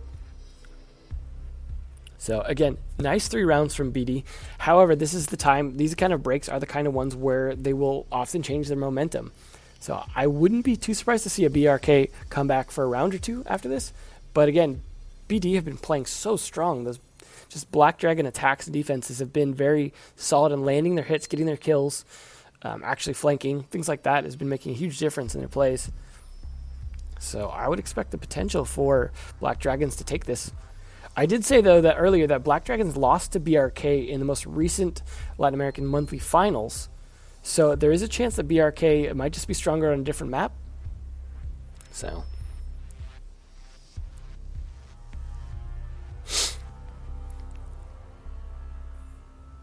the C4 from Church Hatch. So I guess the Fuse got killed by a C4 coming up from the bar Church Hatch. So thanks, Morpheus, for that. Always hard to see, especially when I can't control the cameras myself. So just trying to get a picture of what I can tell here from what's going on.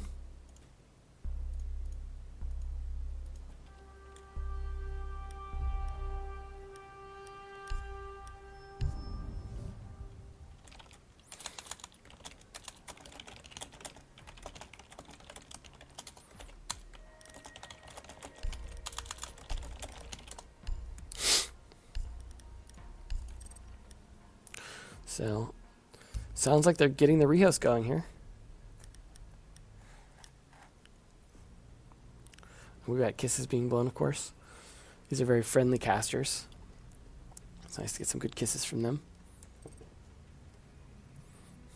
More hearts as well. A lot of love from these two. Hope we get to meet them at the next finals. Some cool guys.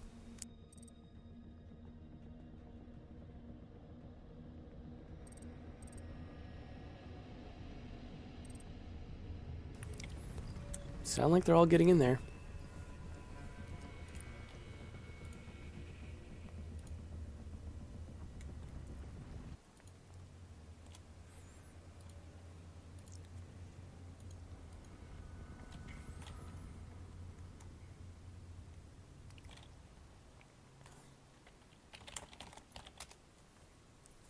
Shout outs to Sid from old True Ambition back in the day. I believe that was season 2. Pro League. So it sounds like we might be about to get back in here. Yes, no? A little bit of T sound. There we go. All right. Here we are, 3-0. Black Dragon's back on attack. Going to be attacking down into the basement again. They did not win the basement yet, so they're going to keep trying it until they decide to switch or win it. On their defense, they are at least bringing the Valkyrie there. Again, Black Dragon's bringing the Echo. Should be interesting to see how that gets used. As I've talked about before, they can use it to try and deny a plant, or they can use it for intel. They can use it for trying to deny access to a room. There's a lot of flexibility. He's not the greatest gunplay though. Like his guns aren't super great, so that is one of his downsides. Is he cannot be. He can be kind of a downside in terms of actual gunfights. He's going to be a sight player a lot of times. Although you can roam with him if you're carefully used. Basically, his drone as an aggressive roam. You can use it to scout ahead for you or to scout for another roamer. So.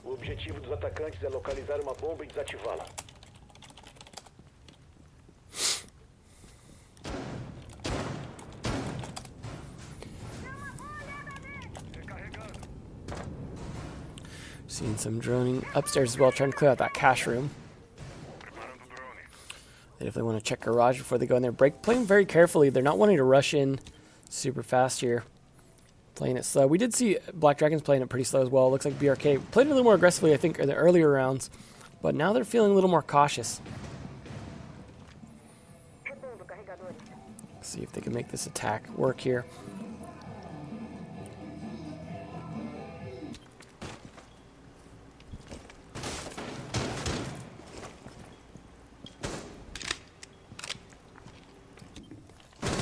Starting to at least push down the stairwell. And he's pushing back though at the end and going to drone it instead. Just kind of teasing out who they can that might be peeking more aggressively. Echo going to be putting his drone actually in the kitchen. This is going to stop some of that Buck potentially, because Buck's going to be the one to come in there and actually open up a bunch of the floor. Liberado. Hatch is actually getting opened, which is nice. Atacantes localizaram uma Jukebox is down, which is important. That is a OP jukebox, needs to be nerfed. And we got the smoke playing in the tunnels. We actually talked about this before, the smoke playing in dirt. Not just for flanks in Arsenal, but also to push out anyone who tries to push in dirt. Now that that's opened by Thermite, they know that there's a potential push coming from there, and they want to stall it out. But sometimes I think it's useful to just have Thermite open that up and then actually just not play it, because no one's going to run out of it most of the time. So you're really just going to be forcing them to watch a flank that you're not going to use, which is really important in this game. With only 5 people, there's only so many angles you can watch, especially as they start dwindling down in numbers as you get them. There we go. Thermite can open that up, so we're not going to hopefully have any problems opening that hatch. That is the hatch that we had difficulty with previously.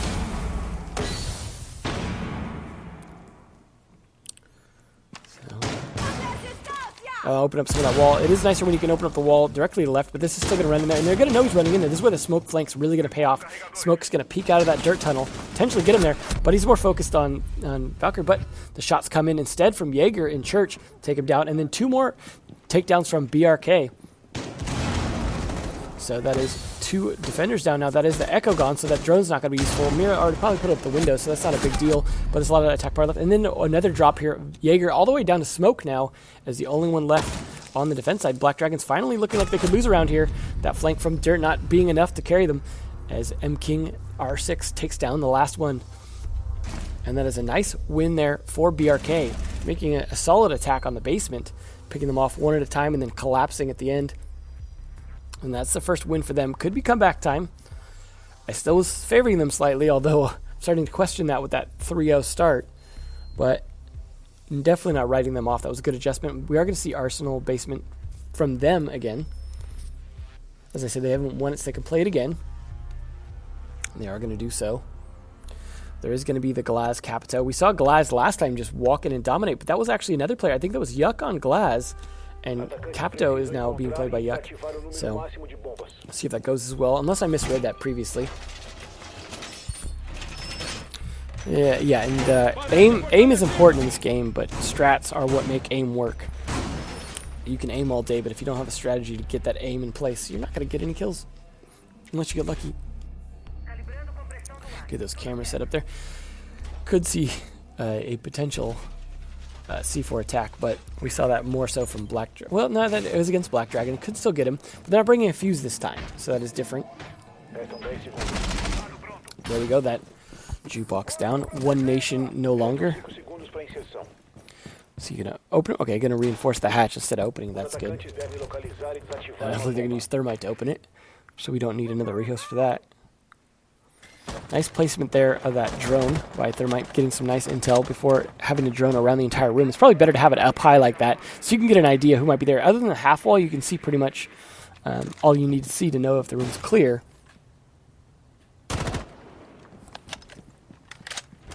Just checking the garage there as well. Sometimes people like to hide in there to try and peek out for a spawn kill, but not in this case, thankfully. Thermite going to push his way in. Open up some hatches as well, potentially here. Been playing them pretty aggressive with the Thermite into that side, but it hasn't really backfired. I don't see anyone down or upstairs. Everyone's downstairs, so it is a 5-man on site, no roamers. We did see some previously, and Buck's going to be doing his thing. He could get C4'd though if he's not careful. See him moving across the room quickly. He doesn't want to pin himself into too much of a corner. And that's why he wants to use these spots inside and outside of the room. Try and get some angles without exposing himself too much, but he's running across the room a little risky. I don't recommend that too much. And luckily that hatch is going to blow. Oh, it looks like they countered it. Nicely done. With the impact nade, I think.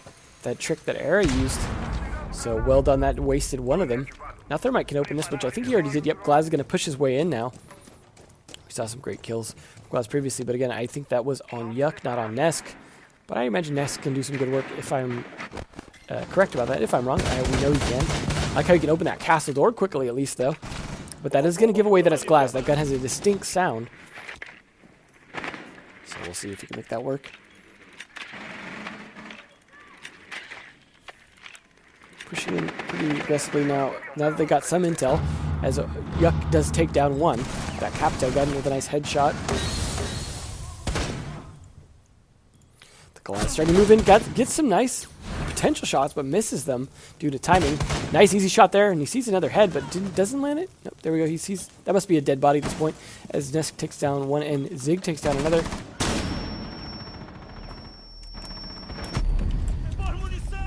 And that is an easy Nesk kill for the end there. So nicely done, Black Dragons with another round on the board, and the most important one of all, which is match point. It is now 4-2.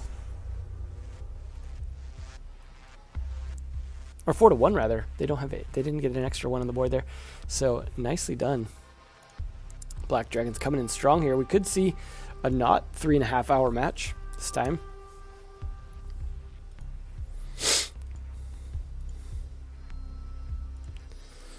So they are going to be going down to Arsenal, as they lost that, I believe, last round. They're going to be bringing the Echo again, which didn't end up doing a whole lot, but I liked the idea of trying to deny Buck there. Hopefully we'll see if it does anything or not. Depends on the spectator catching it. Gotta put up that essential barbed wire. I always feel bad for Jaeger. He's got so much work to do. 2 reinforcements, 3 barbed wire, and his 3 ADSs is a lot of work he has to do in the beginning of the round. He's 3 speed at least, though, so he is able to at least do it faster than some. Like I said, this is match point. This is where BRK is going to have to play extra careful if they want to stay in this. A lost round within the next 3 rounds is an immediate loss, as it will be 5 points for the Black Dragons. Restam 5 segundos. O objetivo dos atacantes é localizar uma bomba e ativá-la.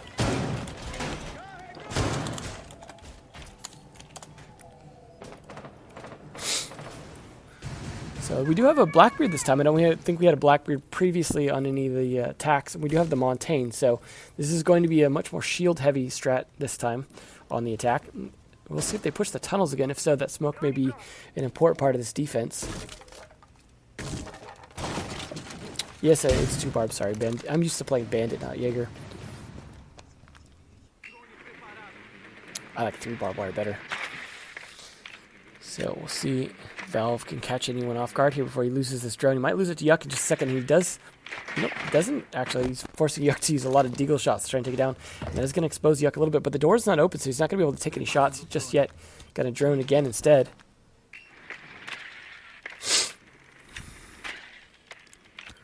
Trying to find who can. And it looks like they want to push the tunnel, but there's that smoke waiting for it, seen clear as day. They don't have the thermite to open it, though, so they may not even go for a heavy push on it. So instead, they're going to have to push a different direction. Hopefully, we'll see where that Montaigne's going to be going. Looks like he's over on the other side of the map. Open up some of the floor there for a nice angle. They don't have a buck, but they are going to open up at least some of the floor to get some angles down. Some teams will even do that with the planted breach charges. And again, that hatch not reinforced. I'm not sure why we're seeing that from some teams. Maybe they just don't care because it's one of the easiest ones to take. Looks like we are going to see an attempt to push into the tunnel after all on dirt. You might have to vault over that, though. Might not be the best, but it does force smoke back a little bit. The smoke's going to be the one to stop this push. So we'll see if he can make it in and make a push on that. Blackbeard, though, a nice pinch from here. If they can get in tunnel and get pushed up, and the Blackbeard can push as well, this could be a heavy attack on them unless they can flank from Church. So it is looking good for the attack so far. Although they've only got 57 seconds left. They've burned up a lot of time getting in position here and not getting any picks, as the BRK guys haven't given up anything. So we'll see if they can actually get some initial picks to start that process. I haven't seen any barbed wire he might need to take out, even though he can't at this point. Trying to peek down the hallway. Still almost catches Echo there, who actually strafes across, peeking. Neither of them seeing each other, but he's going to go for Jaeger here and doesn't kill him, but takes him very low on health. Not enough to finish it, though. Jaeger's gun with the faster shots there. Blackbeard is pushed up, and there's a nice shot from Bullet, taking him down across.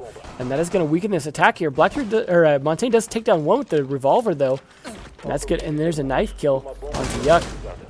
But it's down to Capito and Montaigne. Capito down now. It is all up to Montaigne. He's got very low health. Those shots actually nicking him just enough. Is Echo going to be able to do a lot to potentially stop him? The diffuser back in the tunnels anyways.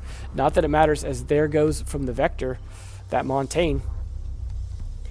And Black Dragons with a nice win, taking 0.5, taking the map as a rehost, so it didn't automatically end. But that is the first map victory already for Black Dragons, 5-1, and it's a good start for them. Not sure how well they'll play on Chalet next, but that definitely seemed to be their map, their favor. So nicely done, good start. Couldn't quite come back from that loss there on BRK.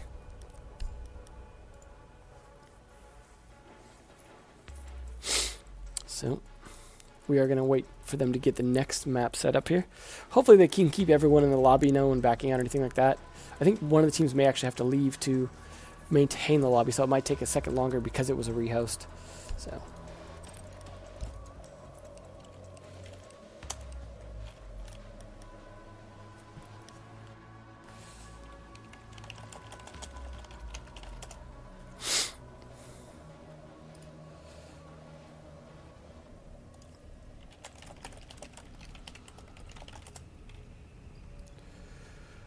see if they can get this. I'm sure they're talking about the match. We'll probably see some highlights from that map as well, unless they save them for the end.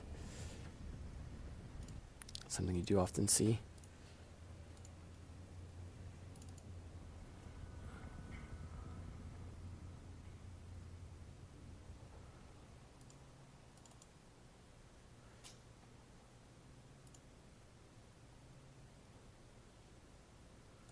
We're going to go ahead and throw the music on here for just a minute. Give them a chance to work out what they're going to work out and talk about the game. And we'll get back into it. Just take a short rest here.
All right, well, looks like they did the flyover, so hopefully we'll be getting into the actual match soon. Like I said, they do the flyover a little earlier, not right before they get in.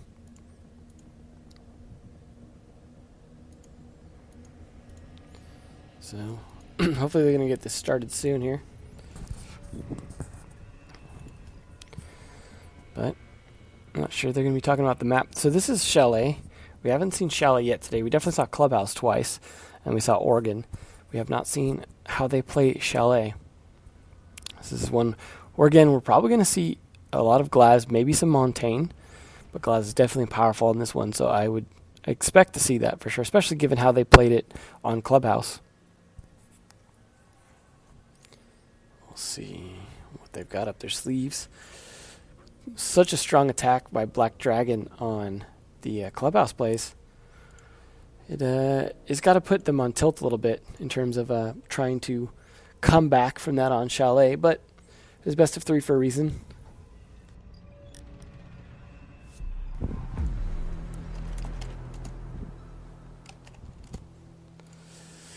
It sounds like they could be getting into it. I think I hear the sound of the start.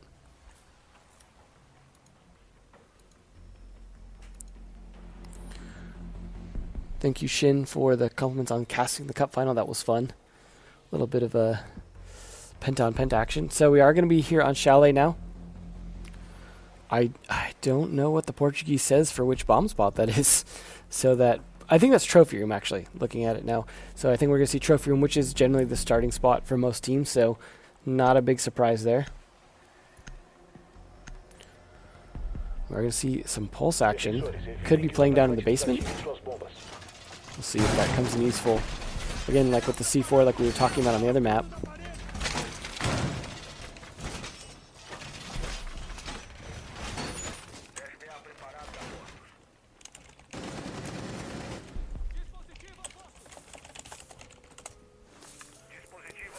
Some barbed wire coming out upstairs to try and slow down. It looks like they actually want to defend the upstairs a bit. Doing some reinforcements here says that at least some want to play near office, if not in the actual bedroom itself, to be able to fall back. So a lot of resources going into defending this. Some cameras going out as well as soon as the timer runs out. We'll see if they actually stay in office and try and peek the ladder. 2 cameras, wow. Getting greedy. One of those might have got spotted. Not 100% sure though. Let's see if they can grab one of those. Looks like they are looking for a camera though. Thatcher coming out already, potentially to take out some ADSs on that trophy room window so they can start nading inside it. It's good use of Thatcher. He's a little concerned about that hole though. And he knows some are playing upstairs then. I like this though. Trying to stop them from coming out on him. As he does see the tip of the head, and that's more than enough to take down the Valve player. Sorry, like hard to see the names here with the compression, so hopefully you guys can read them as well. But that is their smoke down, and playing the smoke up there seems a little odd, as he's going to be one to try and delay downstairs. Smoke is generally a delay operator. That's why you don't necessarily play him super roam heavy unless he's going to be delaying somewhere else, and that really didn't work out. Bandit, though, going for a quick peek out, doesn't catch anyone just yet, but gets back inside before he gets spotted, and that's what's important. He's going to use the cameras instead to try and see when his timing could be actually better. Still using those cams that we saw 2 of those thrown out earlier. Goes for that peek again, still no one there. Could be burning up a lot of his own time there. Buck taking a lot of damage trying to open up the floor there. Was not expecting that shots from behind. Looks like Jaeger over there. Potentially trying to play against him. The Fuse is actually quite low in health as well. Looks like he might be down to the 10-20 range. But that is another kill onto the defenders. Jaeger getting taken down. Bandit trying to back him up, but it's a little too late for this. Trying to make his roam work. The Fuse is still alive though, so if he's able to get those cluster charges off, that could be bad. But you see Pulse was trying to counter that down here, was using his heartbeat sensor, but decides to back out before those Pulse cluster charges can get him. He's instead going to rotate around. He's looking for those shots that could be coming from Master Bedroom, but no one is up there at the moment. So he's going to flick around. He could get caught off guard here, or he could actually catch them, depending on the angles they're looking. Fuse is standing right outside the door. He's actually going to turn his back to him. It's an easy kill for Fuse if he comes off his camps. Walks right up to him. Maybe he was going for the knife there, because that was definitely way too close for what he should have been doing. And it backfires on him, and does get... Pulse almost gets another kill as he returns back to the dining room using that hatch in his favor. Opens up some of the wall. He's trying to bait him out at this point. Pre-fire doesn't work though. He's actually going for the plant instead. The fuser has been planted as they take control of Trophy Room. The shots come back down on Pulse, taking him out. It is all now down on Bandit, who's got to find 4. It doesn't matter though, as Nesk comes around the corner, pegs him. So that is a nice first win there. The knife attempt was definitely classic. So, got to give it to Black Dragon there. Starting off strong yet again. We'll see if they can come back from it.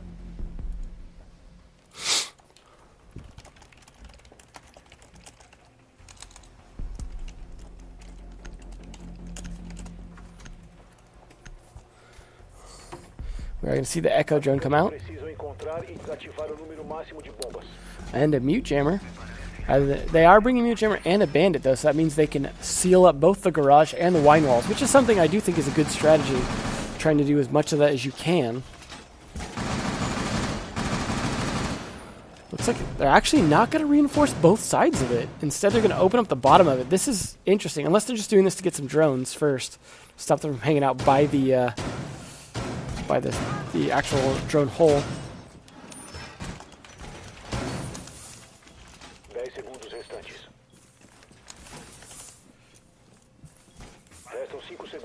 Still getting those walls up. They're going to be able to jam that wall. They're not actually going to reinforce that one as well. They're doing some interesting stuff here in terms of which walls are opening, which ones they're not. We'll have to see if they reinforce that garage after all. There is one early kill, though. There goes Yuck. Trying to throw his cameras out. Gets pegged by, looks like probably Ash. Nicely done. It's a good start for BRK, who have definitely not been in a good place most of this against Black Dragons. Nonetheless, we still have seen them take a round or two off. Jaeger trying to play upstairs here again. This is often what we see on this map is Jaeger and Bandit being the ones to play the roam. Sometimes downstairs, sometimes upstairs. Because they are the 3 speeds, they are able to actually make it work. Use those 3 sets of stairs to rotate around a lot. Oh, bottom missing that camera there. Hopefully that isn't a foreshadowing of shooting to come from him. RFX trying to find out if there's anyone down in this blue hole before he makes a push on it. Looking carefully, droning slowly not to make too much noise. Trying to get some visibility before he loses that drone. Definitely doesn't want to make a push there. And he's a little worried about the upstairs, potentially shooting the TV and the jukebox. I guess. I like the Mute Jammer here to actually protect him from getting droned. That's a nice idea. And the holes up there on the wall for someone to throw potentially C4 over maybe. A bullet does take down MK King though. So that is, I guess it was a foreshadowing of those shots to come. But there goes BRK taking down 2 more. There goes Zig and Bullet for the trade. And that is Echo and Jaeger both down now. It's all down to 2. Well, down to 1 as Mute is the last one left standing. His feet actually sticking out. Might have seen it. No, RFX didn't see. He's going to actually back right up into him. He's at his drone. Oh, it's got to feel bad now for Mute at this point. Right in the crotchal region. So, rip. Maybe we are getting a rehost here? Looks like we are, unfortunately. Not sure what happened with that. Maybe someone dropped out halfway through there. Well, it looked like it was going to be a solid win. Maybe that was a dropout from a Mute player there. So, feels bad. Stuck on drone bug.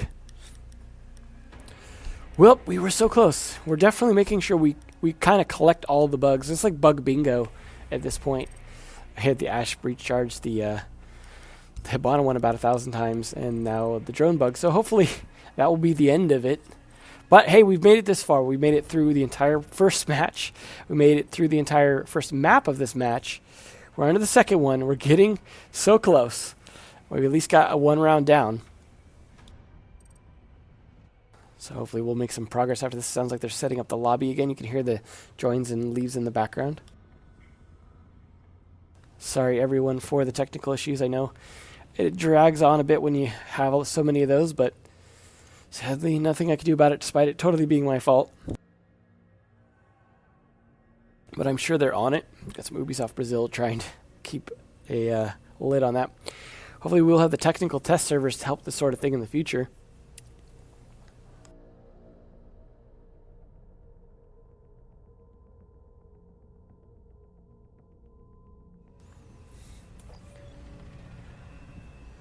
So we'll get these people back in, and we'll get this cracking again. That looked like a pretty nice attack overall, though. It feels bad for Mute. I'm not sure he was going to be the one to save the day, though. I'm pretty sure that kind of went in the favor of the attackers either way. So it kind of feels bad for them having a successful attack ruined by that last guy. I don't think he was going to clutch against the rest of them.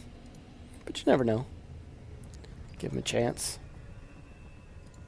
Feels bad for the BM knife.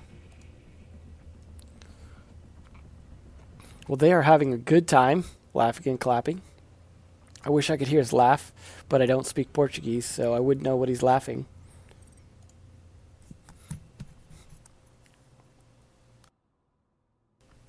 These guys definitely been having a long day. They've been here since 11 a.m. my time, which is about almost 4 hours now. But hey, this is scheduled to last for 5 hours, so they're still within the time. Definitely some time allotted for problems like this.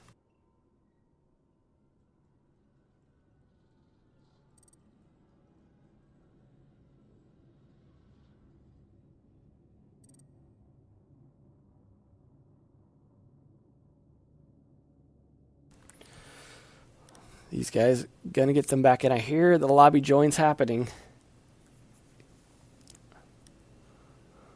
More hearts from these guys. I do hear the sound of the game starting. Perhaps. Give it a second. It usually takes them a second to cut to the game, making sure it's loading properly. We don't need a smoke screen one again.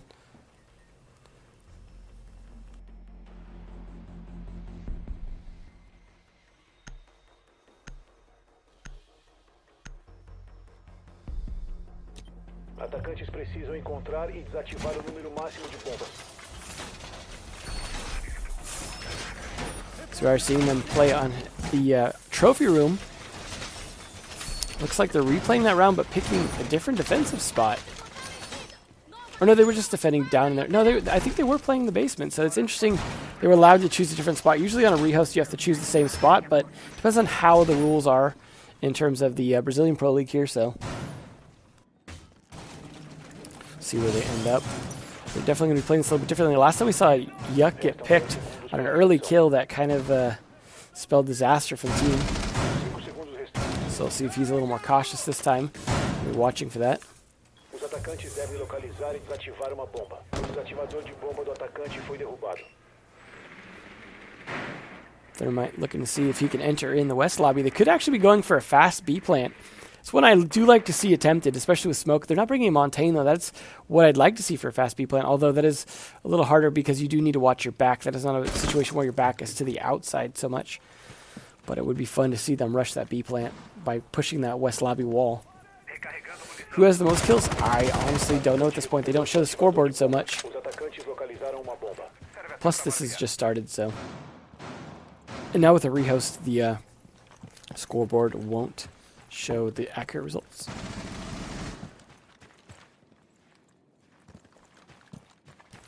Looks like Hibana having trouble deciding where to go here. M King R6 just, I don't know if he's looking around or just confused. Maybe he's drunk from the Roomba drone. Having some trouble there. Nice angle there, but does find it a little suspicious that there's a hole.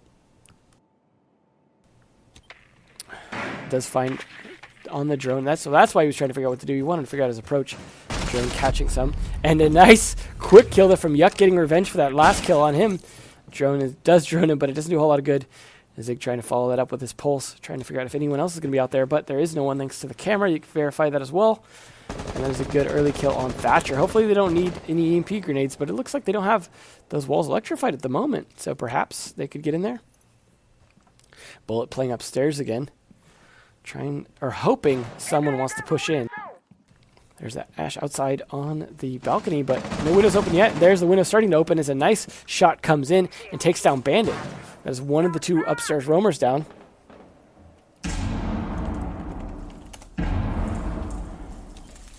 And a nice kill on Yuck there as he finally gets taken down.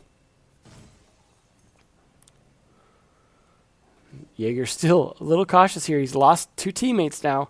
He's a lot more worried about holding this roam, and holding a hard angle like this may work against him. As he's 3-speed, he should probably be jiggle peeking this, especially against another potential 3-speed that could come pushing in on him here. And as we see there, he's holding the wrong angle because that other 3-speed comes around using that nice window angle. Takes him right down. That is 3 defenders down. It is all now down to Smoke and Pulse, who are definitely going to be the ones to try and hold the site. But that Smoke could even work against him. Just walks right up with that shotgun, takes down one, rotates around for an almost easy kill, misses the shots on that drop, and one takes him down. And it's all down on Smoke, who is just easily shot from behind by Twitch. BRK taking a round off Black Dragons now. The back and forth could be a comeback. Could go either way here. But that is what we saw before the rehost as well, was a nice, solid attack by BRK. But that was on the downstairs, and they showed they can attack the trophy room as well. So we know Black Dragons can attack well. Haven't shown they can defend well on this map, though. They're going to be bringing that Montaigne Glass combo against the trophy room, so we'll see where that Montaigne gets used. He could walk right up to the trophy window. He could walk in through the stairs, or the west lobby. He could walk in through stairs. Sometimes we've seen him, like we saw on Clubhouse, being used to, or I mean, Oregon being used to push people out upstairs first and work their way down. We've seen that, for example, from Zyronic. On Playing Ducks does that quite well. We saw him do that on Chalet, actually, where he pushed in on the top floor with that Montaigne, helped clear out the roamers by pushing them back, then pushed his way down the stairs and worked his way all the way down. So it's definitely something we could see happen here from the EU strats.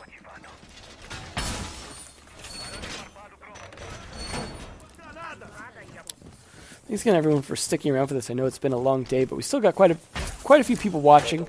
Appreciate all the visibility here for Brazil, for people that aren't speaking Portuguese, or even those of you that do speak Portuguese and are bilingual. Hopefully you're enjoying this as well. A little bit of different take on the game, I suppose, than what the Brazilian casters are probably saying, although there's only one of me, not two. Ooh, a peek almost there from Bandit. Looks like he's a little cautious of it. I like how he took a different angle, though. A little more of a shallow angle, and it pays off with a nice, clean single tap onto Bandit, and that costs him dearly. BRK already down a man now. Black Dragons wanting to do that counter peek and make sure that they don't be the ones to get punished for this. But Jaeger wants to try and trade that. Looks at just the wrong moment. So close.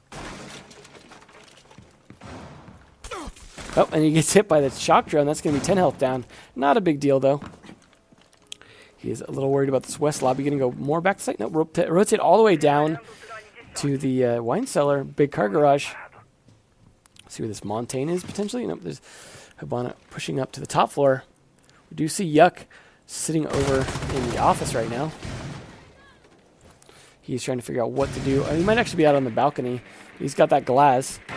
He's droning for his teammate, getting that master bedroom clear so he can walk in, and that will give him a chance to work on a different angle. Oh, no, please detonate. Please detonate on this hatch. There we go. Someone else will just take care of it. That's better than rehost. And he's going to be looking for the follow-up on that. But the follow-up comes from BRK as RFX takes down Nesk, trading for that early pick. So nicely done. It is now 4v4. Still a minute 18 left, though. A lot can happen here, although it's starting to happen for BRK as they take down 2. There goes 1. There goes Bullet 1 from RFX. That is 3 kills for the round so far. He's on a roll there. Smoke start to come out from the attackers. They're trying to push their way into dining to make a plant, but it is all in Glaz and Habana. And there goes Habana, and Glaz follows shortly after. RFX with at least a 4K, if not an ace for that round. Amazing plays. Great flank from him. Taking advantage of that smoke, knowing that the guns are actually going to stick right through it was smart. Nice counterplay, RFX. There's this little face cam down the corner. You see his reactions calm as can be. Yeah, well, yeah, I killed everyone. Don't worry about it, guys. I got this. Feels good for them. So that is 2 on the board for BRK, trying to make a comeback from losing the last map pretty harshly with a 5-1.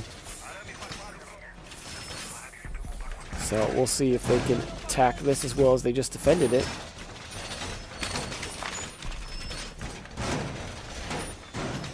A lot of reinforcements going up. They are going to reinforce the entire kitchen wall. We have seen some teams trying to open up some of the kitchen wall to get angles potentially onto the kitchen window, but that is a risky thing to do. A lot of wire coming out to slow down a west lobby push. They're putting them maybe a bit too close together. You definitely don't want to put them too close because then they're going to basically get taken out by one grenade instead of two, things like that.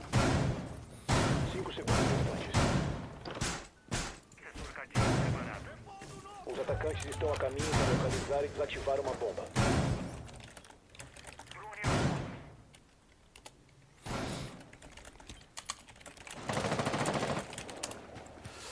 I'm going to see a peek again on the window. He's a little bit worried about that as well. They do have a crack open in the window, but Bandit is not sitting there this time.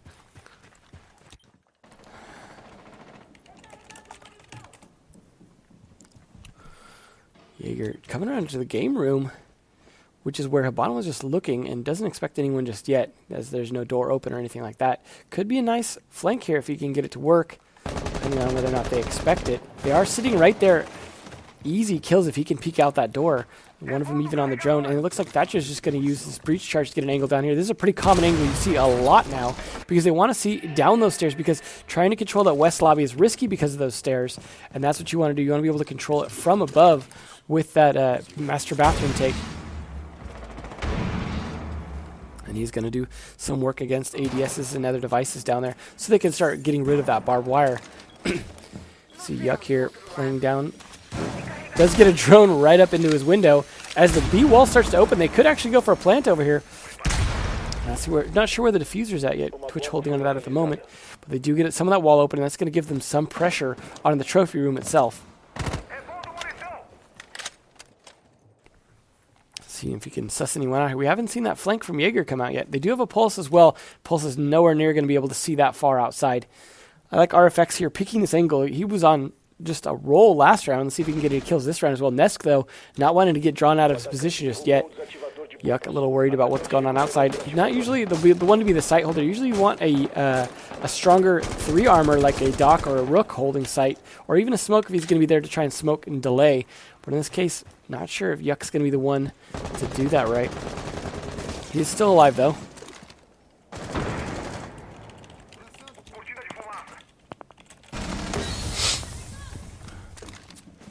And the C4 goes out, not quite soon enough, though. He gets away from it just in time.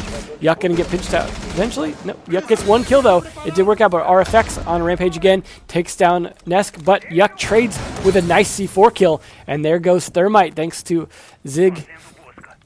Take off every Zig here. RFX gonna try and do something as Gorb trying to make his way around with the smoke's gonna delay him. It looks like pretty strong defense here. 4 against 1 now as Yuck does it. You know what? I do not question Yuck anymore. That is 3 kills, I think, from him from that spot in there. But that is the Jaeger down. RFX trying to be the man here. He was the man last round, but he's got a lot of work up ahead of him. He's got 3 to find here. Smoke's a little bit low on health, but the other 2 have been doing some good work. Yuck there easily to trade it. Like, what? I heard that drop, and you're going to drop all the way 6 feet under with a nice quick flick. Here we go. Oh, I hear something. Tap, tap, tap. Pulse was really there to follow that up with a shotgun as well. Was definitely not going to happen for RFX in that round. He did get at least a kill, though. So, that is another round up for Black Dragons this time. We are 2-2 if you couldn't do the math from the overlay. I know it gets a little confusing. I do like a little bit more the way they have it in the Pro League 4 EUNA, where they overlap the numbers with the orange and blue. It's a little complicated to set that up, though, and to try and keep that updated, so they'll get that there someday. We are going to go back down to the garage. We're going to have a Glaz and a Montaigne and a Blackbeard. So this could get pretty intense. Most likely we will see a push from the garage with Montaigne and Glaz, as well as a Blackbeard push back on Wine Cellar with Thermite to be the one to open both those up. So we'll see if they can actually pull that off. That is what I would do, at least. That's a situation where you're going to get a really good pinch, and the Glaz is going to be able to smoke for the Montaigne to go for the plant and cover him.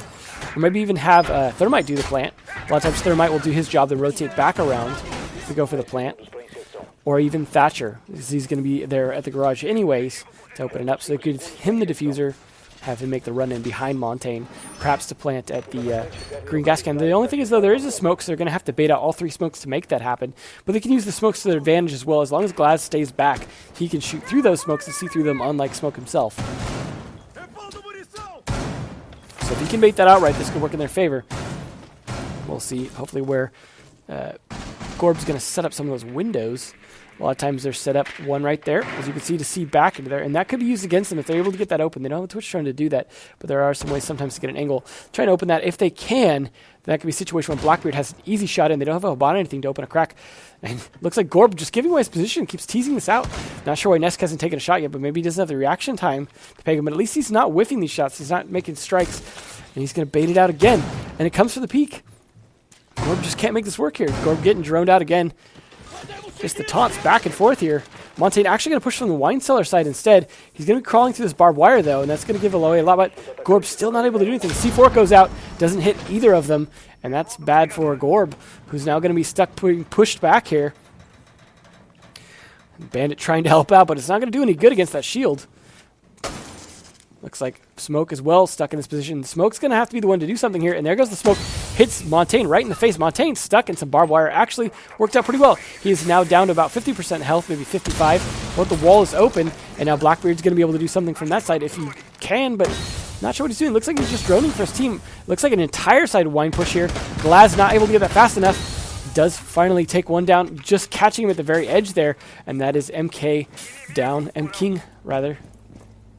Glaz going to have to be the one to do a lot of work here. Now they're worried about the flank. It looked like he had a claymore there, so no need to be too worried about that. But that should be an easy kill here for Glaz. Shoots him right in the legs underneath the table, and that is that super power of Glaz now. I'm not sure how many smokes are out left. I think that might have been the 3rd one, and so Glaz takes a little bit of damage from it, choking on it, but doesn't delay him too much. He's going to be puking it out as Nesk takes down one, and then Valve takes down Yuck though. And that is the Glaz down, but it's all down to Valve to try and clutch this, and he's not going to, walking straight into Blackbeard after he gets one more. And that is another win on the board for Black Dragons, making their comeback, going from a 2-1 to now a 3-2 with a 2-round streak. So we'll see if they can continue the streak, though. One more round will put it at match point, and it'll be a serious advantage for them.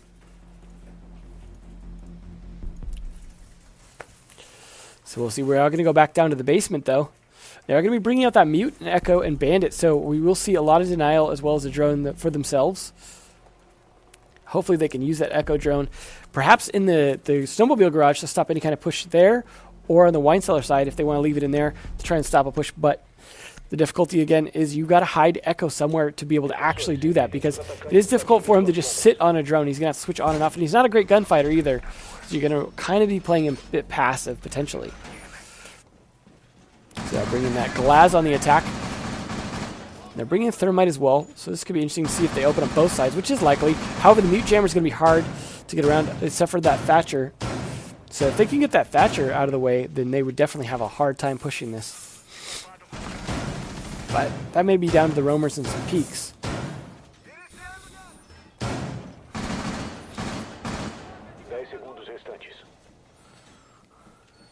Getting a lot of wires set up for those stairs, especially. They really don't want to have to worry about those, as well as it looks like the blue hallway. Trying to deny a fast push from that side. See if this Glaz is going to be able to do some work. If they open up the garage, he can do a lot of work from there. And as you saw, he can also do a lot of work from the wine cellar side. So it's definitely very useful on this map. No Montaigne for them, though, but they are definitely concerned about that peak. You see Bullet backing off as he's roaming upstairs. The Bandit's probably going to be the one to play downstairs, potentially, if they need him in case of that Thatcher. But Jaeger wants to roam. He might get caught out by a drone there. Yep, he does get spotted. He takes out the drone, but it's a little late.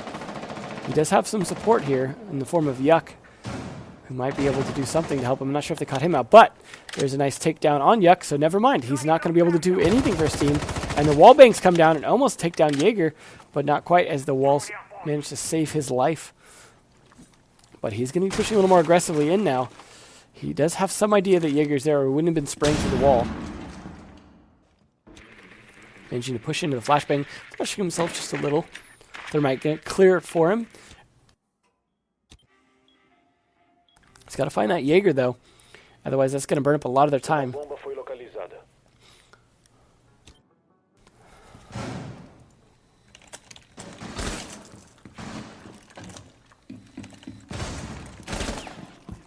Shots come down with the droning on his Jaeger's rotated all the way back down to trophy room. He's been trying to guard that kitchen. Glaz is taking big garage, but he looks a little cautious about a drop down. He's afraid someone's going to drop down there. The RFX going ham again. Takes down Bullet 1. And that is both of the roamers take it down unless Bandit's on the roam himself. But it looks like they've cleared out most of the map here, securing themselves a nice 5-3 advantage and securing the top 2 floors. Bandit going to be trying to do his Bandit thing against this Thatcher. Oh, there goes one of the EMP grenades. Not sure how many that's been yet, but he only has 1 battery left, so if they could take out that 1 battery, they could get it open here. But he's trying to Bandit trick it, and there goes one to take down Valve. That is that Mute doing his job against the Thatcher, and regardless of how many EMP grenades he had left, they are stopping that.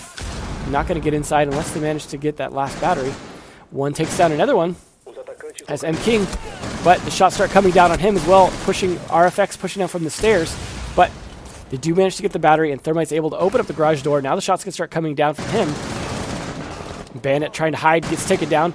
So Nesk as well, and Zig finished off for the last kill. And that is Break taking it back to 3-3 here, making the time, stopping that BD roll. Not going to be a match point against them just yet, although now it will be a match point against whoever loses this round. So it's anyone's game. We did have BD completely dominate the last map, so if BRK can win this map, then we will see map number 3. If not, then it will be BD taking the day. Both these teams, though, really good teams, so I do expect this could be a tight game. Was a little surprised to see a little tilted in BD's favor on the other side, but on Clubhouse. But Clubhouse is a hard one, depending on how you know how to play it.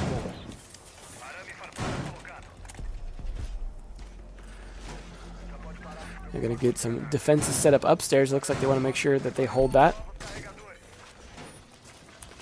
It's definitely important to hold that top floor. You really don't want to give over the control of that, especially if they have a buck or anything like that, or a fuse. But in this case, it looks like they didn't bring either of them. But they did bring the Glaz and the Montaigne, so.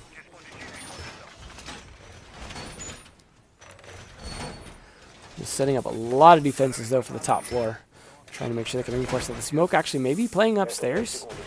Again, not sure I'm a big fan of that, but if it works, it works. Gonna have the Jaeger as well. Maybe he'll go for a peek. He is opening up the door. It looks like he could go for a quick peek out once the round starts.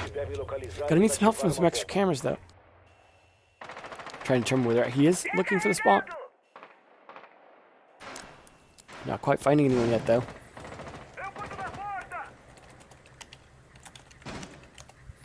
Not finding Bandit just yet, but Bandit goes for the peek again. It's his own. Tried for the one tap. Didn't work this time. Again, he's still going to hold it, though, making sure Bandit's going to back off first. There's a lot of shots coming down here on smoke as well. Trying to open up that window in case he's going to peek it. I like how he's holding an angle, though, on the ladder. And that's one of the interesting things about this map that I think is underrated is how many of the attack points have to come up ladders on the outside. There's very few repel points. So if you can control the ladders, you can actually control a lot of their approach from the outside if they want to come up. Smart players will do that and make sure that they actually have a hard time getting in, because the longer you can stall them outside, the more time you have to actually hold the defense inside, especially if you're not getting picked for doing it. See Bullet trying to find this Jaeger in here, who has given away his position. Montaigne going to be rotating around, but the C4 comes out, takes Montaigne down to about 30-40 health. Looks like the shock drone there getting a little Mute jammed. So Mute paying off in spades here and trying to delay as much as possible of this push. But we do have Nesk getting up here on the balcony. Does find Bandit, but Bandit shoots him before he can do anything about it. Nice kill. It just takes a slight bit of damage. And that's nice seeing that they were peeking at each other earlier. Bandit getting the upper hand in the end, winning that from a completely different angle. He's a little cautious now because they know where he's at. They're going to push him with this Montaigne. And Bullet's going to be there to follow up the kills. Maybe even Yuck if he can get an angle. But Yuck drops down instead. And the shots come down. And Valve gets the the SMG kill on Zig. One going for the finish with the. That's 2 kills for one with Montaigne. He's pretty low on health, but that's still got to feel good for Montaigne to be the one doing the killing, not even relying on Bullet to do it for him. Sick of that Mute Jammer. Decides to take it out so he can do some droning now. It is all on these last 3 against 3. The attackers are actually disadvantaged on health, and those shots on Yuck are definitely going to make that even more so. Yuck and Bullet both very low, as is One. All three attackers just a breath away from dying here, and all the defenders at full health. So this 3v3 may be more like a 3 versus 1.5, although he almost catches. He's got him with mute upstairs. A Smoke, though, takes down Bullet, as it was an easy one, and the drop shot mid-air onto Yuck and One. Nicely done, just jumping down for the brutal kill here from BRK. Nice double tap. Killing 2 basically in mid-air. You don't see that often. That's definitely one for the highlights. Beautiful kill there for finishing it to take it to match point against Black Dragons at 3 points. So if Black Dragons take this, we're going to see the first overtime of the day. But if not, and BRK wins 1 more point, then we're going to see overtime in the form of a 3rd map, because BD won the first map. So we are going to be going back to trophy room. Maybe no more basement after this. Or maybe it'll be anywhere, because once you go to overtime, you can pick anywhere again, so.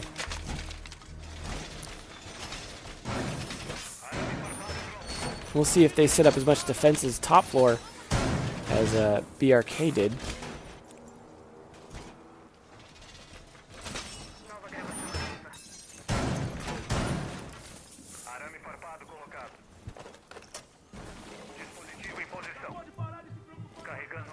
Yuck, just wanting to take out some wine there. Faltam 10 segundos para inserção. 5 segundos para inserção. A lot of wire in the setup here. I like how they even have... Oh, no. And the missed throw is going to cost him. There we go. They may actually see that now. So that may have backfired, sadly. I believe map 3 is going to be border, if I remember correctly. So we may or may not see that. We haven't seen a border yet today, so it would be interesting. I know some people are sick of border, but I think a little more sick of cafe at this point myself. So I definitely like to see it. I like the wallbang attempts here coming through. Almost catch Bullet, actually, but the angle was a little